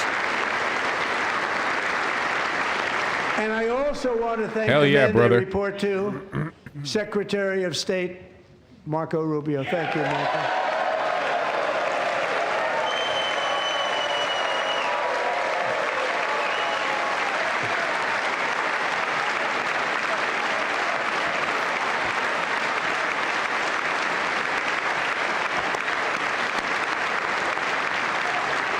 People don't like you. You know, Marco got 100% of the votes when he... Here's a polling thread showing Plattner beating Mills and Collins in Maine. Who the fuck are you talking to? Okay? Plattner is winning because he's got a chud face and a chud voice, and Mills is losing because she's a fucking old lady, or maybe the other one. I forget who's who. The point that I was making was that no one fucking cares, okay? The problem is that you all, and I make it funny because I'm funny or whatever, but like this is the observant deck. We're in the observer's deck, okay? You control culture not by having opinions on this, but by having opinions on the things that led people to have opinions on this, okay? I've said this so many times. More people have been motivated to political action by like fucking video game Let's Plays than anyone covering the State of the Union address, okay?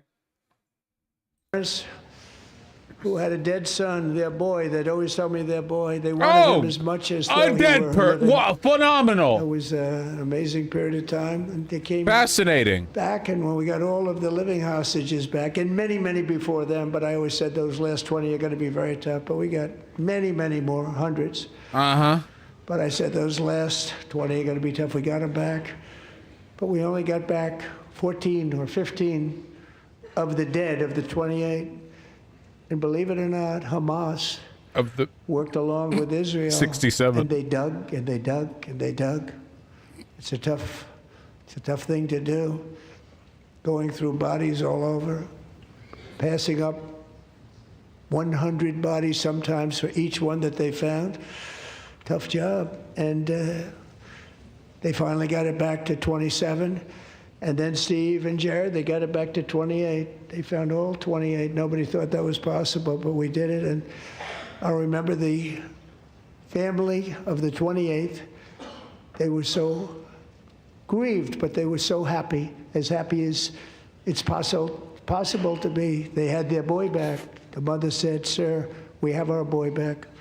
What a period of time that was, but we got them all back. So thank you both very much. Great job.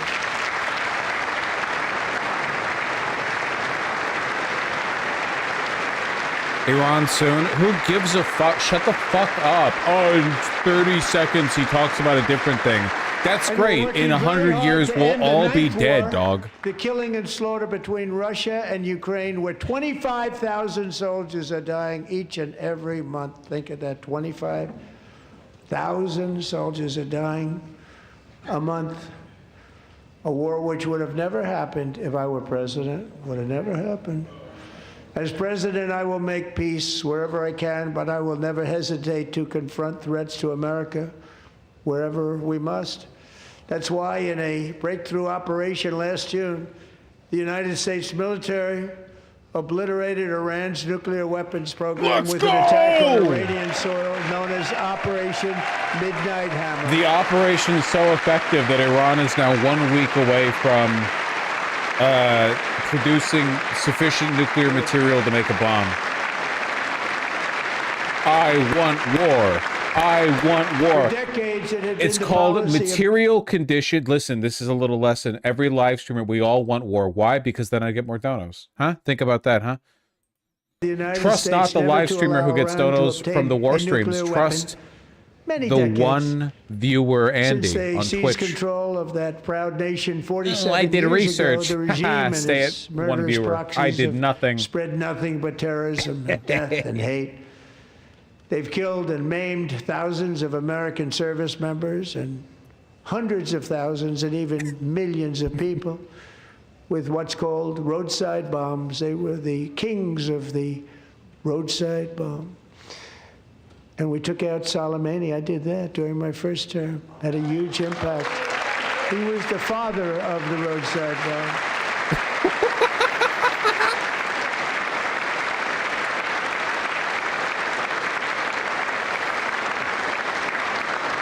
And just over the last couple of months with the protests, they've killed at least, it looks like 32,000 protests, 32,000 protesters in their own country. They shot them and as opposed to us, we don't kill protesters. we stopped them from hanging a lot of them with the threat of serious violence. But this is some terrible people.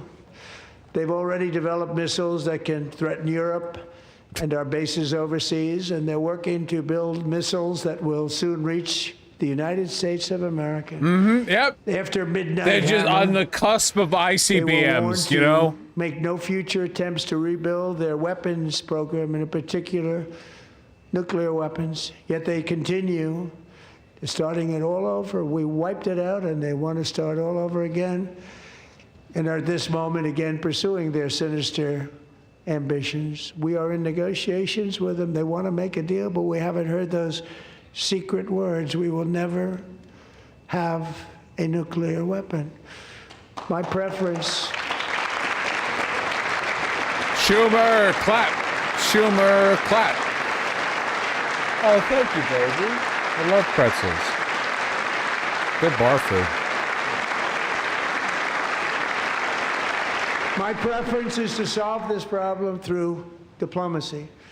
But one thing is certain, I will never allow the world's #1 sponsor of terror, which they are by far, to have a nuclear weapon. Can't let that happen.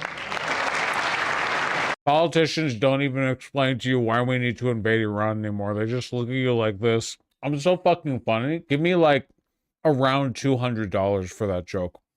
Just PayPal, credit.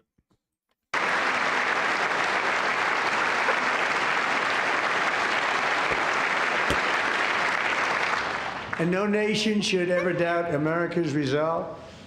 We have the most powerful military on earth. I rebuilt the military in my first term. We're going to continue to do so. Also, we just approved a $1 trillion budget. We have no choice. We have to be strong because hopefully we will seldom have to use this great power that we built together. It's really called peace through strength, and it's been very, very effective.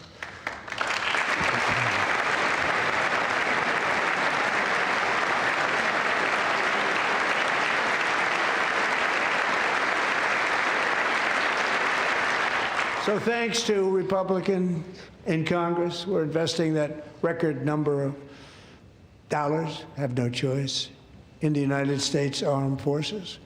Also creating a lot of jobs, but we're not even doing it for that reason.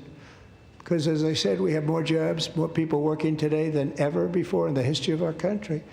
And NATO countries are friends and allies. They are. They're our friends and they're our allies. Have just agreed at my very strong request to pay 5% of GDP for military defense rather than the 2%, which they weren't paying. We were paying for almost all of NATO. Now they're paying 5 as opposed to not paying 3.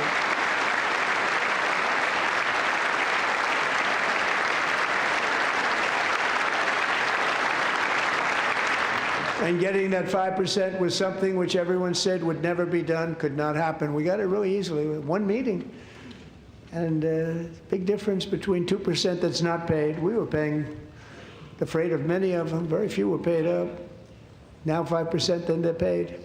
And everything we send over to Ukraine is sent through NATO, and they pay us in full. They pay us totally in full. Every branch of our armed forces is setting records for recruitment. This is so exciting. And every service member recently.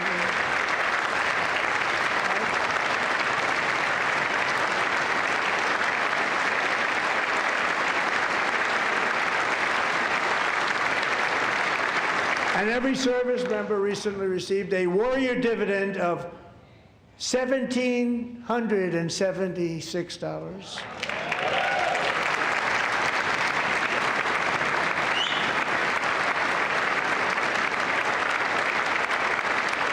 You know, they put it on my desk. We got the money from tariffs and other things, a lot of money we have. We have much more money than people understand. Have to rebuild that program a little bit, but it won't take long. But we got the money, and it was $1,775, and they wanted my approval. And I said, what's the number? $1,775. I said, wait a minute, for one more dollar, we can have $1,776. It's going to... I said, we're going to figure that. I never asked anybody if we could afford it. One more dollar, I said $1,776. And I said, that's good. And I'll tell you what, our military, that was 4 months ago, our military, I never see a person in the military that doesn't thank me for it, so we're honored to do it. They deserve it. And we call it $1,776. It was great. And we love our military. We love our law enforcement. We love our firemen. You know, the firemen don't get mentioned enough. We love our firemen. We're also...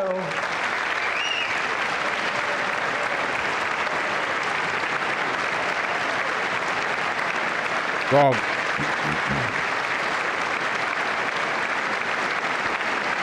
These pretzels are hitting the spot. We're also I have to say American shit. security and dominance My in love. the Western Hemisphere, Can I have acting a to few more secure our pretzels? national interests and defend our country from violence, drugs, terrorism, and foreign interference. For years, large swaths of territory in our region, including large parts of Mexico, really large parts of Mexico, have been controlled by murderous drug cartels. That's why I designated these cartels as foreign terrorist organizations, and I declared illicit fentanyl as a weapon of mass destruction.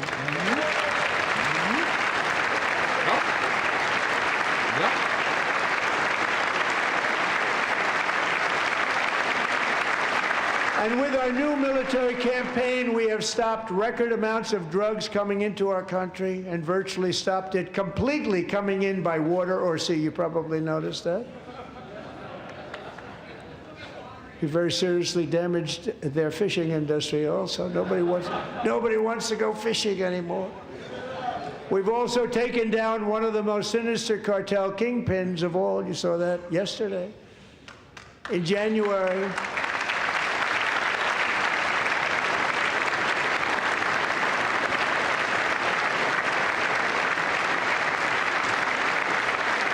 we gave intel.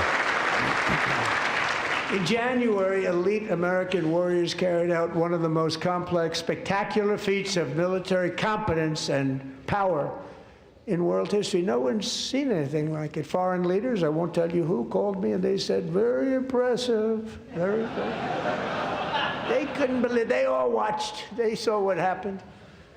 This is a different fighting force that we had years ago when we fought to tie. You know, it's a great fighting force. I'm so proud of it. Look at Space Force. Space Force is my baby, because we did that. My baby is becoming so important. Thank you. I got time of it. Yeah, that's it.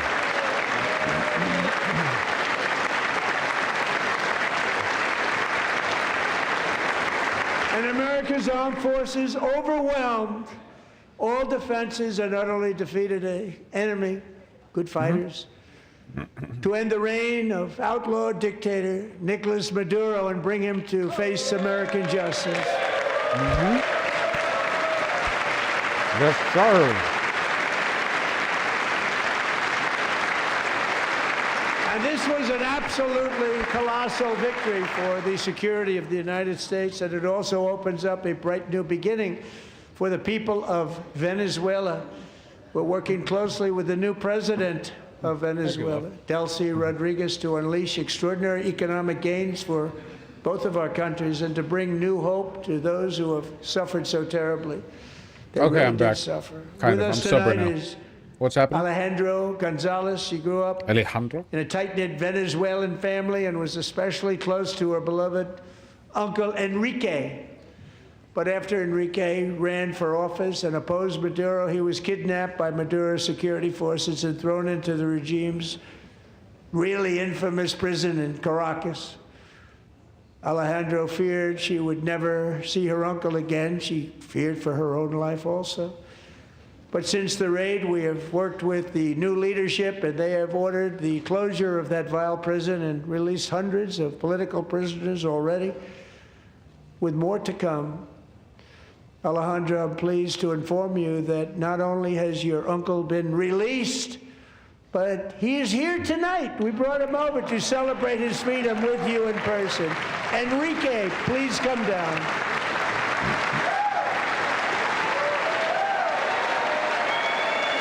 Well, now that I'm completely sober and I've seen enough of the speech to talk about it, I feel like this is actually a worst case scenario for Republicans. They're not confident enough for Trump to double down on all of his worst attributes and what he's sort of aimed to do for the country, but they're also not willing to reconcile with a appeal to moderation. You know, it's kind of like the ultimate concession, right? They're not confident enough to brag, you know, but they're also not, strategic enough to make a broader appeal. I don't know. To me, this kind of does signal like just utter annihilation in the midterms. So that's good, at least, huh? Really great heroes. It was very dangerous. They knew we were coming. They were all set. But the deeds of one warrior that night will live forever in the eternal chronicles of military valor. Chief Warrant Officer 5, Eric Slover, planned the mission and was the flight lead in the cockpit of the first helicopter, a big, beautiful, powerful helicopter. It was a massive Chinook carrying, as you can imagine, many, many American warfighters. Wearing the dog tags, his wife Amy had blessed with holy water before he left. She knew it was going to be a rough one. Eric steered the Chinook under the cover of night and descended swiftly upon Maduro's heavily protected military fortress. This was a major military installation, protected by thousands of soldiers and guarded by Russian and Chinese military technology. How did that work out? Not too good. While preparing to land, enemy machine guns fired from every angle, and Eric was hit very badly in the leg and hip, one bullet after another. He absorbed 4 agonizing shots, shredding his leg into numerous pieces. And yet, despite the fact that the use of his legs was vital to successful helicopter flight, legs are the most important part of flying a helicopter, to deliver the many commandos who would capture and detain Maduro was the only thing Eric was thinking about. Then, even as he was gushing blood, which was flowing back down the aisle, helicopter lands at a steep angle. The machine guns stood right in front of him. They were right in front of him, too, machine gunners. I guess while he's doing this, I'll take the opportunity to pee. Previous planes. Boy, do I need to. Eric maneuvered his helicopter with all of those lives and souls to face the enemy and let his gunners eliminate the threat. Turned the helicopter around so the gunners could take care of business, saving the lives of his fellow warriors from what could have been a catastrophic crash deep in enemy territory. Only after safely landing the helicopter with all the warriors aboard in the exact right spot, which was vital to the mission. We probably would have had to maybe cancel the mission if that didn't happen. Eric told his co-pilot, also wounded, but not as gravely, to take over. I'm about ready to pass out. The success of the entire mission and the lives of his fellow warriors hinge on Eric's ability to take the searing pain. It was unbelievable what's happened to his legs of the bullets and keep on flying and landing, and people knew what was happening. Everybody in the back of the helicopter knew because they saw the blood pouring down the aisle. Chief Warrant Officer Slover is still recovering from his serious wounds, but I'm thrilled to say that he is here tonight with his wife, Amy, Eric, and Amy. Come on in.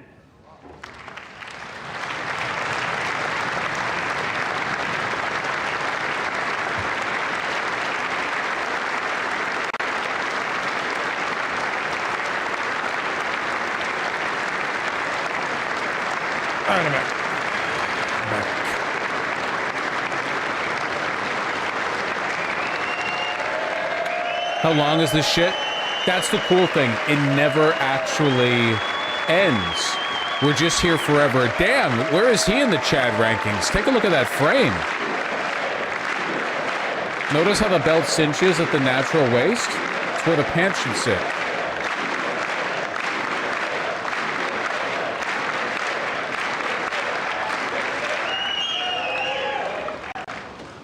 So we have a surprise for Eric and Amy. In recognition of Eric's actions above and beyond the call of duty, I would now like to ask General Jonathan Braga to present Chief Warrant Officer Slover with our nation's highest military award, the Congressional Medal of Honor.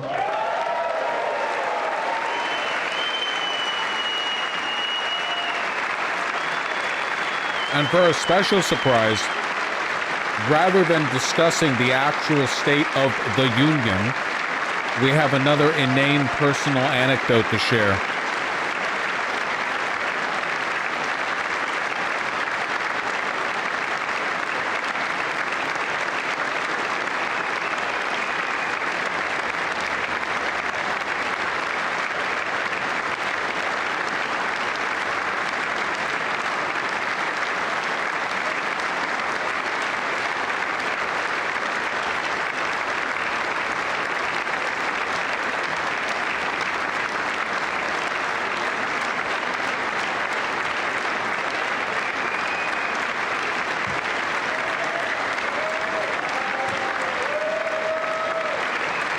It's like super awkward, huh?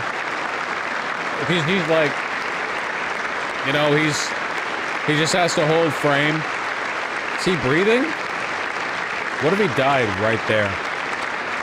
That'd be so fucked up. Thank you very much, Eric and Amy. Great to get to know you. I met with them and with a lot of their fellow warriors at Fort Bragg recently. You notice the name Fort Bragg, we have it back, we brought it back. We won the First World War with it, the Second World War with it, and then they decided to change the name.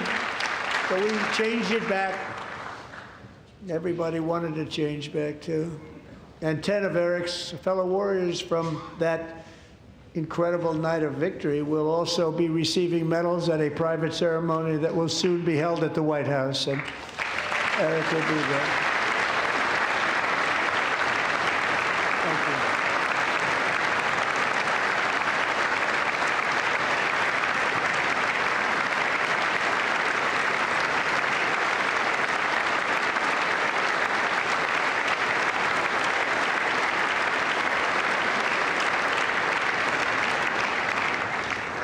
Thank you, Eric. That's a big one. Tonight we've celebrated many truly extraordinary American patriots, but there is one last living legend to honor before we go. The funny thing is, He's one more heroic American. We know Trump fucking hates veterans because he thinks they're suckers. So, like, a wounded veteran is the lowest of the low to him. Like, actual dog shit he scrapes off the bottom of his feet. You know? In his head, he's just like, you fucking idiot. How'd you get hit? You loser. Legendary dogfight. Flying through blizzard conditions, his squadron was ambushed by 7 Soviet fighter planes. It was his first aerial combat of the war, and despite being massively outnumbered and outgunned, Royce now we go led the the takedown of 4 enemy jets and almost destroyed the others, vanquishing his adversaries while taking 263 bullets to his own plane and being seriously hurt. His story was secret for over 50 years. He didn't even want to tell his wife, but the legend grew and grew. But tonight, at 100 years old, this brave Navy captain is finally getting the recognition he deserves. He was a legend long before this evening. Royce, please stand up, and I will ask the First Lady of the United States to present Captain Royce Williams with his Congressional Medal of Honor.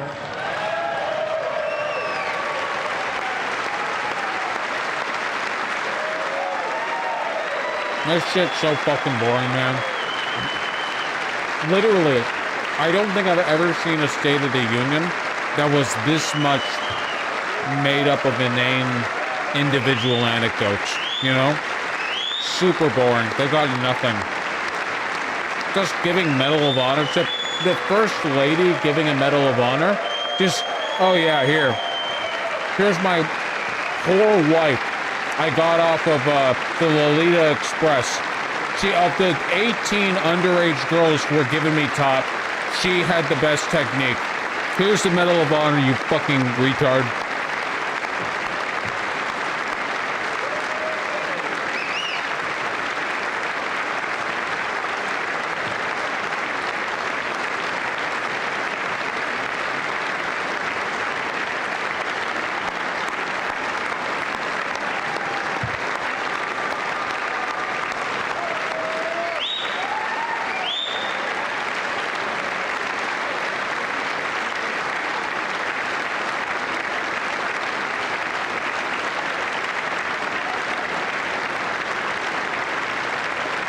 Man, these pretzels are fucking delicious. I'm like getting more sober with every bite.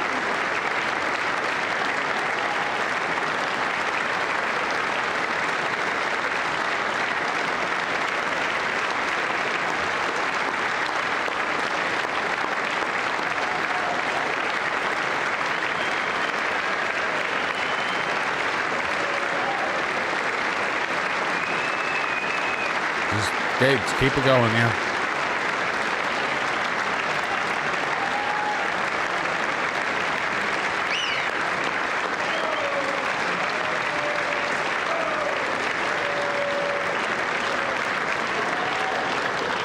Thank you, Royce, and thank you, Eric. I've always wanted the Congressional Medal of Honor, but I was informed I'm not allowed to give it to myself, and I wouldn't know why I'd be taking it, but if they ever open up that law, I will be there with you someday. But you know, that's our highest honor, Congressional Medal of Honor, and that's a big thing, and it's an honor to be in the same room with you. Thank you both very much, Eric. Thank you.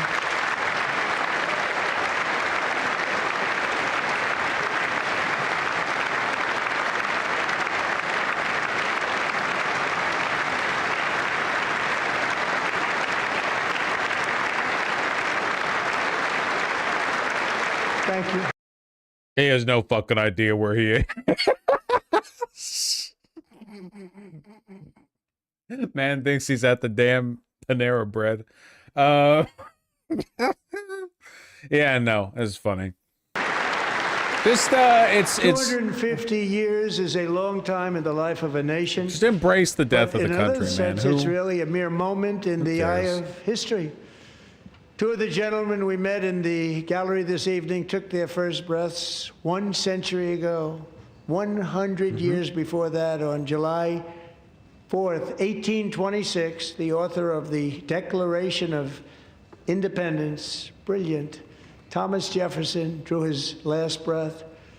Just a single long human lifespan separates the giants who declared and won our independence from the heroes who stand among us tonight. Everything our nation has done, everything we have achieved, has been the work of those few great lifetimes. In those brief chapters, Americans built this nation from 13 humble colonies into the pinnacle of human civilization and human freedom, the strongest, wealthiest, most powerful, most successful nation in all of history. Americans ventured out across the daunting and dangerous continent. We carved paths through an unforgiving wilderness, settled a boundless frontier, and tamed the beautiful but very, very dangerous Wild West. Fascist nation slap is always so fucking empty gay. Marshes and wide open plains, we raised up the world's greatest cities. Together we mastered the world's mightiest industries and shattered history's monstrous tyrannies. and we liberated millions from the chains of fascism, communism, oppression, and terror. Americans lifted humanity into the skies on the wings of aluminum and steel, and then we launched mankind into the stars on rockets powered by sheer American will and unyielding American pride. We wired the globe with our ingenuity. We captivated the planet with American culture. And now we are pioneering the next great American breakthroughs that will change the entire world. All of this and so much more is the enduring legacy, unmatched glory of the hardworking patriots who built and defended this country and who still carry the hopes and freedoms on all of humanity's backs. For years they were forgotten, betrayed, and cast aside. But that great betrayal is over, and they will never be forgotten again. Because when the world needs courage, daring, vision, and inspiration, it is still turning to America. And when God needs a nation to work his miracles, he knows exactly who to ask. There is no challenge Americans cannot overcome, no frontier too vast for us to conquer. No dream too bold for What's he us yapping to about? chase. I think that I wouldn't be able No to follow this even horizon if I too was distant sober. This for shit's us to fucking... claim.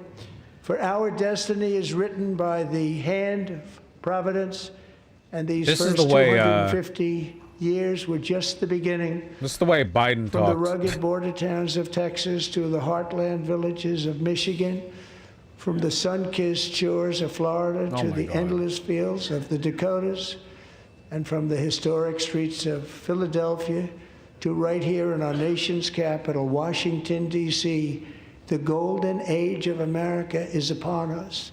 The revolution that began in 1776 has not ended.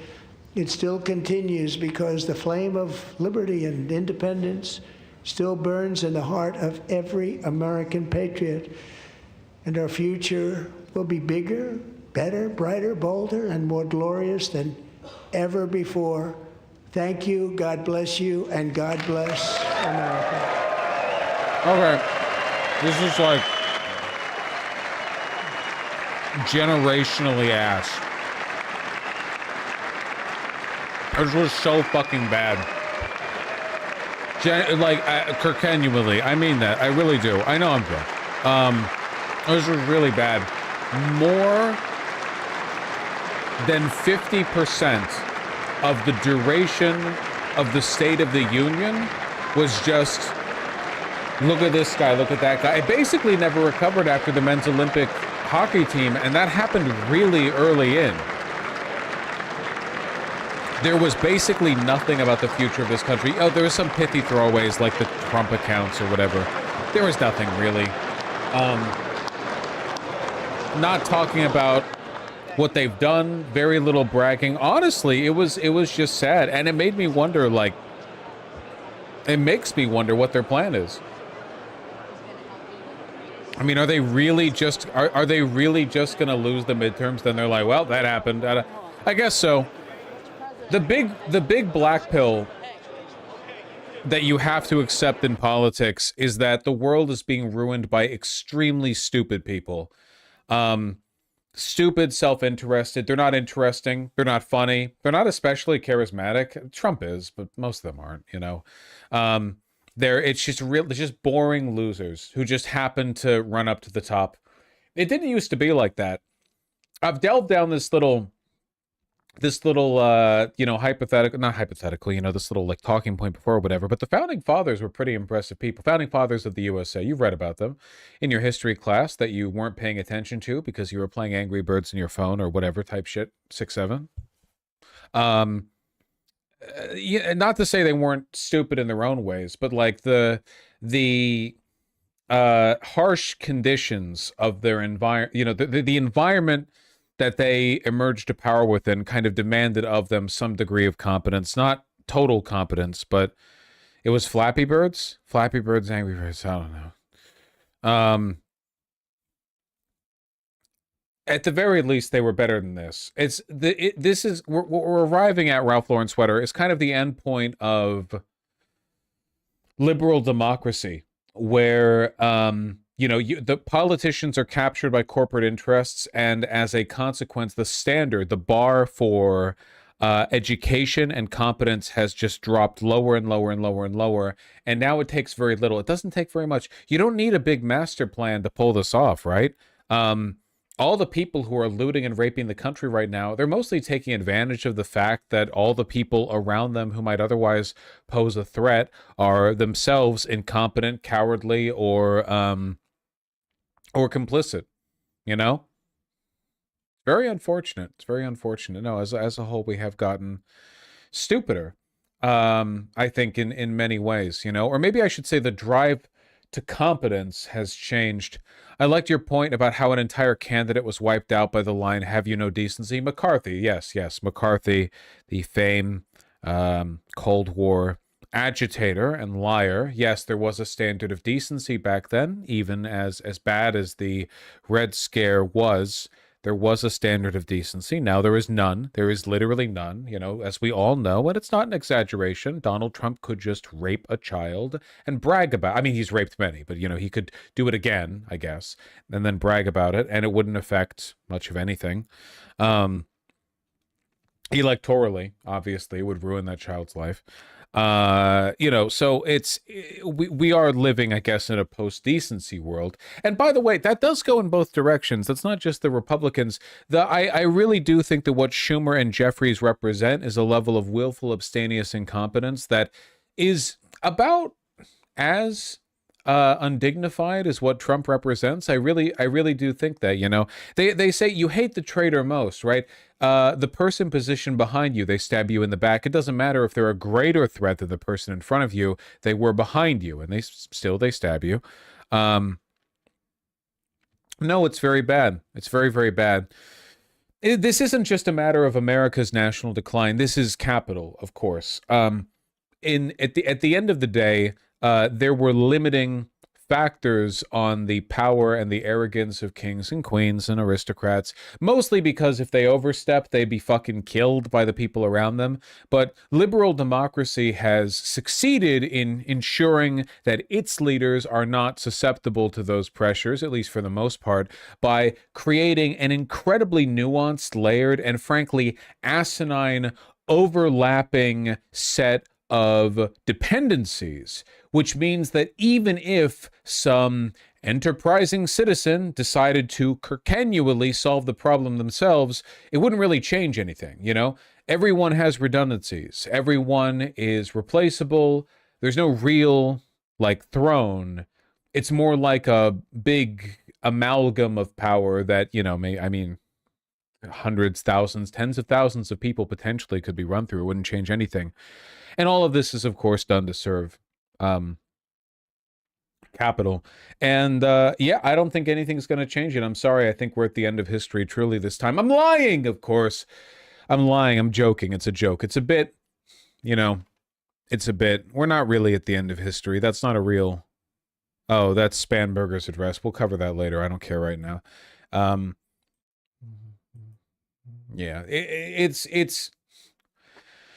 It's about the material conditions, okay? It's like Mark said, because he's smarter than you. He's smarter, maybe even than me.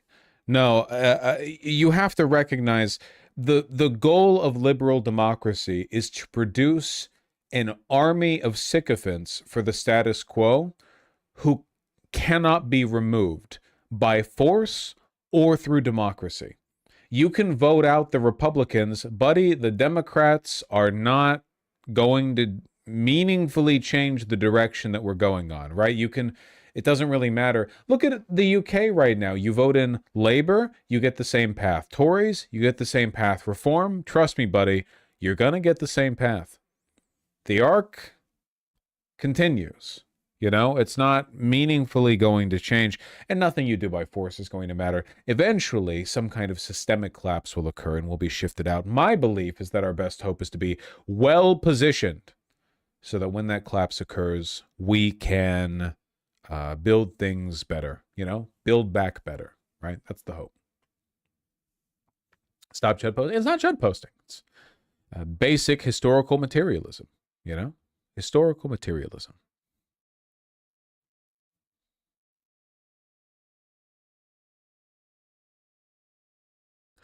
By the way, that long arc of history sometimes does work in your favor.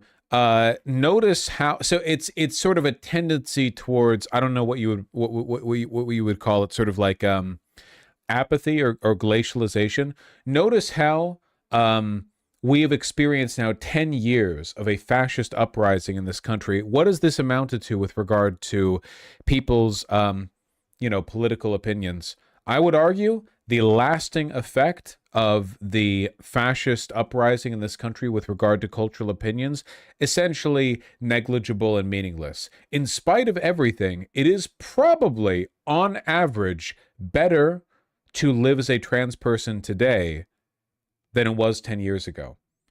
In spite of the polling, as we've seen it shift up and down, the degree of support and cultural assimilation outpaces what people's nominal support indicates. Or to put it another way, back then, a lot of people said they supported trans people, but were still, in terms of experience. Whereas nowadays, a lot of people will say they don't support trans people, but, they're here. It does depend on the state. I agree. There's been a greater degree of polarization. But keep in mind, we are talking about, quite literally, the capture of the U.S. government by neo-Nazis. A significant number of the people working in the White House right now are actual, literal neo-Nazis. They control the media. They control Congress to the extent that it exists. They control the Supreme Court. And what has the result been? Negligible movement of the needle. So the inertia, or the lack thereof, works in both ways. Just as this country is doomed to economic, financial, and climate collapse, so too are trans people going to keep playing ultra kill. History moves in funny ways. No one has their hands at the wheel, and nobody can change the direction we're all moving in. So that's cool, in a way.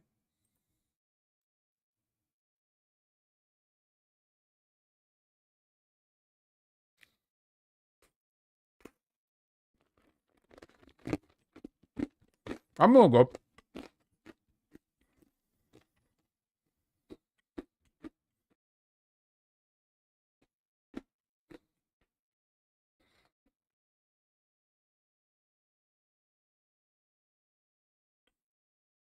Go to have more water. Don't patronize me.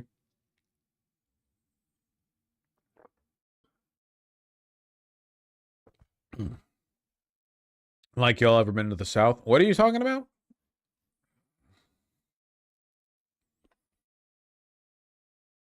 I don't know what you're talking about.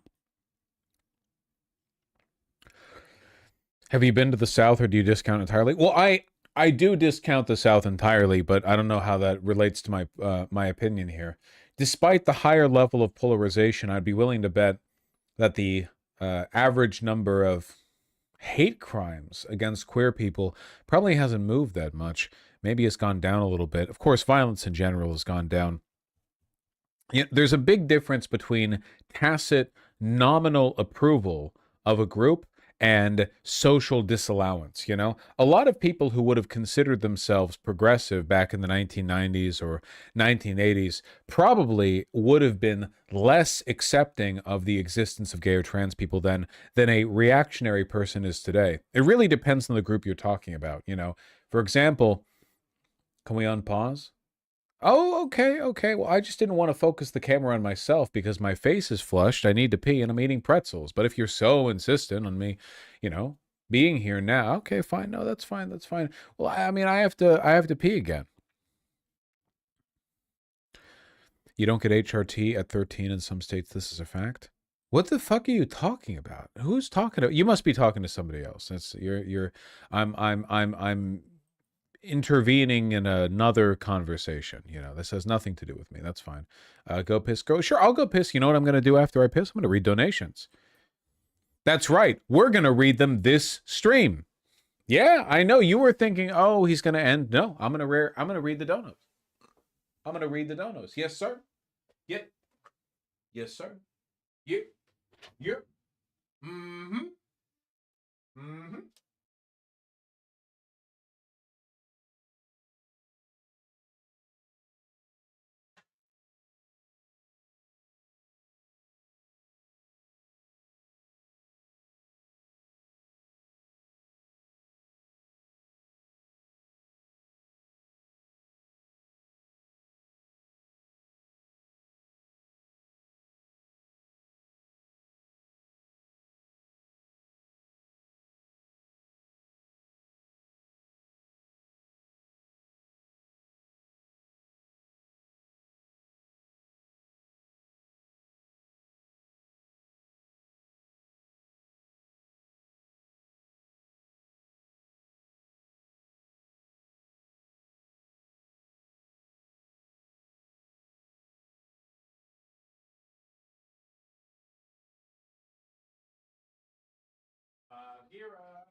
Hello, River. What are you doing in front of the camera? What are you doing? What are you doing? What are you doing? What are you doing, you menace, you?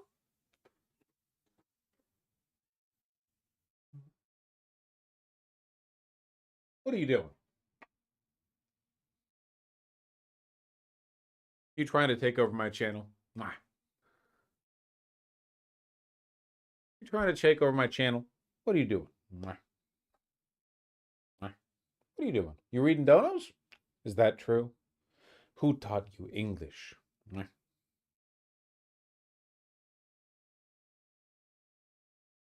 Why are you purring? Why are you purring? Mwah.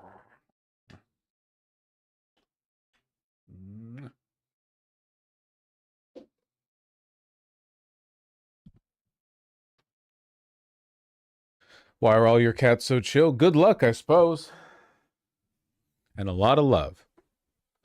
Gotta hold them when they're little babies and give them kisses. Like so. All right.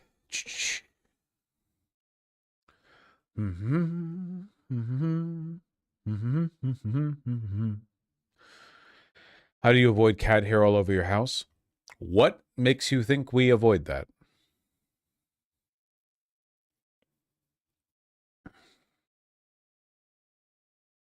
Thoughts on Filson outerwear?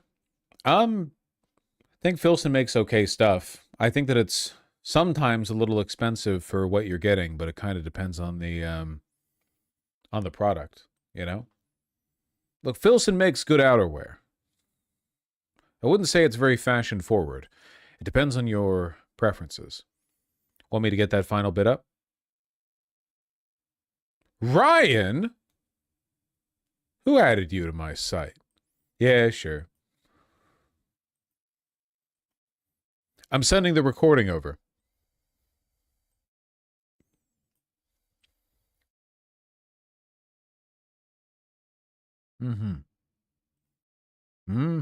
Yes, sir.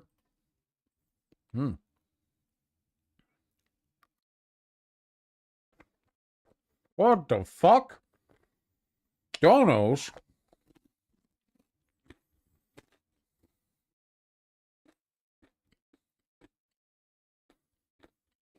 That fucked up.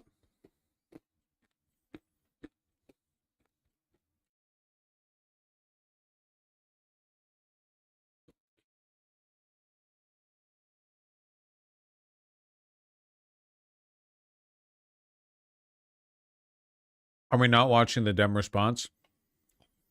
Nah. Maybe I'll do that tomorrow.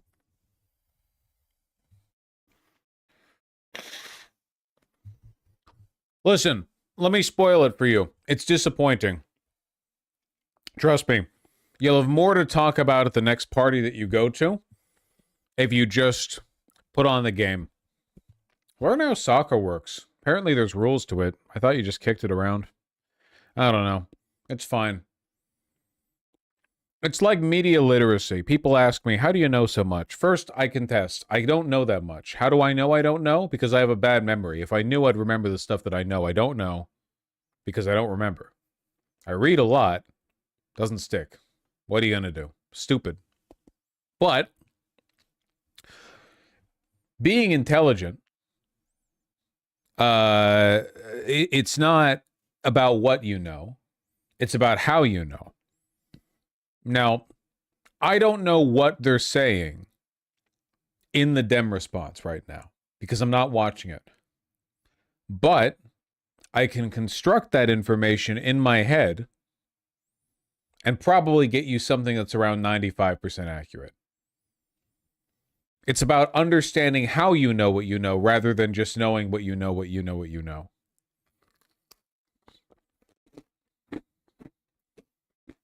Actually, remember I was reading a really heavy. What I show you? Dude, what I showed you was funny as fuck. But my love, dear, what did I show you while you were reading? You're reading a book about... It was about poop? It couldn't have been about poop. That's not true.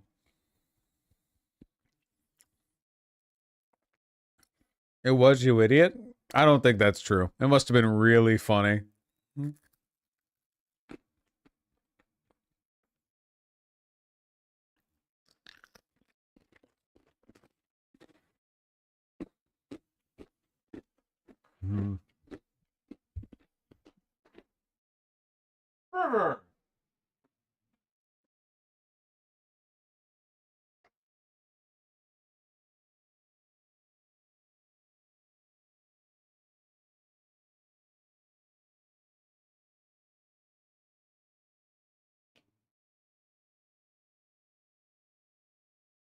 River. You can't do that.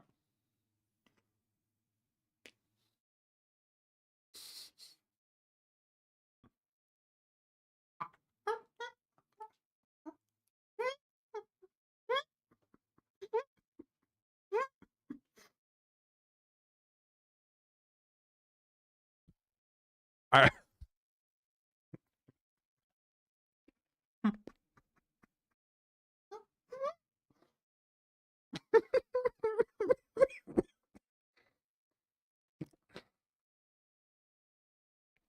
I remember the meme now. I remember now.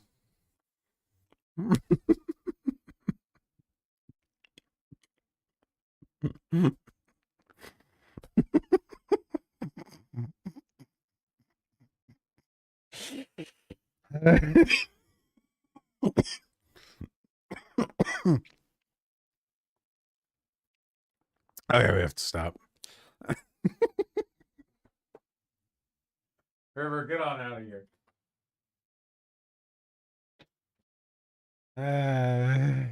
Okay. Okay. Okay. Marie Donos. You.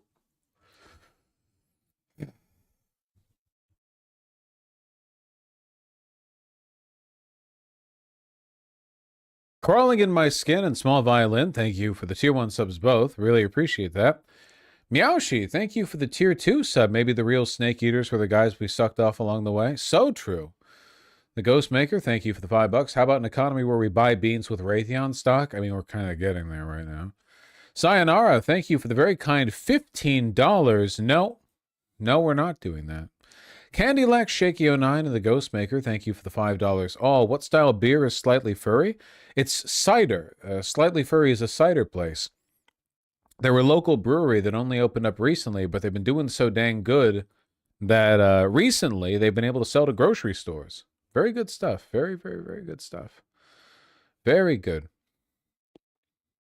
Super good, even. Super, super, super good. Captain Jules, thank you for the tier 1 sub. 777, thank you likewise. Zivanaskaya, thank you for the $7. Really appreciate that. Congratulations on getting your workout done. Sayonara, thank you for the $5. Kidney Stealer, thank you for the $5. Teo Scoops, thank you for the $5 as well. Sorry. No declaration of war just yet. Tech Narcovist, thank you for the $5. I saw Superman based on your recommendation. Holy shit, what a great anti-Israel film. It really does read that way, doesn't it? Huge Cat Fan and Sunset Menu, thank you for the tier 1 subs. Do you think the Democratic Party can be reformed in our lifetime, or is positive change not attainable under our current electoral system? Well, I feel like you're putting the cart before the horse here. The question isn't, can the Democratic Party be reformed? The question is, is it possible to get our interests represented electorally within our lifetime? And the answer is, of course, yes. But I do think it's going to require a kind of paradigm shift that, might be referred to as accelerationist. Zoran Mamdani is good, but he's also an outlier in terms of like the broader appeal of the electorate and of the party and what they can actually get done. I think that to a large extent, unfortunately, we are kind of banking on, we're waiting for the tide to rise, essentially, and we're just getting ready for that in the meantime.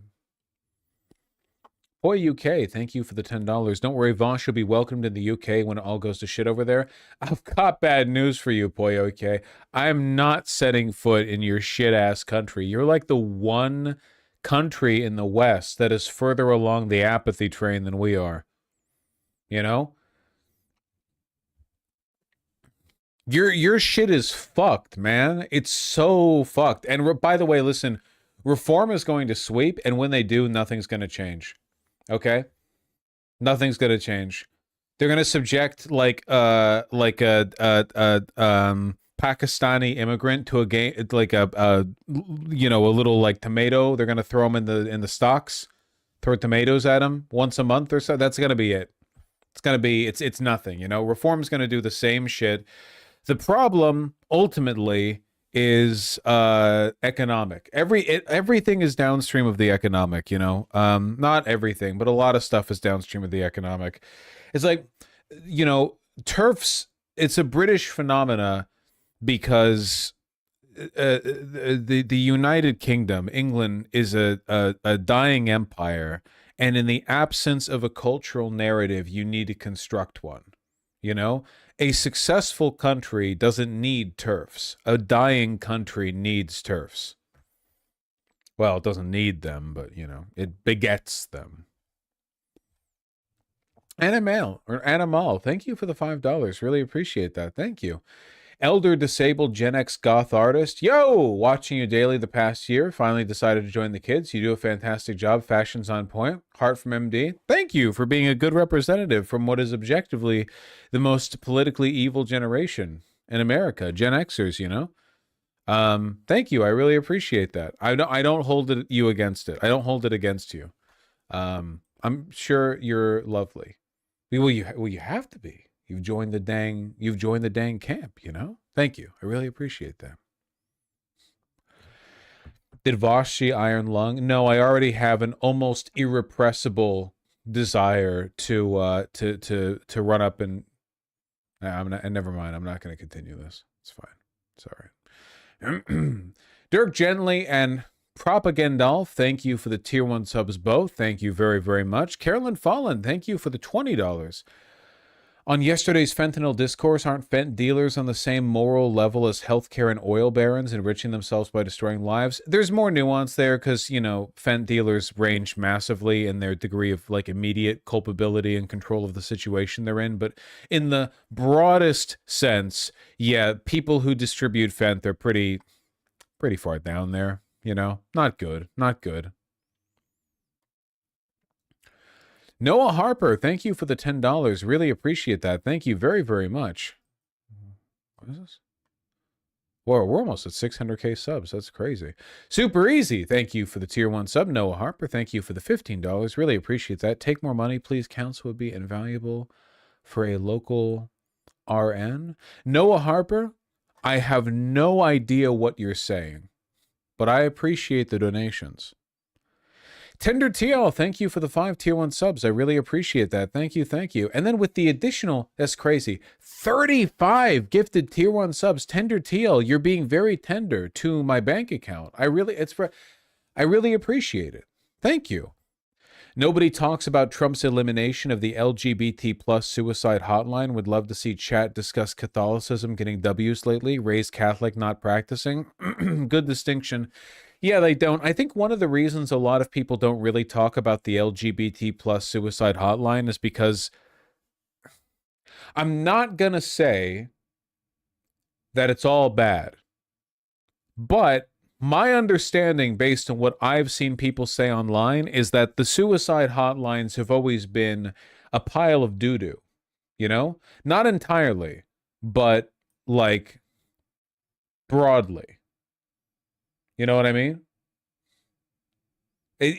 I'm not saying like it's obviously the sentiment, but I think a lot of people who otherwise, the kinds of people who would post about it are not freaking out over it because it's like their understanding is that it's bad and not very useful anyway. But that's just what I've heard.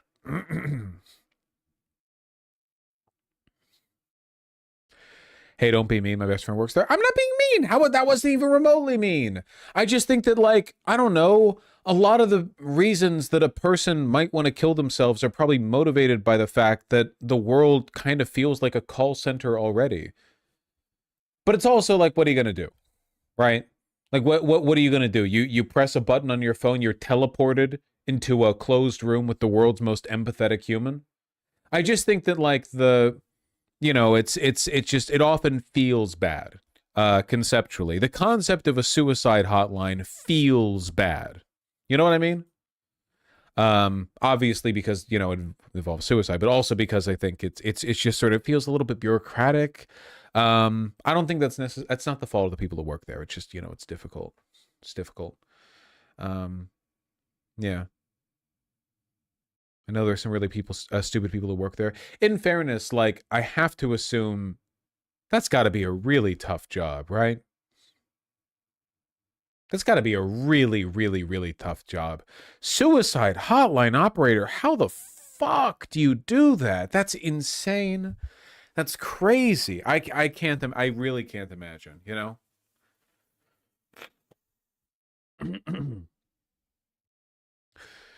Like, on par with 911 operators.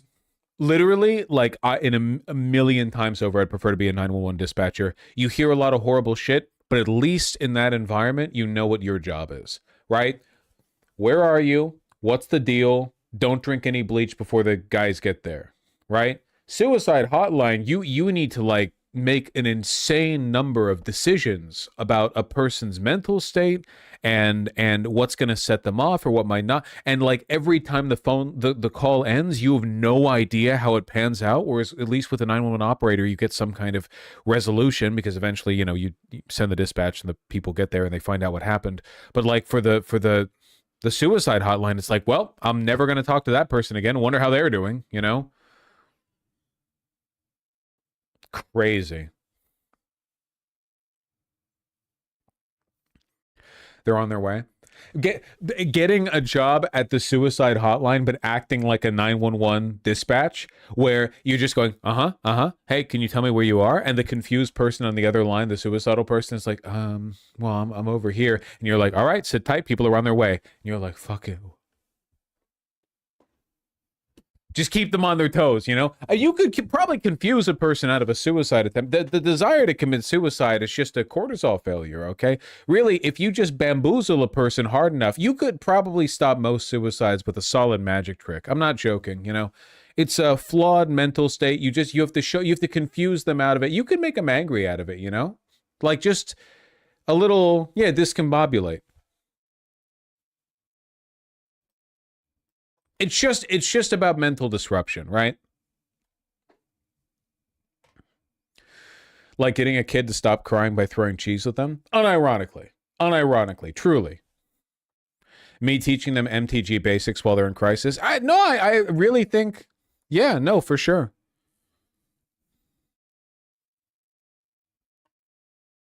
Tell them to kill themselves. No, I'm just saying, like, if there was a guy on a roof and he was about to jump and you had a police sniper, like, take him out, like, shoot him in the shin or something, I bet afterwards he wouldn't want to jump off the roof. He'd be like, holy shit, ow. He'd be really distracted. Or she, or they. I'm not saying you should do that. I'm not suggesting you deploy police snipers to deal with suicidal people. But I do think it would, distract them. What if you shoot him and he falls off afterward? No, that could happen. You wouldn't want that. Ouch, wait, I felt something. It's like cutting, but it makes me never want to do it again. Folks, we might be onto something here. No, we're being too glib. Really, though, never kill yourself. You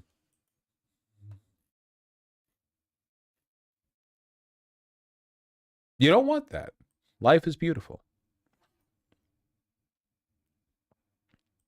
Nobody has ever found an argument against a beautiful morning sunrise. You know that? Nobody has. Many people have tried. Hitler, J.D. Vance. Nobody has. They've tried. Vampires? Vampires do have a pretty good contingent argument, in fairness.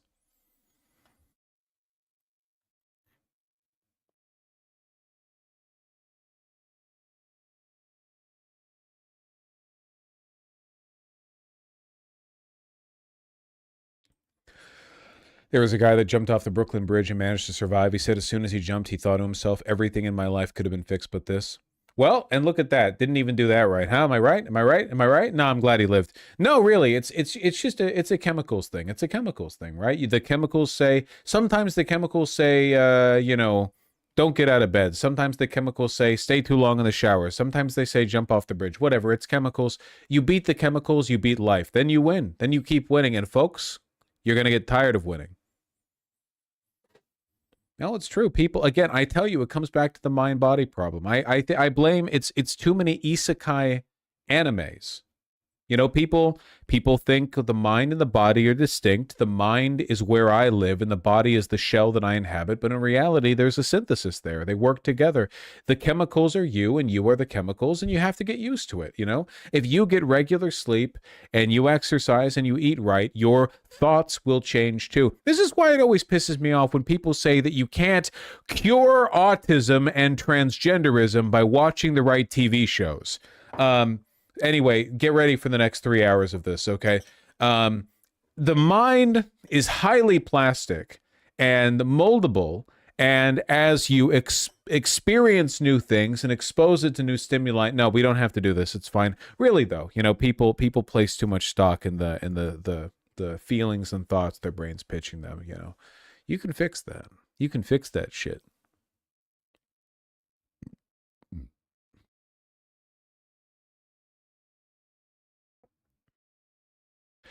Trans too this time? You're right. Next time I'll say cisgender, right? You can cure your cisgenderism. It's true.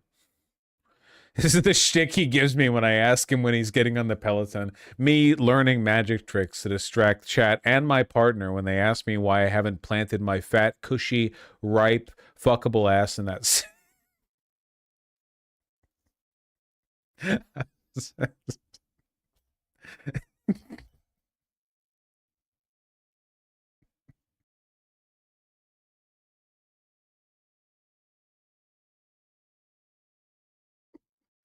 All right, let's finish on this. Foxboy, oh, relevant. Thank you for the tier 1 sub. Small Violin, thank you for the $5. Have you been to Bremerton, Washington? It's a short ferry ride away from Seattle. No, I don't think so, actually, though I have heard good things about Bremerton, but I have not been there myself. Yeah, they've been to Bremerton. I've heard good things. I'm probably going to go there at some point, you know? Puzzled Us, thank you for the $5. Time to make a koala fursona and come to Australia. Maybe I have been to Australia. That is true. 777 of the Ghostmaker, thank you for the $5 both. Beverage Goblin, thank you for the $10 for more vodka. Don't worry, there's still plenty more where that came from. Rhino Forever 16, thank you for the $25. Really, really appreciate that. Thank you very, very much. You're not unk status yet. We're only 30. Don't let the chatters bully you. You know, I've come to terms with my mortality. I do, however, think that I'm going to be styling on some of these people when we're all old, you know? Because some of these guys, they're like, you know, they're calcified in spirit. I think that my soul will remain vibrant and, you know, it'll burn bright for my whole life. I think that. Can I guarantee my body won't wither and die? No, of course not. But I do think my soul will radiate fire, you know, the whole time. I do think that. That's what matters. Sancho, thank you for the tier 1 sub. Yes, I think that drinking was an excellent idea. Yeah, thank you for the 5 tier 1 subs. Really appreciate that.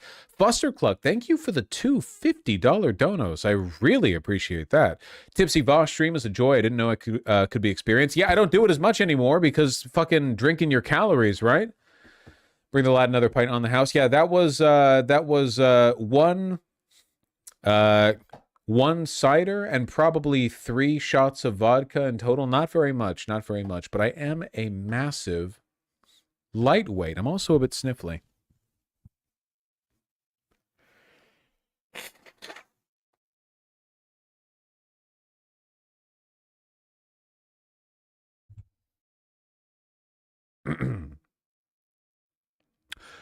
No Space is Sad, thank you for the $5. Trump forgot to announce the Kyle Rittenhouse Captain America program. It is pretty funny to think about the fact that if Kyle Rittenhouse had did what he did... Wait, hold on a second. I'm blanking. Kyle Rittenhouse shootings date. Wasn't that? Yeah, 2020. Okay. if he had did, well, wait. Yeah, we just barely missed out on Kyle Rittenhouse being present at a State of the Union address. If Kyle Rittenhouse had done his bit a little earlier, he might have been at the at Trump's final State of the Union address during his first term. That would have been funny as fuck. That fat little pig boy. Yeah, legendary bag fumble. He thought that Trump was going to win in 2020 for sure. Well, musically inebriated. Thank you for the $10. The state of an onion is solid. 2 hours of pandemonium. These pedophiles can't figure that out. Drink water, Voosh. Onion's got some liquid in it, you know.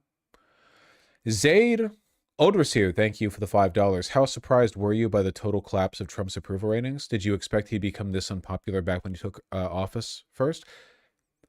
I can't promise. I don't remember everything that I've said on stream. A lot of my positions have been recorded for posterity. However, I do think I've been consistent in saying that Trump would always be a very unpopular president. I do think I've said that consistently. I think the main reason being is that the powers that be are both unwilling and not competent enough to control culture. You know, they can't control the narrative. So as a consequence, yeah, like Trump was, there are consequences to being really bad at leading. So I mean, I do think that catches up to you, whether or not that means that you face any consequences while in office or after. I mean, that's a different thing, but people do recognize it.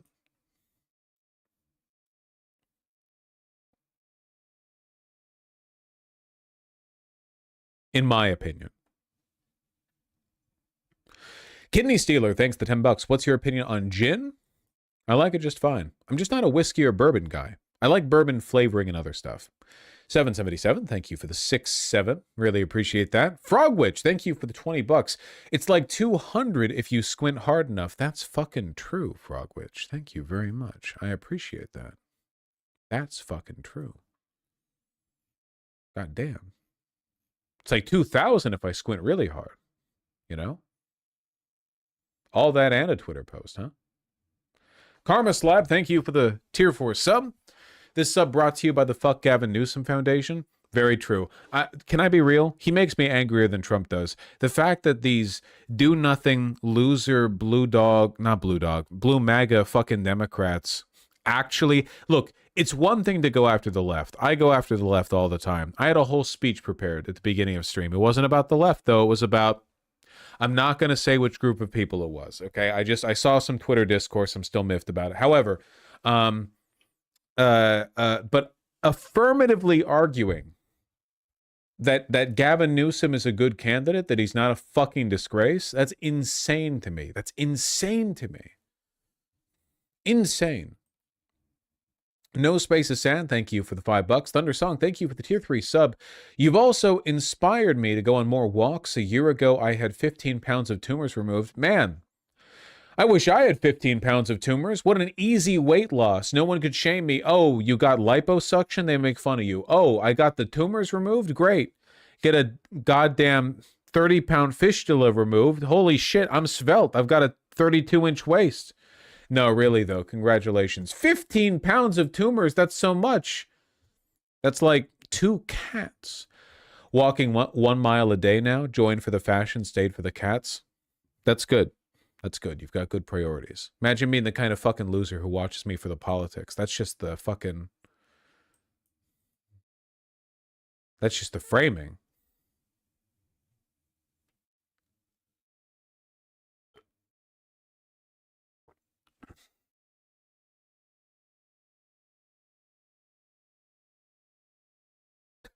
Got 15 pounds of tumors removed. Okay, brag much? No, really, though. Congratulations. No Space Sad, thank you for the $5. 3 Fat Samurai, thank you for the $5. Cats. Ooh. Stinky. Gonna give you 15 pounds of stupid? Yeah. Give me Bagheera. Apes in the Plan, thank you for the tier 3 sub. Really appreciate that. Thank you. I'll be in Bothell, Washington for a company training in March. Haven't been to Washington since 2003. Not familiar with Bothell. What's my mean time to get mugged? Buddy, I have no idea where the fuck Bothell is. You're making up fantasy towns to me. Narnia? I don't even know. Bothell? I have no idea. If you go there, may God be with you. Hold on, we got a cat. Hello? Look at this one. Look, they got shaved patches. Because she had to go to the doctor.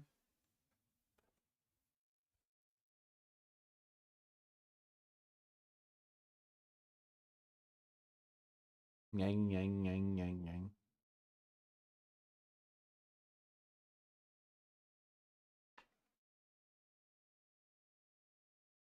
Look at this little guy.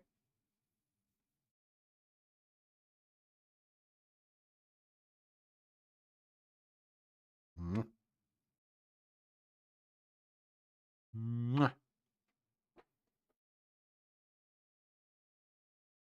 So cute. So fat.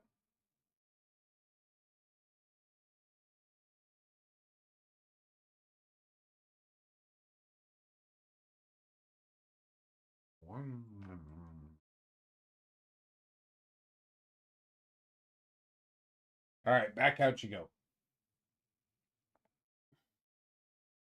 Yep.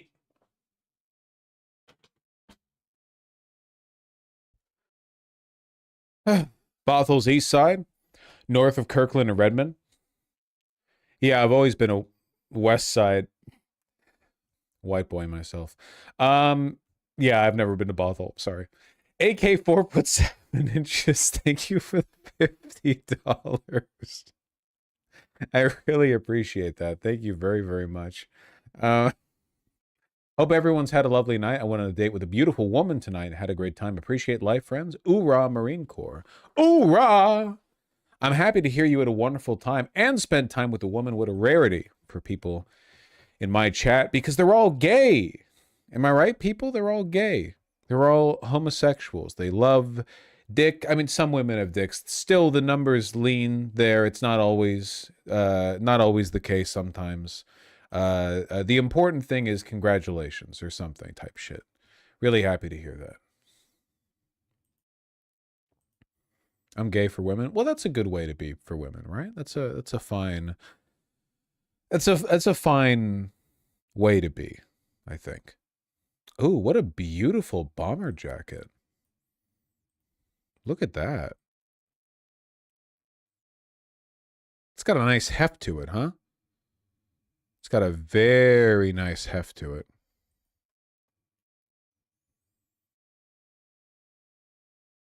Oh, I see. It's layered over a denim jacket. Okay, sorry. I guess I'm still a little I was thinking, like, looking at it, it's like an inner lining. That looks very good. Looks very good.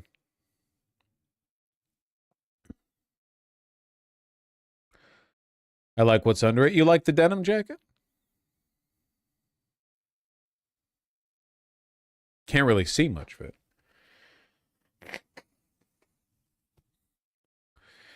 Yeah, my favorite bomber jacket ever was from that one.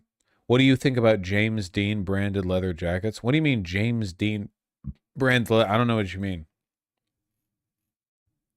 My favorite bomber jacket is from that one the company that make, come on, you guys, you all know, the Kamula Knit American flag cream sweater. Come on, hand knit. Come on. What are they called? It starts with either an M or a C or a D or an E. Come on. Is it Mon Italy I'm thinking of? Mon Italy bomber jacket. Is that what I'm thinking of? I don't know. Who even knows, man? Who even knows these days?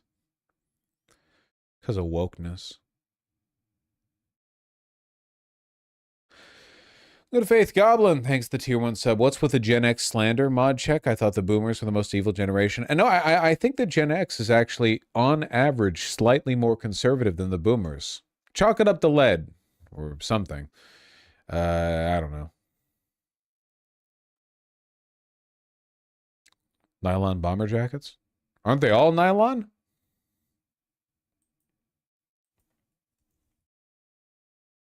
They're supposed to be waterproof. Some are leather. Mine is leather.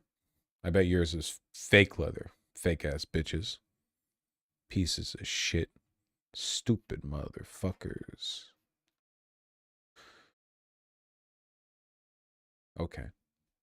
All right. Super chat. Super chat. Super chat. Mikhail Gelfan, thank you for the $50. Really appreciate that. Proper title for the State of the Union. Thank you. My pleasure. Sometimes I worry when I act like this, I'm not giving people what they want. You know, what they want being like astute political analysis. But I have to remind myself that the bit that I did earlier where I said you get more bang for your buck politically by focusing on cultural wedge issues rather than just like covering the news or whatever is completely true. I legitimately think that more people have been politically educated from my content when I talk about like the man versus bear thing or some stupid video game drama than I do when I cover the news. Yeah, politics is downstream of culture, not vice versa.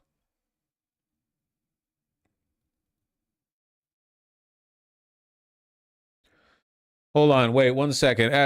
Do I have a bell? Do I have a bell? Hold on. That doesn't really.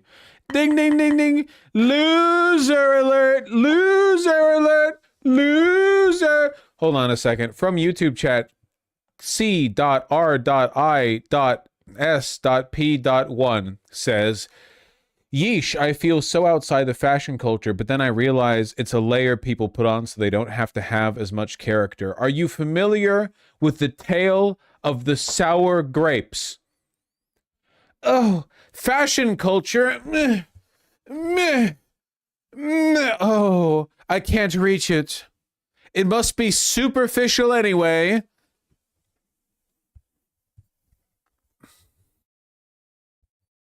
Type shit.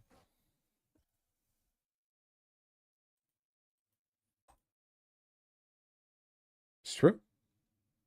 The fable of the sour grapes. You have to learn. I used to think that way, you know. I remember, you know, I remember being in high school. What was I in high school? Incredibly smart, witty, coolest guy around. But still I thought, you know, oh, those jocks and their athletic prowess? Sports are stupid. Oh, you're good at moving a ball around. You're good at following arbitrary rules. Fucking good. And I go home and play StarCraft. What I didn't realize at the time, because I lacked self-awareness, now I have it. I wanted to be the sports ball man myself. Why? I got mad pussy, man. Also, it's like good for your body and shit.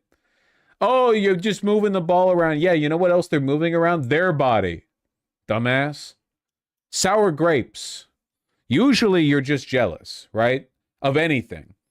When you see the abstract artist making paintings by dipping their labia in ink and then rolling around on a canvas made out of like spider silk, you know, you mock, but you wish your labia were dipped.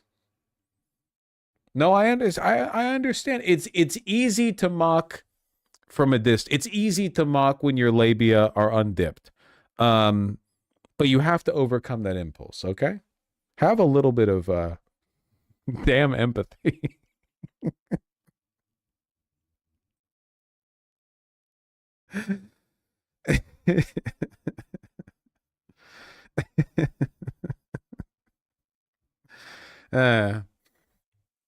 Real ones will seek the truth.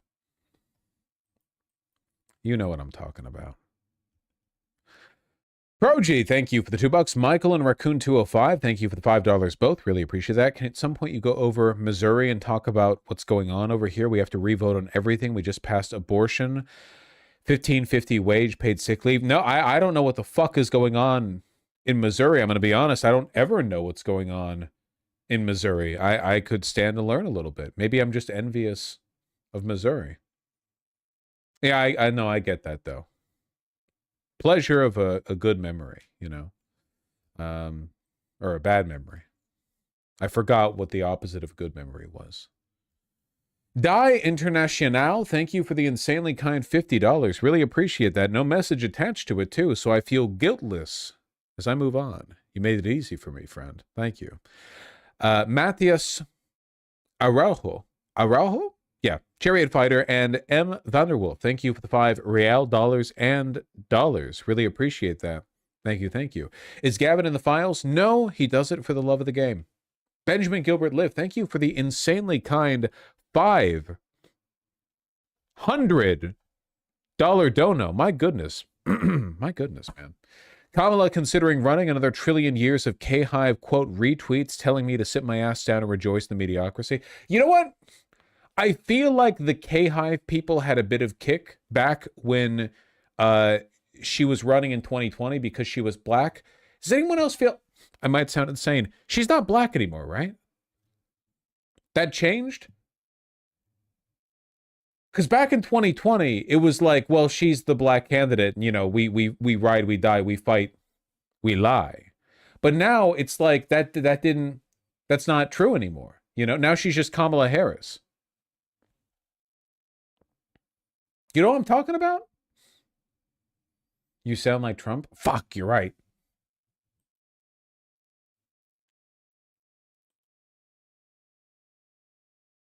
God damn it. He got to the...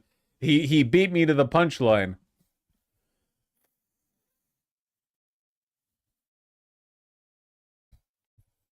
Lost stripping Kamala's blackness away. Can we be so for fucking real right now? Can we be for real? Okay? Come on. Come on. I feel like this is another sort of bell curve argument a little bit, where there's the low IQ, the high IQ, and the mid-wit position. But the highest IQ position here, obviously, is that Kamala Harris can't be black because she's Kamala Harris. You can parse that out however you want. Do the math. I'm giving you the solution. It's your job to do the work. And that's Kamala Harris specific. Obama's black.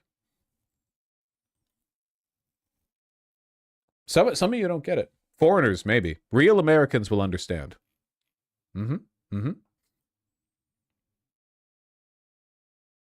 Yes, sir. Thank you, Benjamin. Mark Marinelli, Linkle Productions, Hannah Montan, and Invisible Player. Thank you for the $5 all. I really appreciate that. Thank you.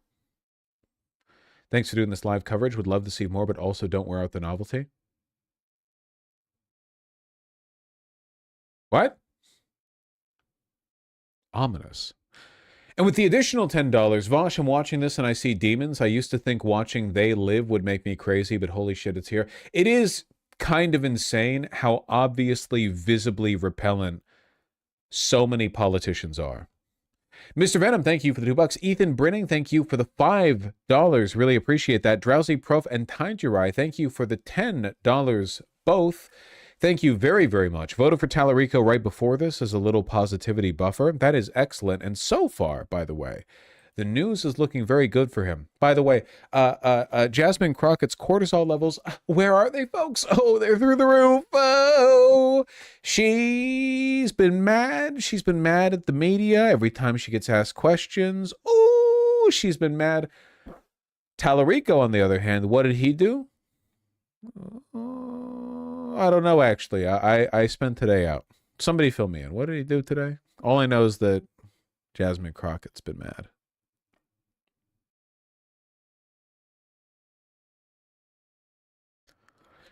Dude, you can't say angry black woman. Shut up, man! God!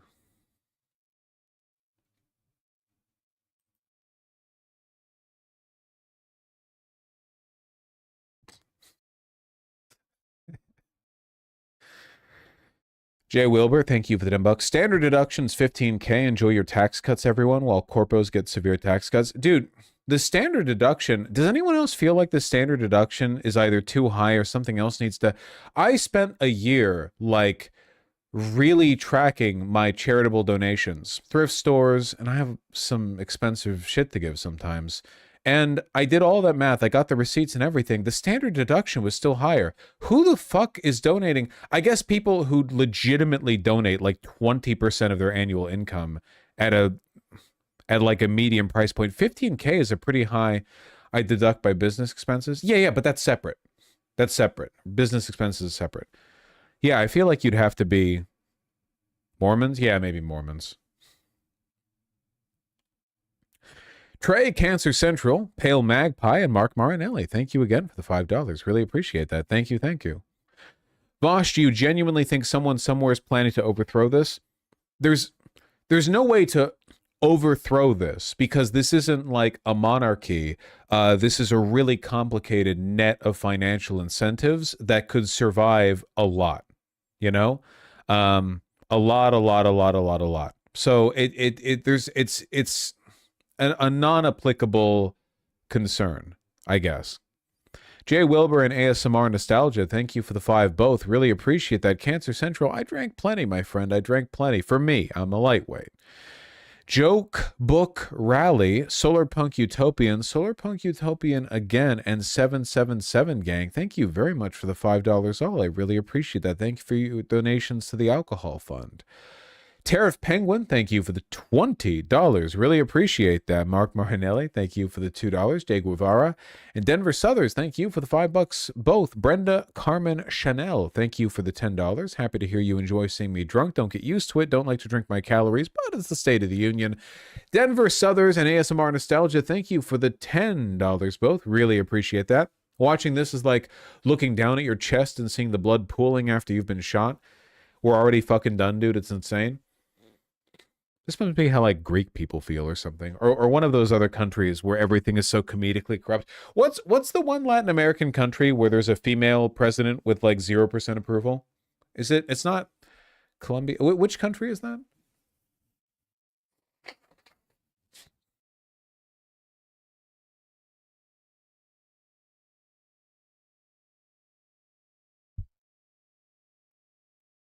Italy.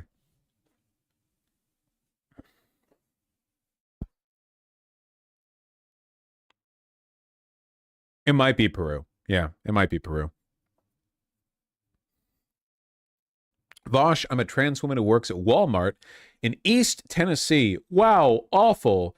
And I'm sending this because my job has never made me crash out like you are tonight. I can't imagine doing what you do. God bless. I agree that my job is more difficult than working at a Walmart as a trans woman in East Tennessee. And I would appreciate more of your money in the future to fairly distribute our respective incomes proportionate to the difficulty of our jobs. Thank you very much. You know what is a hard part of my job? Finding ways to do these bits without making you guys actually fucking hate me. Thank you very much for the $10. Thank you very much. I really do appreciate it. That's tough. Many people say I'm insufferable for them already, but I would say if I'm insufferable for anything, it's for the quiet bits of arrogance, not for the loud, sarcastic bits of arrogance. If you're getting mad at that, I think that you're the one whose head is screwed on wrong. You know, you get mad at that, you're like, oh, that was insensitive. Oh, it's a joke.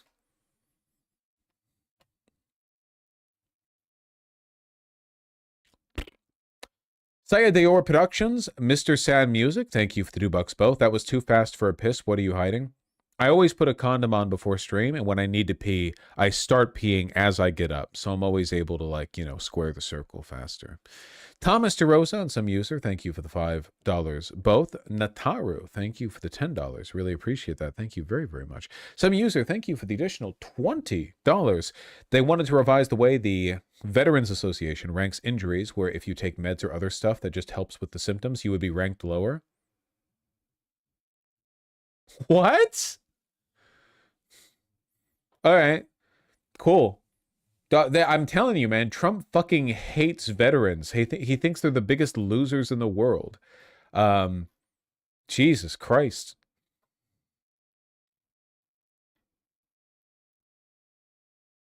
Have you guys seen the Twitter discourse about this fella? Pat Riley? The NBA coach who had his shit on? Seen people glazing him. I mean, he looks great, of course. Who couldn't? Look at that. Fellas, what's stopping you? You know, what's stopping you? That's what I'm asking, huh? W fit? Yeah. Yeah, I'd say so.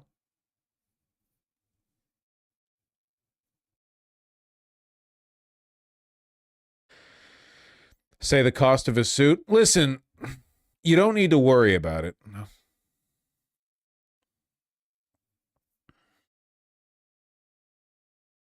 Money? You could dress like this if you knew how to thrift.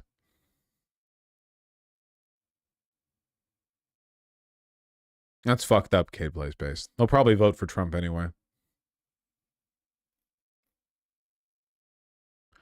Isn't the pants too low?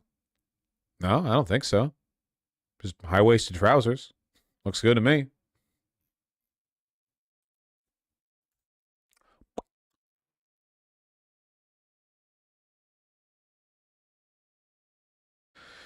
I don't want to wear a suit. I'd feel like a 30-year-old boomer.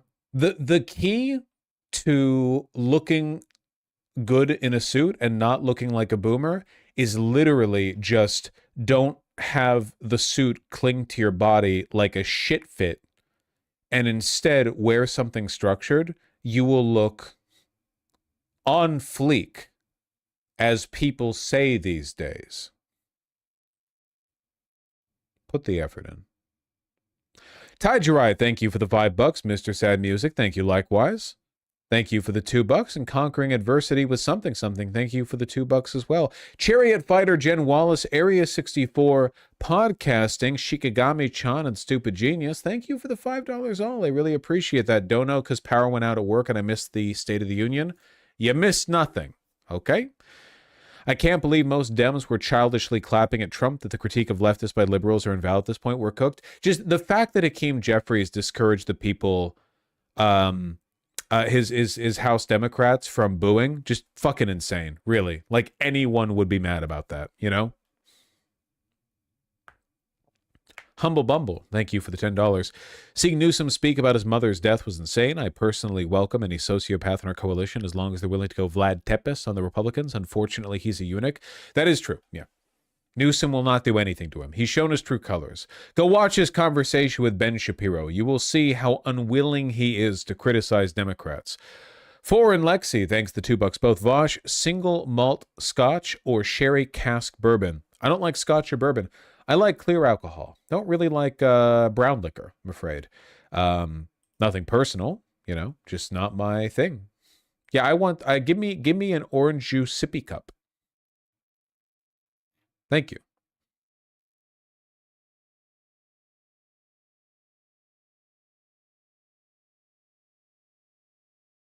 Yes.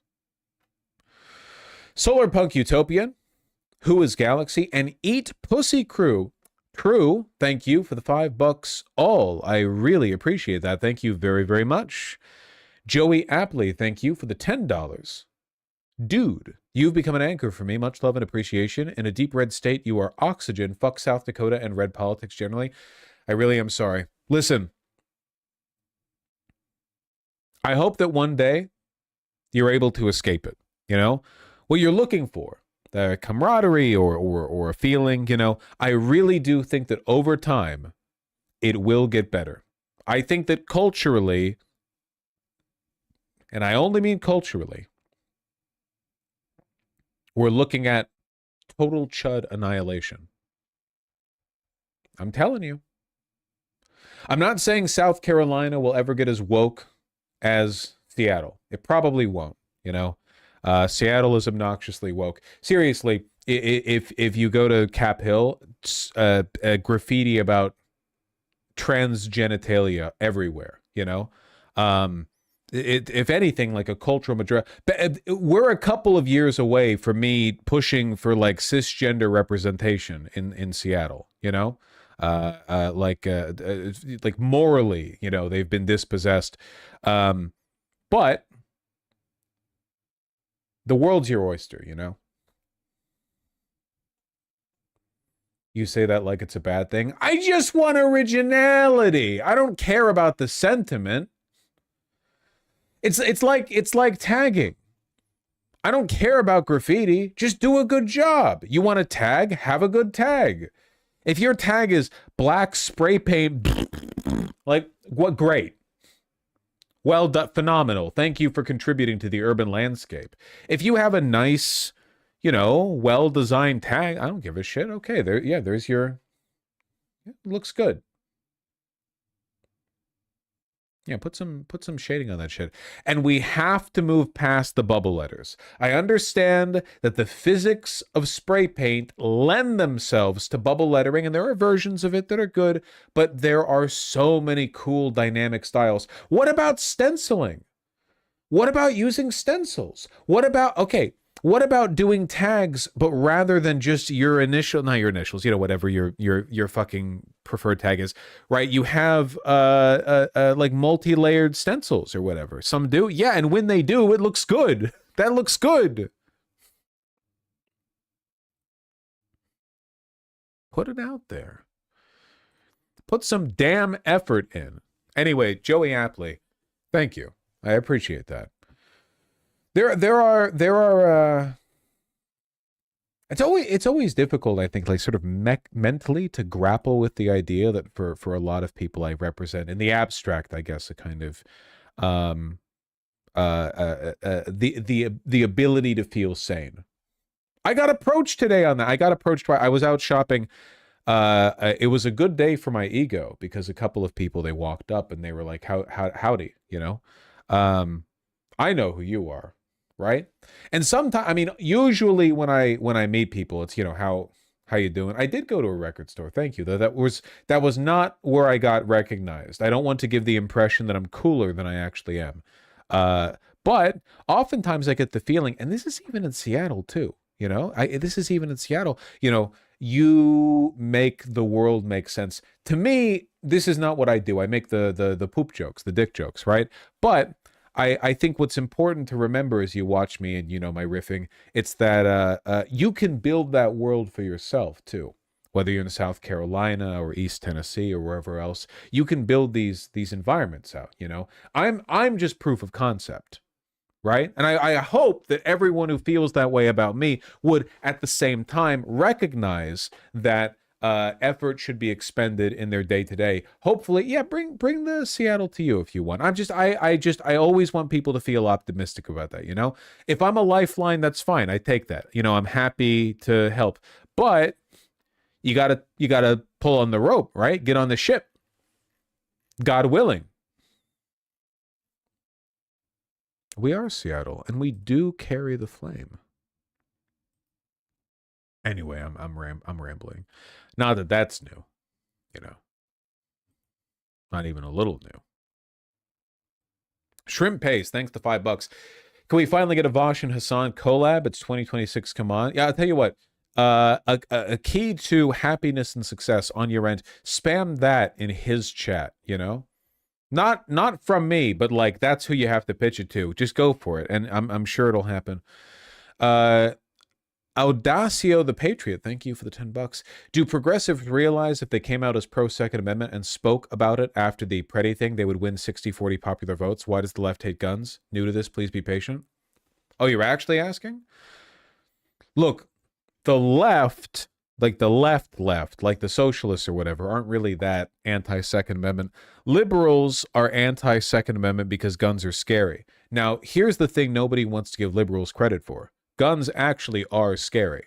The reason why I'm not anti-2A over here is because I think that it's rhetorically ineffective. I think that it galvanizes people for no reason. And also, it's in the fucking Constitution. Whether or not people are able to own firearms is largely a matter of constitutional interpretation. And to be honest, I really don't think the courts are going to sway that far over from where they are right now. I think that in a lot of cases, the externalities that we see as a consequence of firearm ownership are so much more cultural. Like they're culturally influenced more so than they are materially. Guns are almost omnipresent in this country. You know, like there are more guns than there are people. And in that environment, if a person wants to get a gun to commit a crime, they probably can, you know? limiting firearm access is good for preventing crimes of passion, but I think that there are ways to go about this that work, and there are ways to go about it that don't, you know? Oftentimes, I think Democrats take a very ineffective approach to addressing what might otherwise be pretty reasonable gun safety concerns. I'm reminded of Beto's doomed Senate race in Texas, where for some reason a very vocally anti-Second Amendment Democrat tried to win in Texas. I'm worried about Democrats bullying Tallarico on the subject. You know what I mean? Like they'll be saying like, do we really want to elect a senator who's not anti-Second Amendment and gonna get his ass in trouble for the fucking general or something? It's stupid. It's really stupid. Yeah, you could be smart about this, you know? Trem Krister and Pale Magpie, thank you for the $5 and pounds respectively. You should try Irish whiskey, mate. I don't know if I have. I mean, I've had whiskey before. I'm just not a huge fan, you know? I mean, maybe. Friendly Neighborhood Cult Leader, thank you for the $2. Beer recommendations? I don't know any beers. I don't like beers. I'm sorry. Yeah, I don't drink beers. I can't really say. Beef Wiener, thank you for the $5. If you hate sour grapes, never get into music. I play bebop and have to suffer through a lot of that. Love the content. I always watch and listen while I practice. Hey, happy. Hope that my dulcet tones don't get in the way of your musical practice. Yeah, sorry about that, Miss Pixel. Sorry about all the guns we produce. All right, folks. I gotta go. We did donos. Huh? Pretty good for a drunk fellow with no discipline, self-control, and no attention span. Did you catch the Sodu? It was fucking boring and lame. Just a bunch of countries dying. Here's a guy who died. We brought a corpse into Congress. No, I was late. Yeah, you didn't miss anything. You didn't miss anything. You didn't miss anything. Hope you've been well. All right, folks. Good stream, King. I know. I say that to myself every time. All right, folks. I'll see you tomorrow. Take care. Take care. And, yeah, drink some water, eat some food. Maybe I won't even be hungover tomorrow. I know, hungover from 2 drinks. But, like, and I must insist, I really, really am a lightweight. It's true. It is true. It is true. I am. I'm very much a lightweight. Tums? Does Tums help with hangovers? Is that true? No? Yeah, I didn't think so. Just they mentioned it. I mean, maybe. I'm always willing to learn. Just drink water. Drinking water is a core part of not getting a hangover. 100%. Yeah. I believe in that. I do believe that. What am I looking at right now? Shoes? Loafers. Very beautiful loafers. That's good. That's good. That's good. Do I need to be looking at them? No. What I need to do is go get some yogurt. All right, folks.